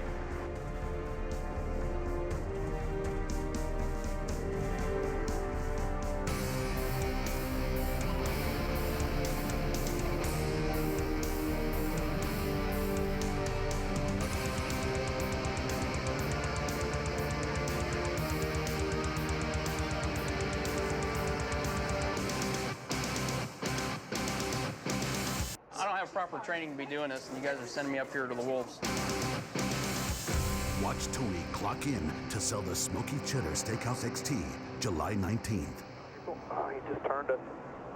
Kyle Busch into the wall will bring out our 4th caution of the night, and there was no question he got turned. Wow. Yeah, he did. There was definitely no question there. You all right, Kyle? He's got his neck down before the car's even stopped. He is hot. Yeah. Kyle Busch leading this race. Caught a big break early after having to make an unscheduled pit stop. And you know, that's kind of... He's okay. He's getting out. He's going to be looking for the guy who turned him, I believe, which is going to be the 42 car. Juan Pablo Montoya was behind Kyle Busch, but was not on the lead lap. You remember, he had pitted under green, so... But these guys have new tires, and these guys have... Some are on new, and some are on old. And as we see these guys, you see the 18 get the run, and they just hook bumpers right there. Wow. How can you hook bumpers going down the back straightaway? I'd like to see. I want to see this angle, because you see Juan going over to him and Kyle coming up. You hook bumpers when both people are crossing each other. Yeah, you know what I mean? One's going left and one's going right. I'm not, you know, that's a bad deal, but I think the 18 thought he was cleared, and I don't know what the 42 was thinking at that time, but you know, it's going for the same place on the racetrack. But that's definitely, it always amazes me at Daytona. We have so many crashes in the middle of the straightaways. We really do. We have so many crashes in the middle of this super stretch over here. You see the 11 down below the line trying to get out of the way, and they just hook right there. Happens virtually every time we come here. It's going to create for some interesting situations. As you're right outside you. Kyle here. Too wide here, just 2. Corner. Hanging on your corner. Oh, you just turned us. 42 just turned us. And you hate to bring this up, okay? But it's kind of the same situation that the 18 did to the 11 the other day in practice. They just hooked bumpers. You all right, Kyle? They were crossing each other. Kevin Harvick, one of those that had made a pit stop the first 1 lap down. He will receive the free pass as we get one more look at the accident that has brought out our 4th caution of the night. You see Denny looking in the mirror. He's pulling way out of the way because he sees these guys 4 wide. And I think the 18 thought he had a good enough run where he was going to clear the 42. The race leader is Jeff Burton. Here come the leaders down pit road. Matt? And the 1 car, Jimmy McMurray, pulls to a stop, handing a water bottle. Look for a possible chassis adjustment. At this point, air pressure for McMurray, he was tight. Meanwhile, the 48 of Jimmy Johnson, he said that something fell off the 31 car, or the 31 ran over something, because it's grinding under his car. Chassis adjustment completed. Marty.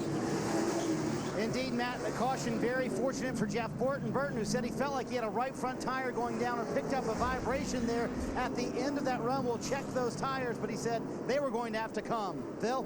As you see, Martin Truex Jr. leaving pit road, he said he lacked a little bit of grip middle to the high part of the racetrack. They took a little bit of air out of both rear tires for the Napa car. Jeff Burton, the race leader when the caution came out. 4 tires for him, and the 31 crew helps him hold serve. He's the quickest leaving the pits. We'll reset the running order when we return. 105 of 160 laps complete. We're under caution at Daytona. 106 laps in to tonight's Coke Zero 400 at Daytona, powered by Coca-Cola.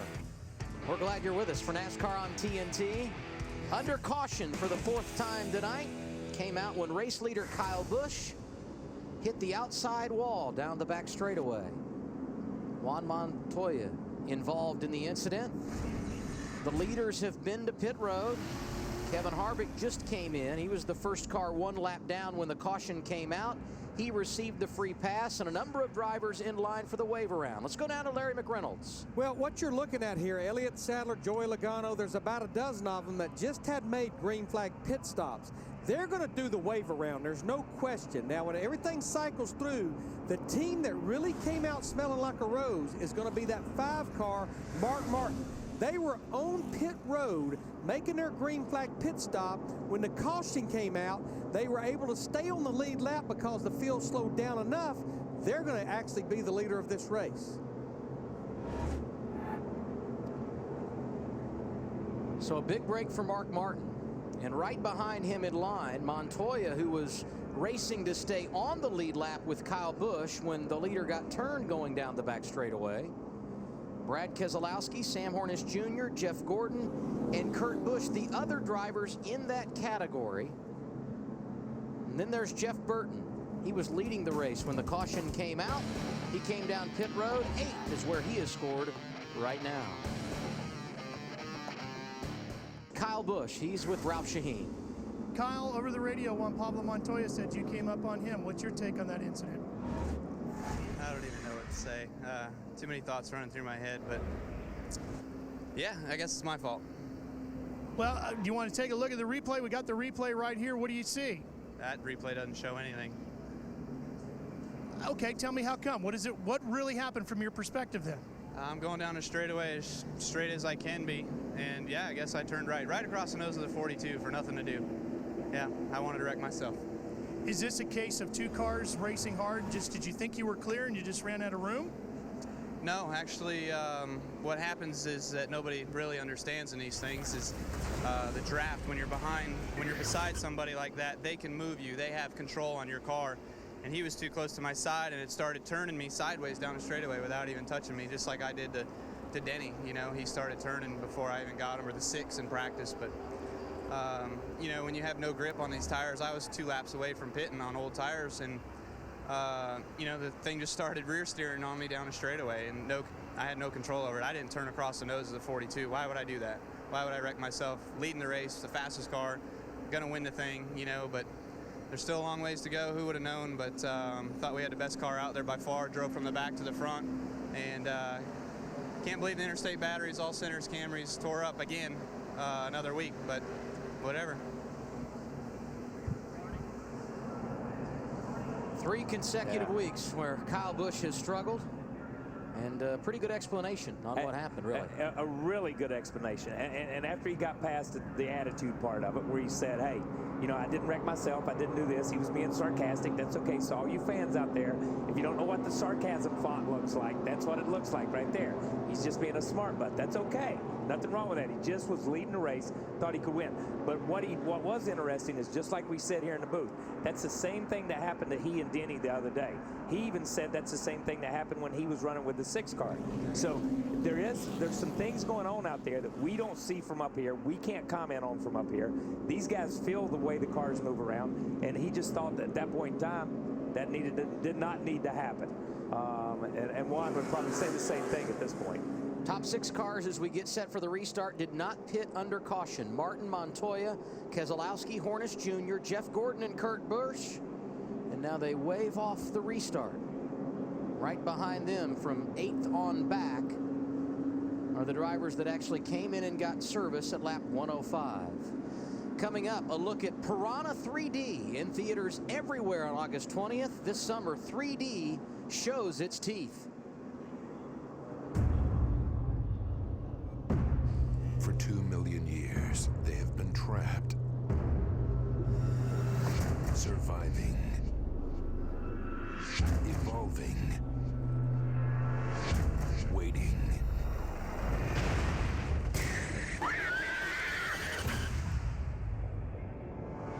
I'm thinking about closing the lake.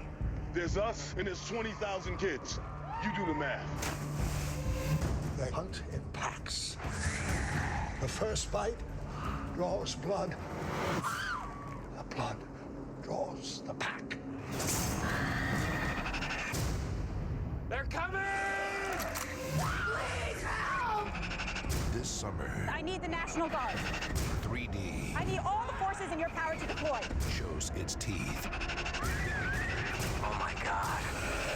Piranha 3D. This film is not yet rated. So as Larry McReynolds pointed out moments ago, one of the big benefactors of the caution, Mark Martin, right place, right time. He was making his pit stop under green when the caution came out.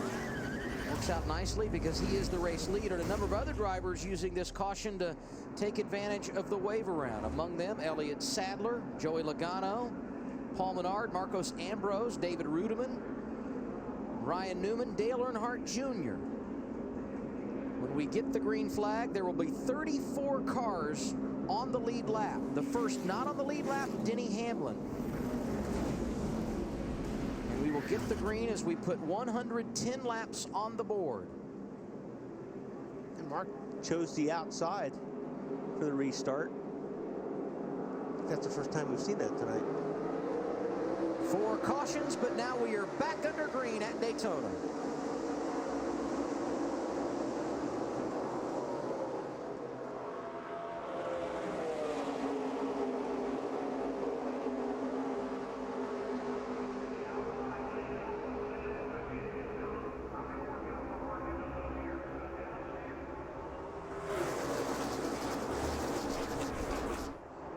Wally pointed out, Mark Martin is the race leader, choosing the outside lane. These double file restarts. The leader does have his choice. Looked like Martin a little sideways there. Yeah, he was getting hit pretty good there with, from Hornish in the 77 car. 3 Penske cars inside the top 6. Yeah, those guys have been very impressive tonight. Montoya's look solid as well. This lap, though, going to be led by Mark Martin.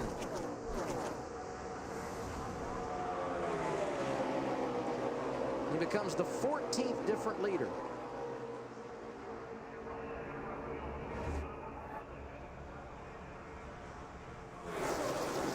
He led 4 laps under caution prior to leading that green flag lap. Be interesting to see as this run continues what happens in that outside lane throughout the night, as you see Montoya and Keselowski work good on the low lane. But throughout the evening, that high lane, as the run has continued, has gotten really quick. But it seems like the Dodges are really strong down the straightaways. I mean, those are the cars that are doing all the pushing, it seems like. Yeah, if they can get all lined up as teammates, they may go somewhere. Yeah, they are pushers. That is for sure. It's funny when you come to places like this. You get cars that can lead and you get cars that can push. And these Dodges have pushed people to the front. You know, the Penske group has pushed a lot of people to the front. They're going to get lined up right here in a minute where it's going to be 1277 and the 2. Mark, you know, started on the pole. Mark's dropping, but Mark's really not been a factor in the first part of this race. If we look at the top 10 or 15 cars, Mark's not been there. More on Mark Martin with Marty. Yeah, considering he spent the first third of his race trying to convince his guys that he wasn't just hanging out in the back for no reason at all. Mark has really struggled with the handling of this race car all night long, extremely loose. He told Alan Gustafson before the restart, I'll do my best to keep it up here, but I'm not promising anything, guys. I can tell you right now, he's looking for the back of that pack as fast as he can get there because he is out of control at this point. Yeah, Mark is a phenomenal driver, no doubt about it, but you cannot drive that car.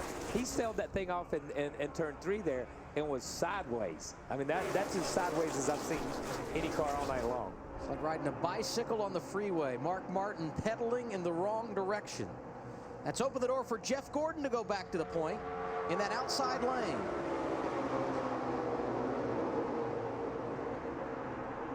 See Clint Boyer there. We haven't seen much of him tonight. He's been struggling with handling issues. But you know, at the end of the 500, we go back as we got to this point in the 500 and you get down to it, the Childress cars were there, the 31, the 33, the 29.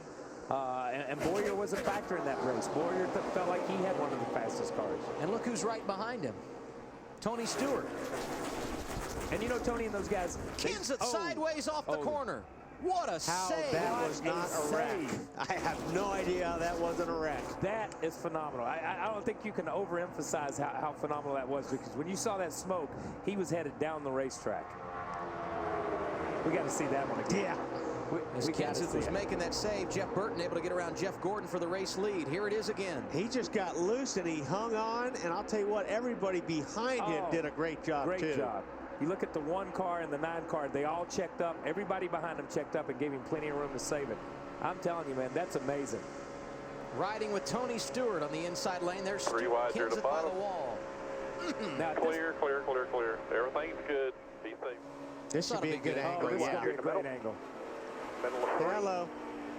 Tony Stewart right there is looking in the mirror, thinking there's a caution, and they just eliminated half the pack. Let's get more with Matt. Go inside. Put your bumper and clear low. Clear low.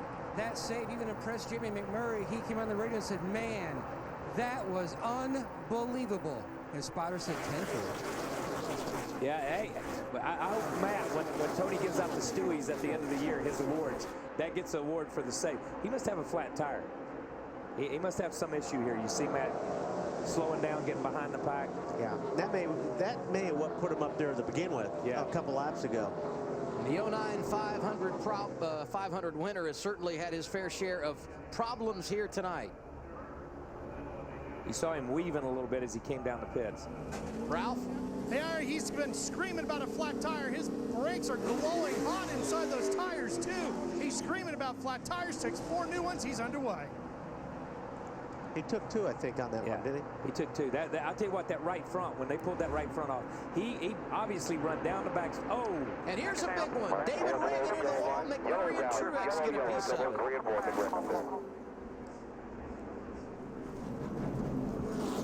Wow.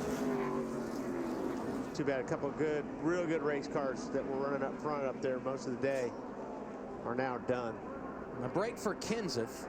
We just made that pit stop under caution. We look at what happened once again. Reagan gets just dead sideways loose, and I'm sure these guys just stack up behind him. Yeah, Jamie McMurray had nowhere to go, and neither did Truex.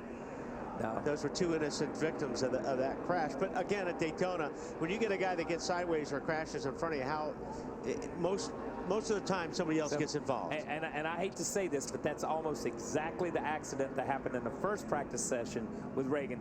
With David Reagan, he goes in the corner. He gets almost the same spot. He turns down into the corner. He took out the 18 and a couple of cars in that one that were involved in that accident. But that was, I mean, he just turned in the corner. And when he turned in, it just turned out from under him. These guys, caution of the night. These guys did a great job behind him. You see, as these guys, the 77 gets by, he's sideways right there, catches that. Yeah, this is usually a 15-car wreck. Yeah, these guys did a great job.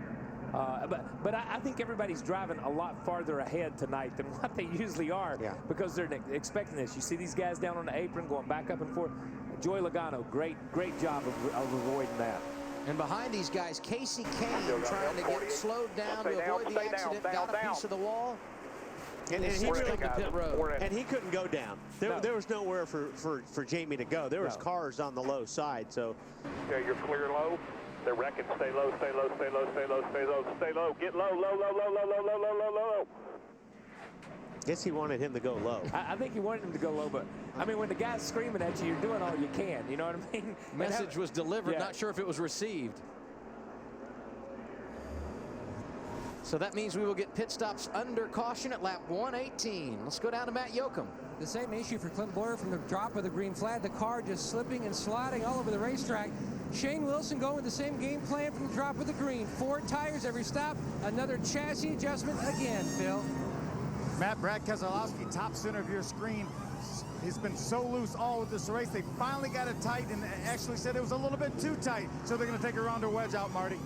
Your leader, Jeff Burton, top left of your screen. It's 4 tires. He said, I'd love a little rear grip without hurting the turning of the car. So a half pound on the right rear tire. And I think there were some 2 tire stops there as well, Adam. One of the drivers taking 2 tires, Tony Stewart. He gains 8 spots and was the quickest off pit road. Kevin Harvick took 4. He's up 2 positions to second. Carl Edwards and Jeff Burton. Kurt Busch, the top 5 leaving pit road. We're under caution for the 5th time tonight at Daytona.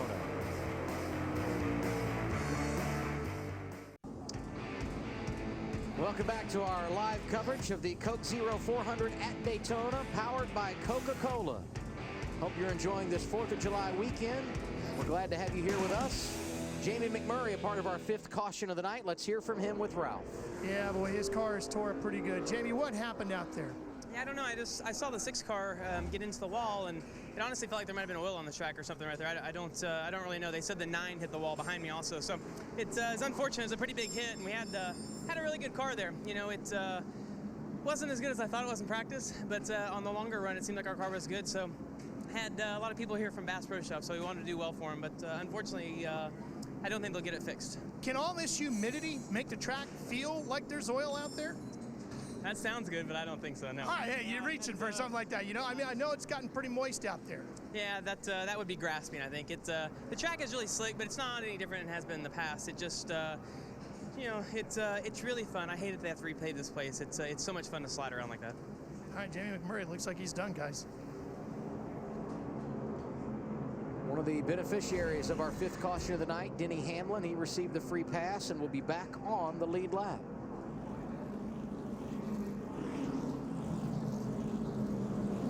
Steve Park and David Strimmy were yet to pit, so they have been scored as the first 2 cars. Fans, everyone's favorite Cup car design contest is back. The Toyota Racing Sponsifire 2 is underway with new features. To design a car and learn more about the contest, visit sponsifire.com. Well, we wanted to do something for our fans. I want Kyle Busch in a pink car in a pink suit. Nice. And now, they get to be our sponsors. Well, I'm a 7th-tier Warlock, which at my age is extremely rare, 34. With this contest, I can put that out to the world. Up to now, it was just my van getting the word out. I'm choosing Joey Logano as my avatar. I feel he is a worthy ally.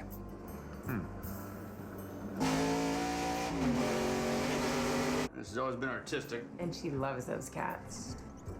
I'm a little over it, to be honest with you. Who doesn't like kittens, bunnies, and little baby seals? I love you. Oh, thank you, sweetheart. No, write that on the spoiler. Okay. Design a new car, win new prizes at ToyotaRacing.com. 40 laps to go. We told you Steve Park and David Strimmy had enjoyed some time at the front of the field. They have made their pit stops, so that cycles Tony Stewart to the front of the field. And he took 2 tires on that cycle of stops to gain some track position. It did not work earlier in the evening when, ironically enough, Kevin Harvick did it as the race leader. We'll see how it pays off for Smoke here. Can't imagine it will. I mean, it will for a little while. Yeah, it will for a little while. That's exactly what. With 40 to go, I can't imagine it will. You know, with 10 to go, I'm all for it. Right. You know what I mean? Because we saw Harvick and those guys make it last for a number of laps, but you know, the track position Tony had gained just on his own, just by driving around people, was pretty good. 32 cars on the lead lap. We will get the restart with 39 laps to go. Tony Stewart, Kevin Harvick on the front row. Carl Edwards, Jeff Burton, Kurt Busch in the top 5. Boyer, Keselowski, Jeff Gordon, Montoya in the top 10 as well.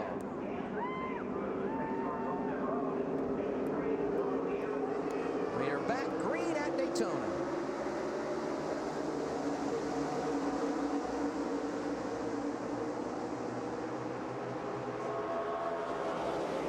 As they start to gain speed here at Daytona, we pass along that David Reagan, who was involved in our 5th caution of the night, has been released from the infield care center.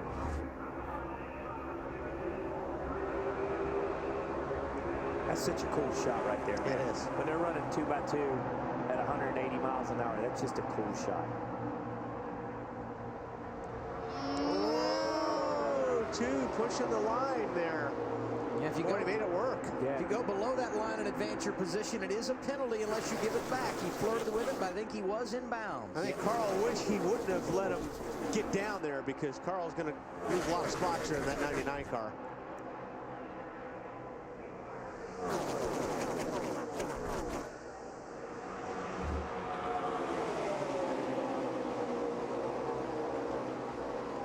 Tony Stewart gets those 2 tires, gains the track position, and now he leads with help from Jeff Burton. And as we watch this, we hear from Martin Truex Jr., involved in an accident a moment ago. Yeah, Adam, he's down here. Guys are working on his car. All right, Martin, what's your take on what happened out there? I'm not real sure. It was it all happened in front of me, so, you know, when I got there, all I seen was the 6 up there sideways and coming down the track and all checked out. You going down into 3, you committed wide open. You can't, you just can't slow down. So we had a good car. Our Napa Toyota was running good. We got, when Kyle got wrecked there in the backstretch, we hit a piece of debris and had to pit and got us in the rear. And that's, you know, if it wasn't for that, we'd probably never even been in the wreck. We'd have been ahead of it. But it's just the way it's been going for us lately. We've had fast cars and just can't seem to get to the end. Can't seem to catch any breaks. And it's just a shame for all these guys working so hard. This car was really, really good. And we were just really biding our time all night and running around the top 10, just cruising. So we were going to the front right there when it all happened, but it's all for naught now.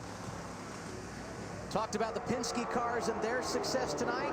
3 of the top 4 out of the RCR camp, including Jeff Burton, who was leading, until Tony Stewart got some help from Boyer on the outside.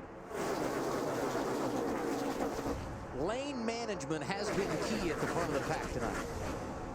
Yeah, but it's really hard to know where to go. You know, Burton was on the outside, cut across the tail of the 14 and took the inside line, and I really thought that Harvick, and Harvick is pushing him now, that Harvick would push him away, but the next thing you know, Boyer pushes the 14 back. But I think you got to start getting into this.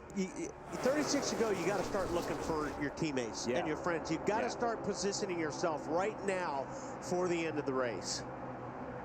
Let's hear what they're saying down in Tony Stewart's pit. Phil? Guys, we documented that Tony Stewart only took 2 tires on that pit stop.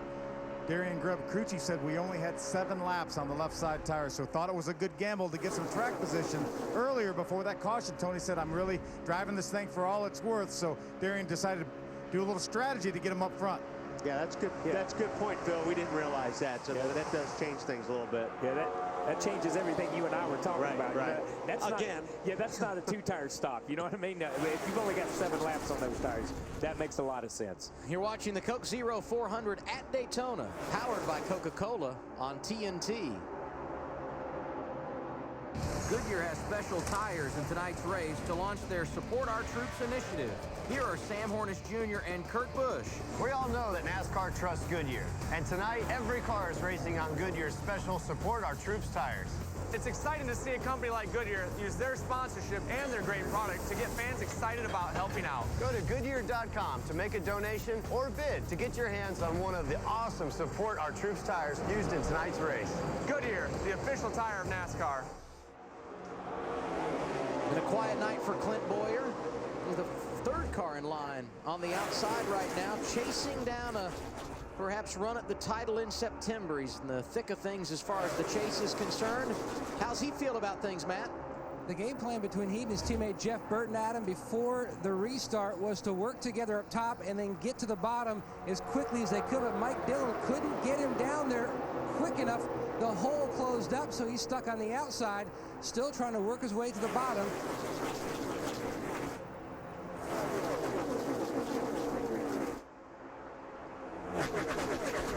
You know, there are a number of drivers in the top 10 that have had some kind of problem, either tonight or throughout the weekend. And here they are as we go down the stretch, 33 to go, and they're players. I mean, Jeff Burton slid through his pit earlier. Tony Stewart, of course, in a backup car, started at the back of the field. Kurt Busch speeding on pit road. I guess the cream does, in fact, rise to the top at a place like this. Seen a lot more aggressive driving right here. Wow, 4 abreast. 4 wide. They make it work. Kurt Busch getting aggressive. Wow. With 33 to go, that is aggressive. Oh. Yeah, the 2 cars hanging on. But these guys are, you're seeing that. You're seeing a lot more mirror driving right now and defensive driving than we've seen all night. Getting down to the end, and everybody's looking at trying to stay in that top group. Tony Stewart's got to be feeling good as the race leader because they're 3 wide behind him. Well, we haven't seen this all night. To avoid the mess.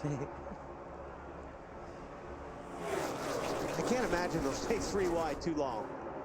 Harvick slides to the outside lane. He's going to follow his teammate Clint Boyer. Let's get more with the point leader. Marty? Yeah, Adam, this is the same Kevin Harvick that took the lucky dog a while ago. They drove from that up to 4th, made it from 4th to 2nd on the last stop. The car, terrific. Kevin actually told his spotter a moment ago, I actually don't want to be on the top, but I'll go help Boyer. I would rather be on the bottom. If he can go to the bottom, that would help me out a bunch. I'm going to say this. There were comments made between these guys. Boyer felt like that he needed to help Harvick in the 500, and it cost him the 500. So I think when it gets down to time here, these guys may be dancing with each other right now, and they may get you to that last lap, but they're not going to get you to the checkered flag. Yeah, check the shot out of Tony Stewart. You'll see him looking over. He's looking at the mirror a lot. He's got his left hand blocking right there. But these guys are checking the mirror out a lot more than they have all day. And boy, this is how much you wrestle these cars at Daytona. Now this track will be a lot different after they pave it, and they resurface it. But that's what it's like driving here. Yeah, that's a good shot right there, man, because you see the intensity in his eyes as he's looking out.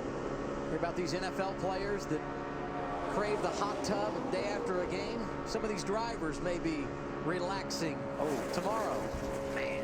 That's a left right. And wait a minute. That's a good handling car. Yeah, he's running up front. Think about the guy that's running in the back. Clint Boyer led that last lap. The 18th different driver to lead here tonight. Look at that. 3 of those 4 cars in the outside lane owned by Richard Childress. He's had a lot of success at this racetrack over the years.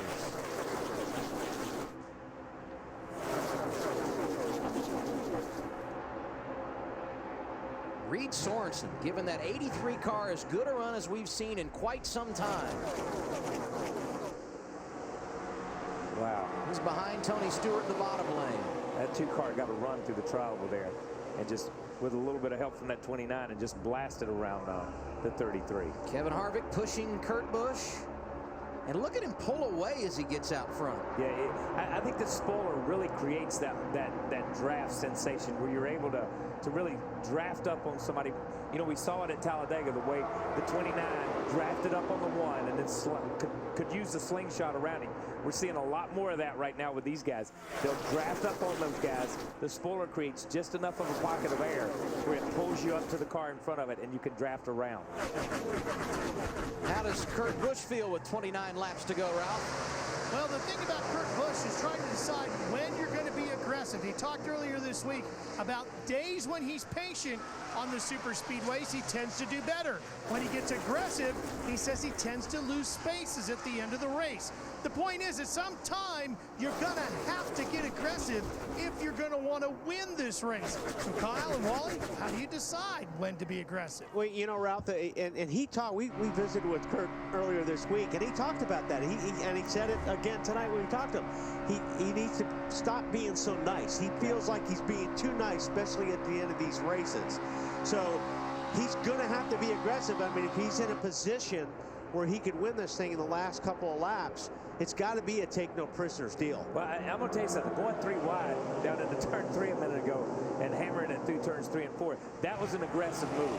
And I think, and that's almost one of those things where it builds confidence in him, because he runs through that corner and he says, okay, I can make it here. I can make this thing stick. So he'll be a little bit more confident to try that and be a little bit more aggressive if he has to use that move. Well, that 20 car back there, I've seen it twice. He is just sideways on the exit of each corner. It's Joey Logano leading that second pack in that bright orange Home Depot Toyota. You saw Jeff Burton drive around Kevin Harvick, his teammate returning the favor. The point leader to the inside as they come off turn 4. Burton, though, with a bit of an advantage through the tri-oval. Jeff Burton led that lap, the 42nd lead change of the night.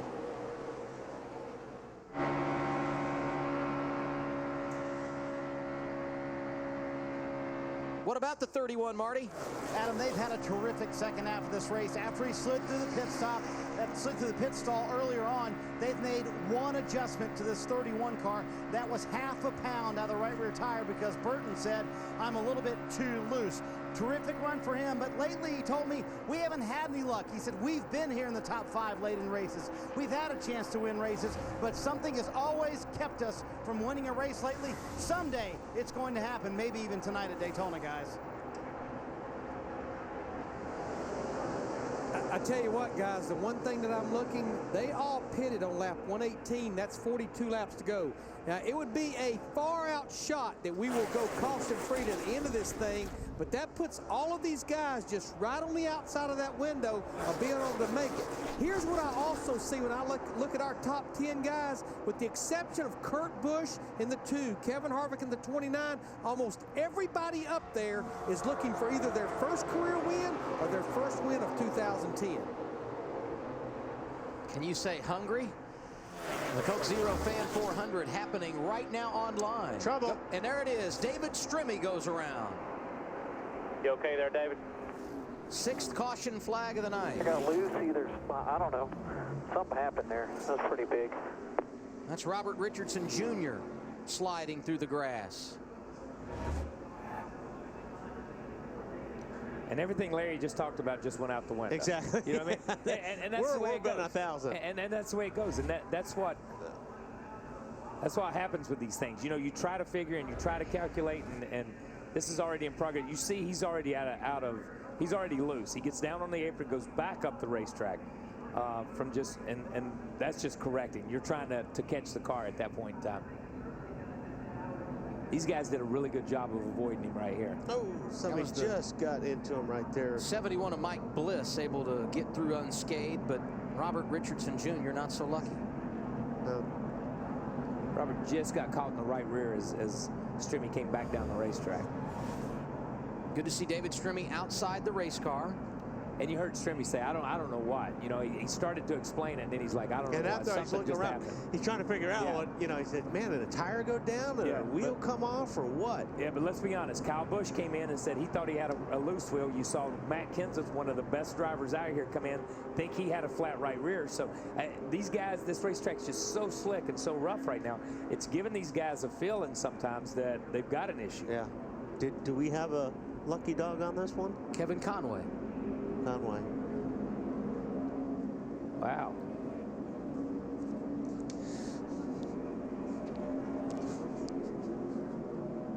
Should put 31 cars on the lead lap. And these pit stops will come with just over 20 laps to go. Ralph Shaheen. Waiting for Kurt Busch. He just told his crew chief, Steve Addington, over the radio, I want this trophy. Steve said, me too. Here they come. 4 tires. They're going to get him back out. He's ready to go, Phil. Sam Horner said he wanted a little bit of wedge in the left rear. Just a little bit too free right now. 4 tires. Marty.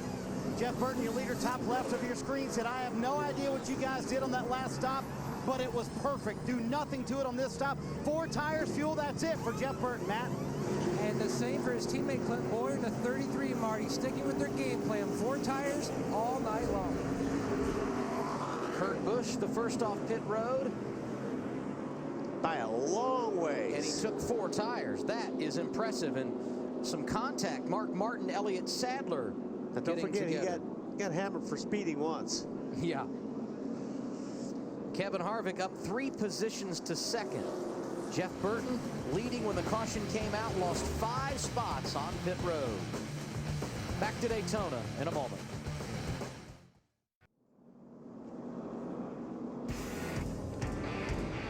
Our 6th caution of the night here at Daytona. David Strimmy spinning through turns 3 and 4. Robert Richardson Jr. got a piece of the action. And as we clean up that, a number of drivers have been on pit road. In fact, all the lead lap cars have been there, and it should set up an entertaining run to the finish with just over 20 laps remaining here at Daytona. After inventing a drink with real Coke taste and 0 calories, Coke Zero now gives NASCAR fans an exclusive peek at Clint Boyer's pit stop.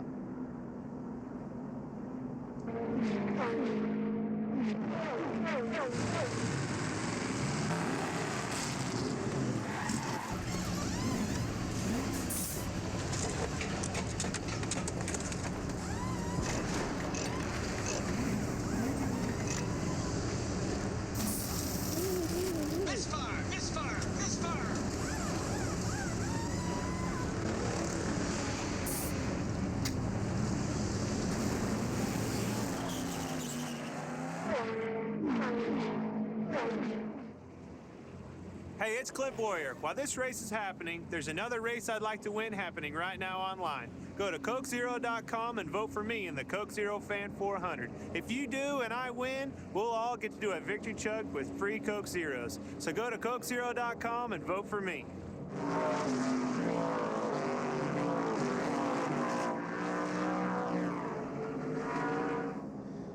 Still anybody's game at Daytona. 22 laps to go. There will be 21 when they come across the start-finish line. 31 cars on the lead lap.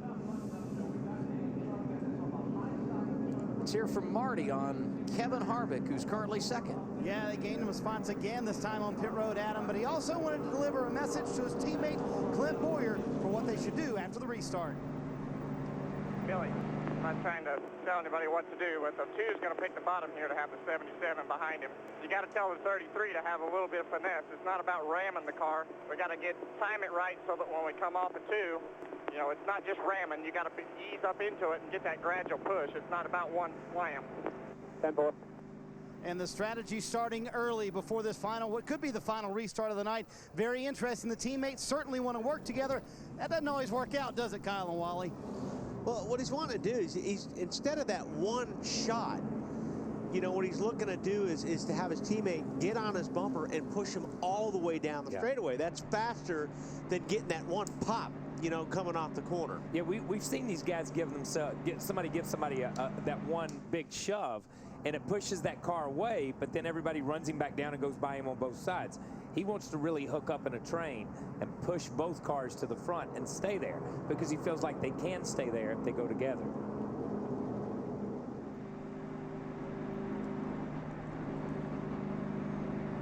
Kurt Busch, the race leader. He was a big gainer on pit road moments ago when he came in at lap 137.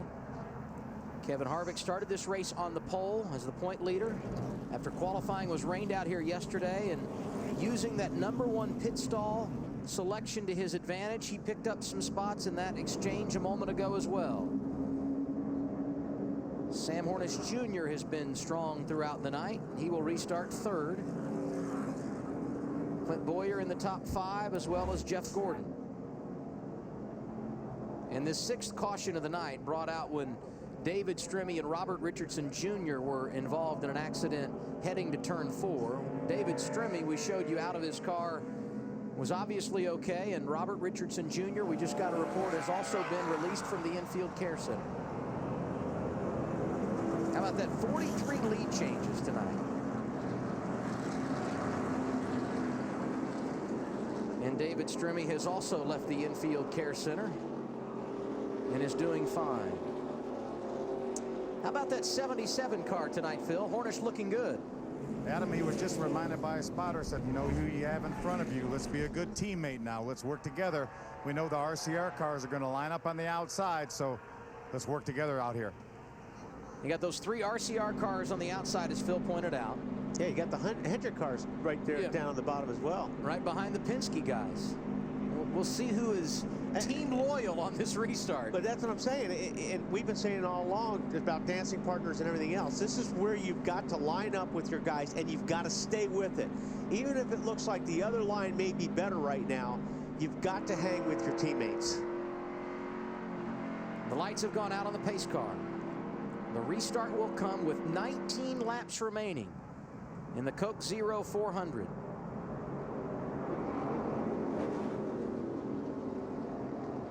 Talked in the opening laps after a 90-minute rain delay about the anxiety level for these drivers. Now any change of pace right now with 20 to go? It's definitely up right now because you are getting down, and you're not sure what everybody else is going to do. And you know, it's going to get crazy because, like I said, everybody starts mirror driving worse now than you've seen the whole race. And the thing is, we've gone 19, 20 laps to go. These guys all have good tires now. Yep. Okay, they're not going to get to that stage in this run where they're out of control the last 10 or 12 laps of the run. And they're all on a level playing field, something we haven't always seen throughout the night. We're about to find out what's around the next corner in this race at Daytona. Green flag back in the air. 19 laps remain.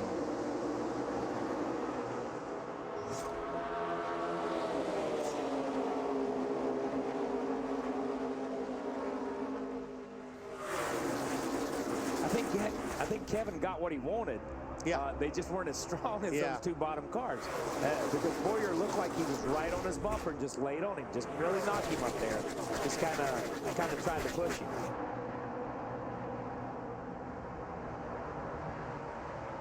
Making it work now. Yeah, they are.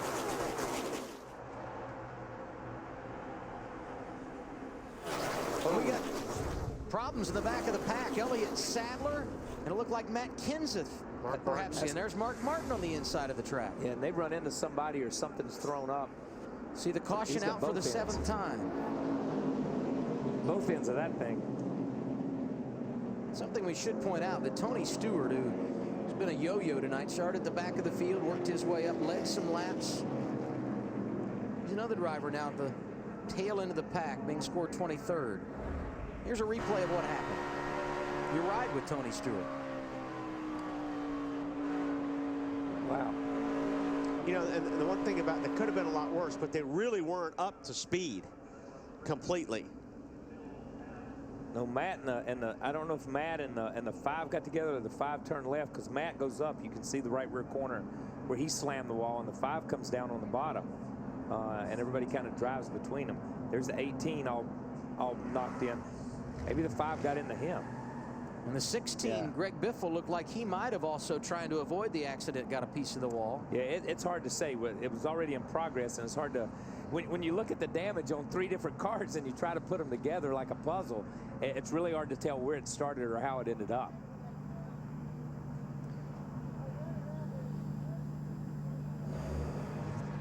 Now let's look back at what's happened tonight down to Lindsey Czarniak.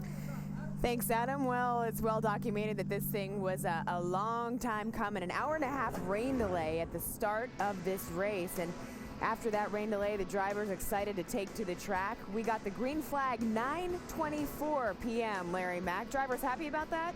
Yeah, you know, I think there was a lot of anticipation getting this green flag, but I think the weather showed that we were going to be okay. Now, this was Kyle Busch, had to make a pit stop on lap 28 because he thought he had a loose wheel. Yeah, lap 47, Jimmy Johnson forced to pit road with the right rear tire problem. Then, lap 58, we saw J.J. Yaley. He blew a tire. That brought out the second caution of the day. Larry?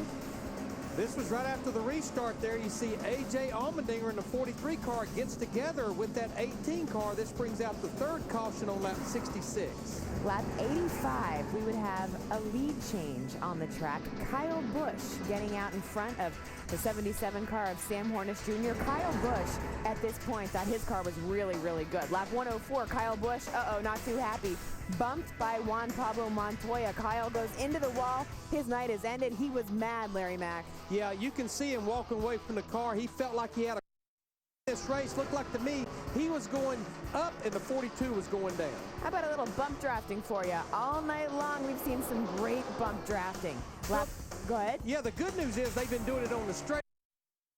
Exactly. Lap 117, David Reagan gets himself loose. Take a look at this. David Reagan in that 6 car hits the wall. Martin Truex Jr., Jamie McMurray also get taken out as well. A bunch of guys with cars that they felt were pretty good. Yeah, this was a caution just a little bit ago. David Stremme gets real loose in that 26 car, and along comes Robert Richardson Jr. in the 37 car. That's a backup car from a practice crash. This brought out the next caution. So as we stand right now under our 7th caution of the day, Kevin Harvick remains the leader. It's teammate Clinton Boyer right behind him. We just heard them chatting about how they could do some damage after they get out of this caution. Well, it's easy to work together as teammates with 17 to go, but trust me, when we get to about 10 to go or less, your teammate is the person that can help you, not necessarily somebody that's actually on your race team. You know somebody that knows that, Larry Mack? Kurt Busch. Remember, he pushed a teammate to victory here once. Well, again, it's easy to make a plan right now, but Lindsey, when they start getting 3 and 4 wide, as we saw them earlier in the race, your friend is the person that can help you. You know, I'm looking down that list. Jeff Gordon is somebody that I say to watch out for, too. Well, and don't forget his teammate, Jimmy Johnson, sitting back there in the 9th position right now. And we've seen how strong the Penske Dodges has been right now. Kurt Busch is 3rd, Sam Hornish Jr. is 5th, and Brad Keselowski is just outside the top 10 and 11th. Man, but we still got some laps to go here at Daytona. Guys, why don't you take it? Kevin Harvick, the race leader. He chooses the outside lane. And I got to believe it's because of who's going to be behind him. That's exactly. But this is where the double file restarts change your strategy. You listen to what Larry and Lindsey say. You know, a minute ago, three Childress cars in the outline. Now they're running 1st and 2nd and 4th. Now one of them gets shuffled out, and it's Boyer that gets shuffled to the inside. And not that he gets shuffled out, he just gets moved to another place on the racetrack. And this is where the double file restart on the green-white checkered every single time changes your dance partner. So the man starting behind Clint Boyer will be Kurt Busch. He's been strong tonight as well, Ralph.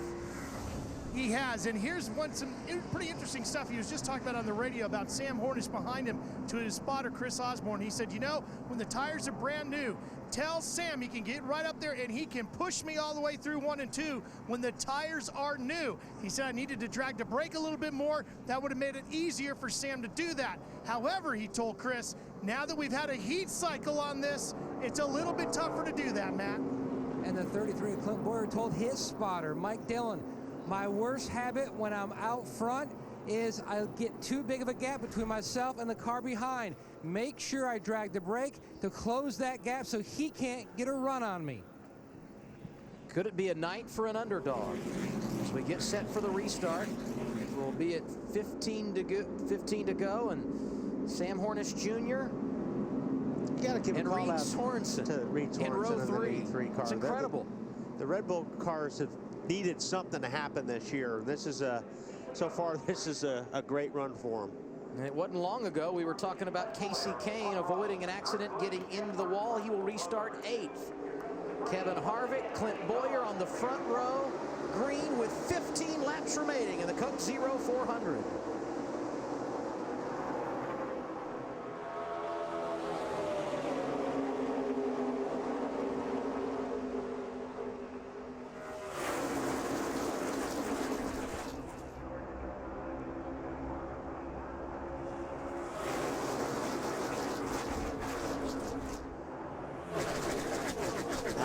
To the top. So now you got 3 Childress cars, nose to tail. And that inside lane made up of the Penske Dodges. In fact, 3 of the 4 are there. 3 of those 4 cars are Penske cars, rather. Kurt Busch, Sam Hornish Jr., and the man in the middle, Jeff Gordon, separating Greg Keselowski from his teammates. David Rudem, another driver in the top 10 that we should give a call to.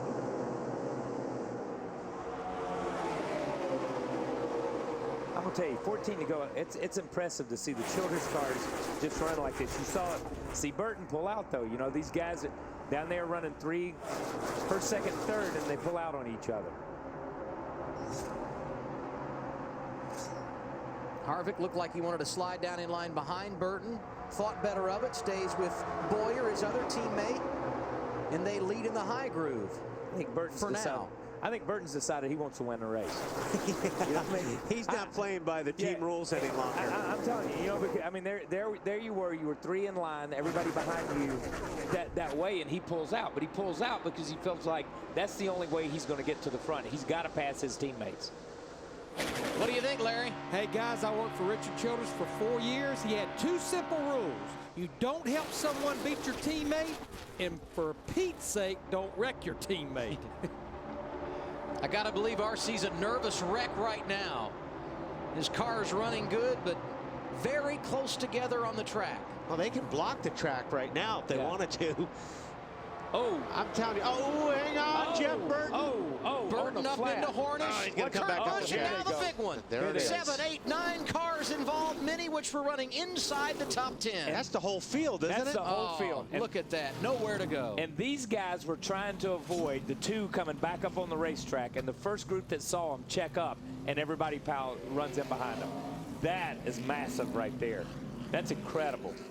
I don't think I've seen a wreck like that at Daytona. That's a long time since I've seen that many cars in a wreck. There was a Busch race or a nationwide race down here in turns 3 and 4, and they piled up about 30 of them down there one time. These cars, that was wicked. Mark Martin got a piece of the action. There's You see Tony Stewart. Yeah. Saw Reed Sorensen driving through. Wow. And like Kyle said, watch the 2 car. Everybody's expecting the 2 car to come back up the racetrack because that's what happens. When you get in the grass, you're coming back. He just goes diving down here after he gets clobbered by the 31. On the 83, okay, this started already behind, but the 83 got turned. But they see that going on in front of them, and they're all jockeying for position to avoid that. And it's that chain reaction accident. You know what I mean? Look at the cars, man. There's a lot of cars in that accident. Menard did a great job. He got up on the high side and kind of got around them. But these guys, all these cars have damage here. You see the first group when you. Don't pay attention to what the 2 cars doing. Watch everybody behind them because this is where the wreck. Well, see what happened. The 83 checked up, the 12 checked up, and it looked like Montoya got into the back of somebody. And yeah. But there's nothing you can do about it. Yeah. I mean, it's just like you said, it's a chain reaction.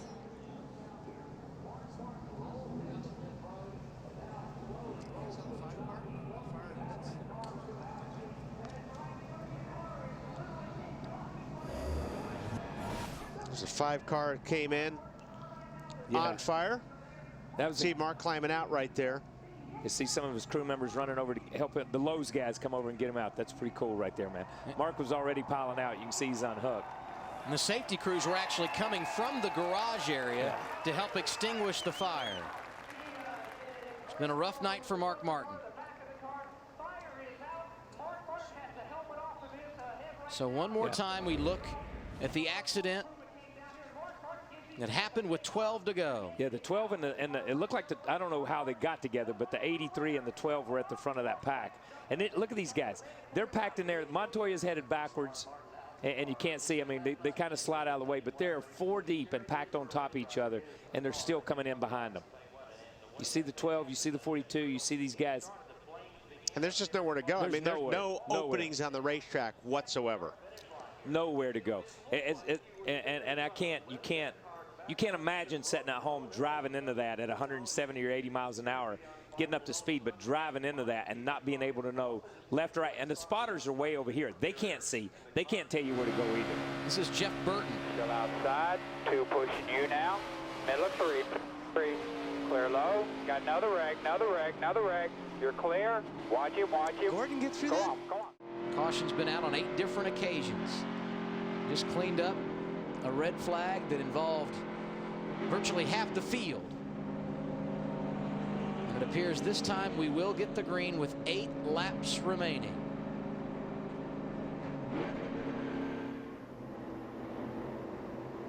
Clint Boyer trying to work his way into the chase. Kevin Harvick behind him, his teammate, the point leader, trying to get some bonus points for the chase. Edwards looking for his first win of the year, and David Rudiman doing the same on the inside lane. Some drivers out front that you would expect to be there at this stage of the race. Some of the others playing the underdog role. Get ready to roll. We got 8 laps to get it done, and it begins right now.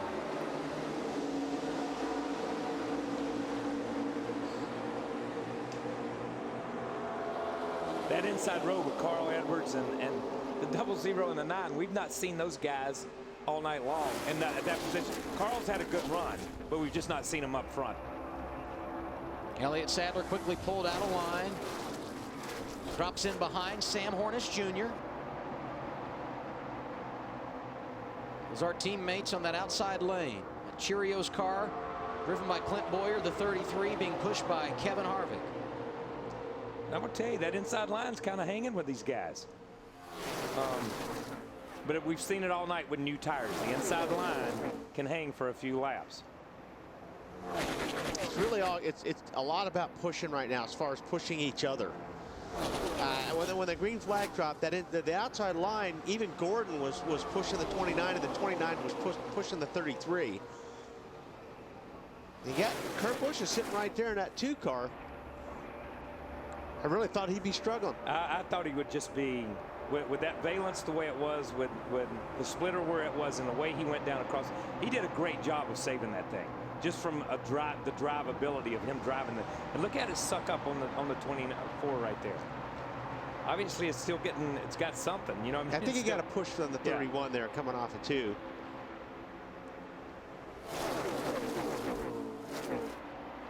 The 00 really doesn't look like he can hang with the 99, and it's kind of broken the inside line there. People are trying to get in that outside. You see the 9 car jump to the outside. Carl Edwards trying to get forward their first win of the year, paying the price on the inside lane. Here's Kurt Busch pulling out of line. Kurt knows with 6 laps to go, he's got to make something happen. He's got to get in position for somebody to push him and push him back up there. Now the trick's going to be if somebody falls in behind him. If the Chevy guys just fall in line like they are on the outside, his only help is the 77 that just went by him, and you see Kurt. Yeah. And that's just getting in. Wait, what Kurt say? You get impatient. When you get aggressive, you lose some ground. He got aggressive there and lost some ground. But this is also a time where you start eliminating guys. Kurt Busch went back to the high line. And his teammate Sam Hornish Jr. there trying to slide in the 77. Can't get it done. And Hornish was 4th just a minute ago. And now all of a sudden Hornish is back here at the back. 3 Chevrolets have pulled away with 4.5 laps to go. Boyer leads, Harvick second, Jeff Gordon, and then another Chevrolet, Jeff Burton, who you see pulling out of line there in that Caterpillar Chevy. And that's impressive that he's worked his way back up there, because he started at the back.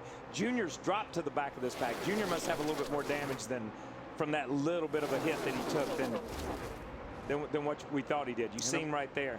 He gets up in the wall here just a little bit. Yeah, I think he's got a little bit more damage there than what we anticipated too.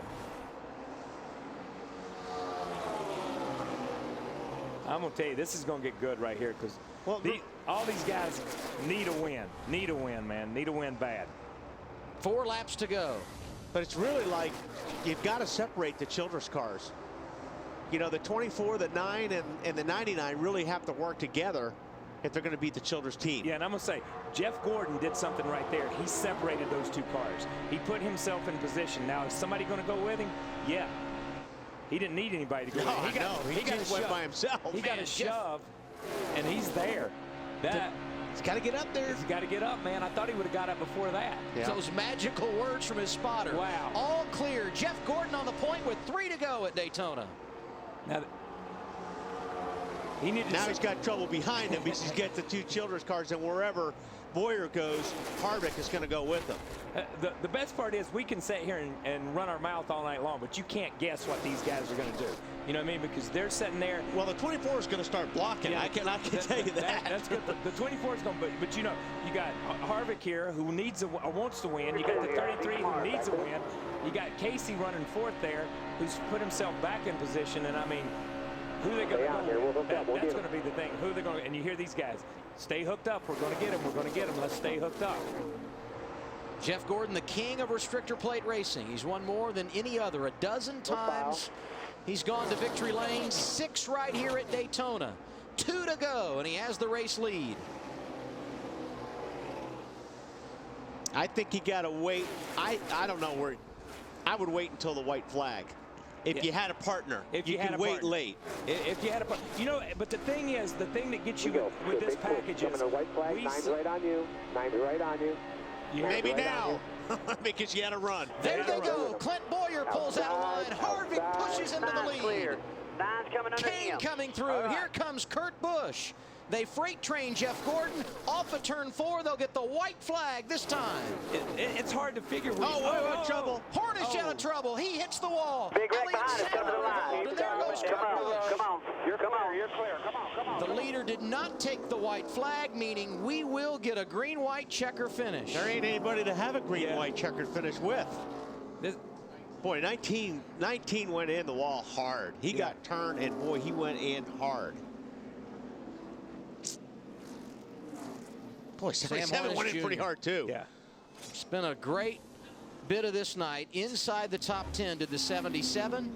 Nothing to show for it. You heard him say, check your oil pressure, man.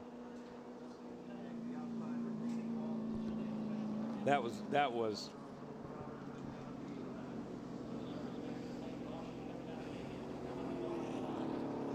Coming to the white flag.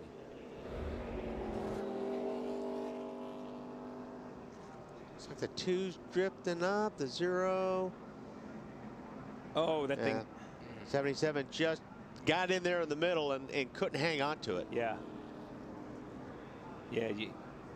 But, you know, it's go time. It's go time, man. I mean, 2 laps to go. You know, if you see a hole there, you've got to run. You've got to try to fill it. You see him, he gets down in there and he realizes, okay, right here I'm loose. I catch it. I get into the 2 car and he ricochets and he comes back and takes the 2 out. And poor Kurt thought he was safe at that point in time. These guys behind him did a really good job of avoiding. You see, I think it's the 99 that goes down pit road. He's getting ready to turn right here and head down pit road. These guys hit pretty hard. He's got to be disgusted. You know, he's bounced off everything all night long and still had a shot at having a good run and ran good early in the race. You know, we talked about where they're going to make a move. it's hard to guess with these guys because of the spoiler. This is something they haven't had here, and we saw the move made within 300 yards of the start-finish line at Talladega. It was in a different place than it had ever been made, or than it had been made in a lot of years. So this is a little bit different. From the infield care center. Yeah, it's got Speed up there. Steve Park is up there. Conway's up there. Robbie Gordon's up there. Mike Bliss is sitting at 13th spot. There's a lot of these guys are going to have some great finishes tonight that haven't had much luck this year. And that's a good run for Tommy Baldwin and those guys. Yeah, and they Steve Park needed to be able it. to come back. I mean, that's financially and point-wise for some of the things that these guys have done. Daytona, the place where it always seems to happen. And tonight we get an overtime finish.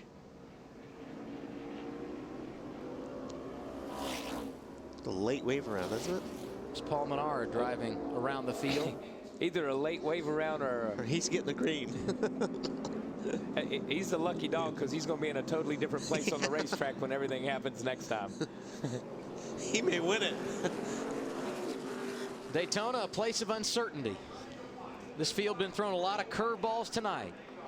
The green-white checker finish could provide even more fireworks on this 4th of July.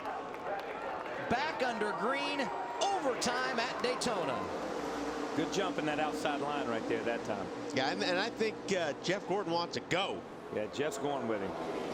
I think Jeff's doing to pull the, down. I think Jeff's doing to the 33 what the 29 won to 33. Oh, up on the high side. Oh! Gordon getting aggressive, going to the outside of Clint Boyer. He's going to have a good run, too. That's a big move by Jeff right there. Wow, he Great just drove start. right around him. Harvick inherits the lead in that bottom lane, help from Kane. Oh, wow, he gets popped by Boyer, almost turns Gordon in the wall. Gordon able to keep it off the wall. On the bottom lane, getting help from Dale Earnhardt Jr. You got the 24 and the 9 on the outside. You got two guys that's not been there. This is going to be white flag right here. White flag is out. Kevin Harvick, the race leader.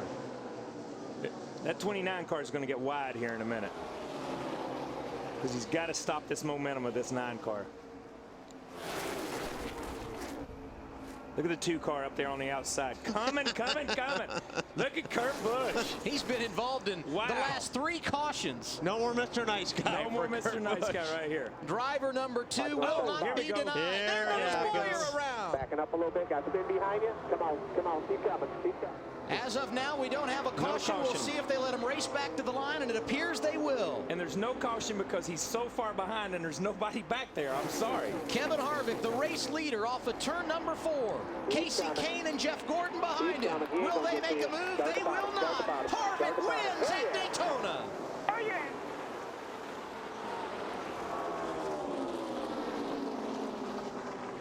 The 2 car, they got together right here through the trial. These guys did, the 2 and the 71. Good run by Bobby Labonte. You got to give him a little credit there. He's top 10 finishes 15, for 16. Reed Sorensen, Mike Bliss, Scott Speed, and the momentum continues for Dale Earnhardt Jr., 4th tonight.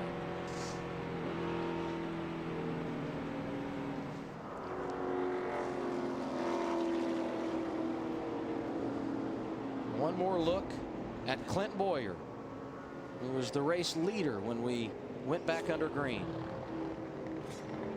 33 looked like he kind of bounced off the outside wall and came back across Rudimann's front end. I don't think Rudimann had anything to do with that at all. Carl Edwards just shot out of line. Yeah, Carl just up the race. Oh, right in front of Bliss right there in the 71. Bliss had no place to go. And after all of that, Kurt Busch finishing 7th tonight. Look at that race car and explain how he comes home 7th at a place like this. Kevin Harvick started on the pole as the point leader after qualifying was rained out.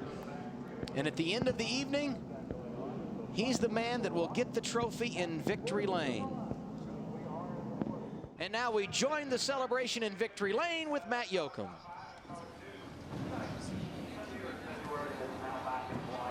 Back in February, Kevin Harvick dominated with this very race car, led it into the 1st and 2nd green-white checkers, and just missed scoring the win.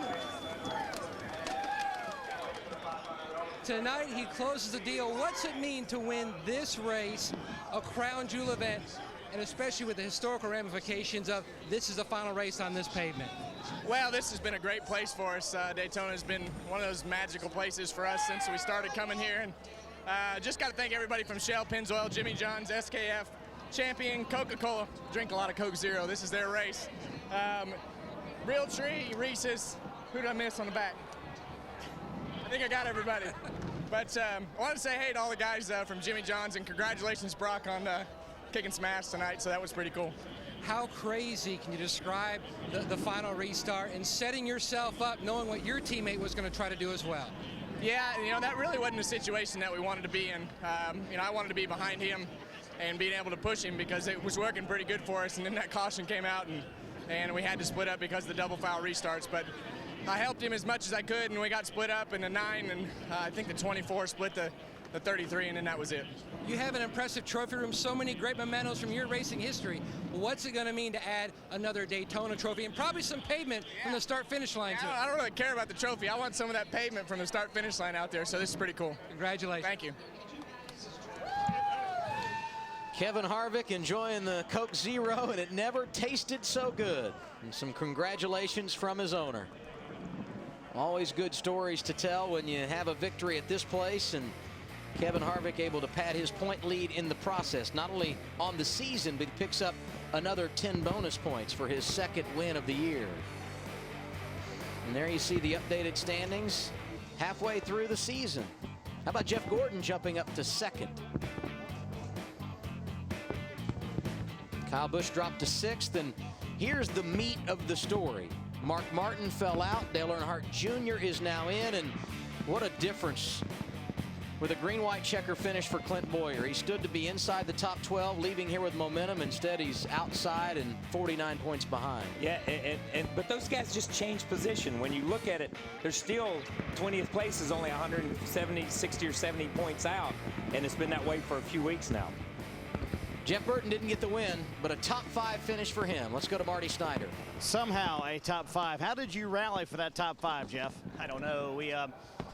That's just the way our year's been. I don't know. I mean, we had a great race car. I thought we had the fastest car on the racetrack, and we just got in that deal with Kurt. To be honest, I don't even know what happened. I know he was coming just a big head of steam, and we got together. I don't know if it's my fault or his fault, or it was one of our faults, and wrecked half the field, unfortunately. And the car wasn't that bad. It hit every corner, but it hit everything solid, so it didn't tear anything up too bad. And we got in the right line the first restart. That last restart, we were on the bottom line, and that wasn't any good ever. But we had a fast race car. I thought we had the best car on the racetrack tonight. I thought that if everything would have gone the way that we needed it to go, we'd have won the race. But nonetheless, it was a good finish for us. You come home to the restricted plate race, top 5, you probably ought to skip, go home.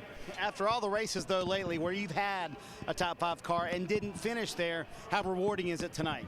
Well, I'm disappointed we didn't win. Like last week, I was really disappointed we didn't win. But I'm not discouraged about what we're doing. We're building great race cars, and we're not finishing the deal, but we will. And when we do, it's going to be a bunch of them. And if we can get ourselves into chase, we are a real contender. I mean, we can run. Our speed's great.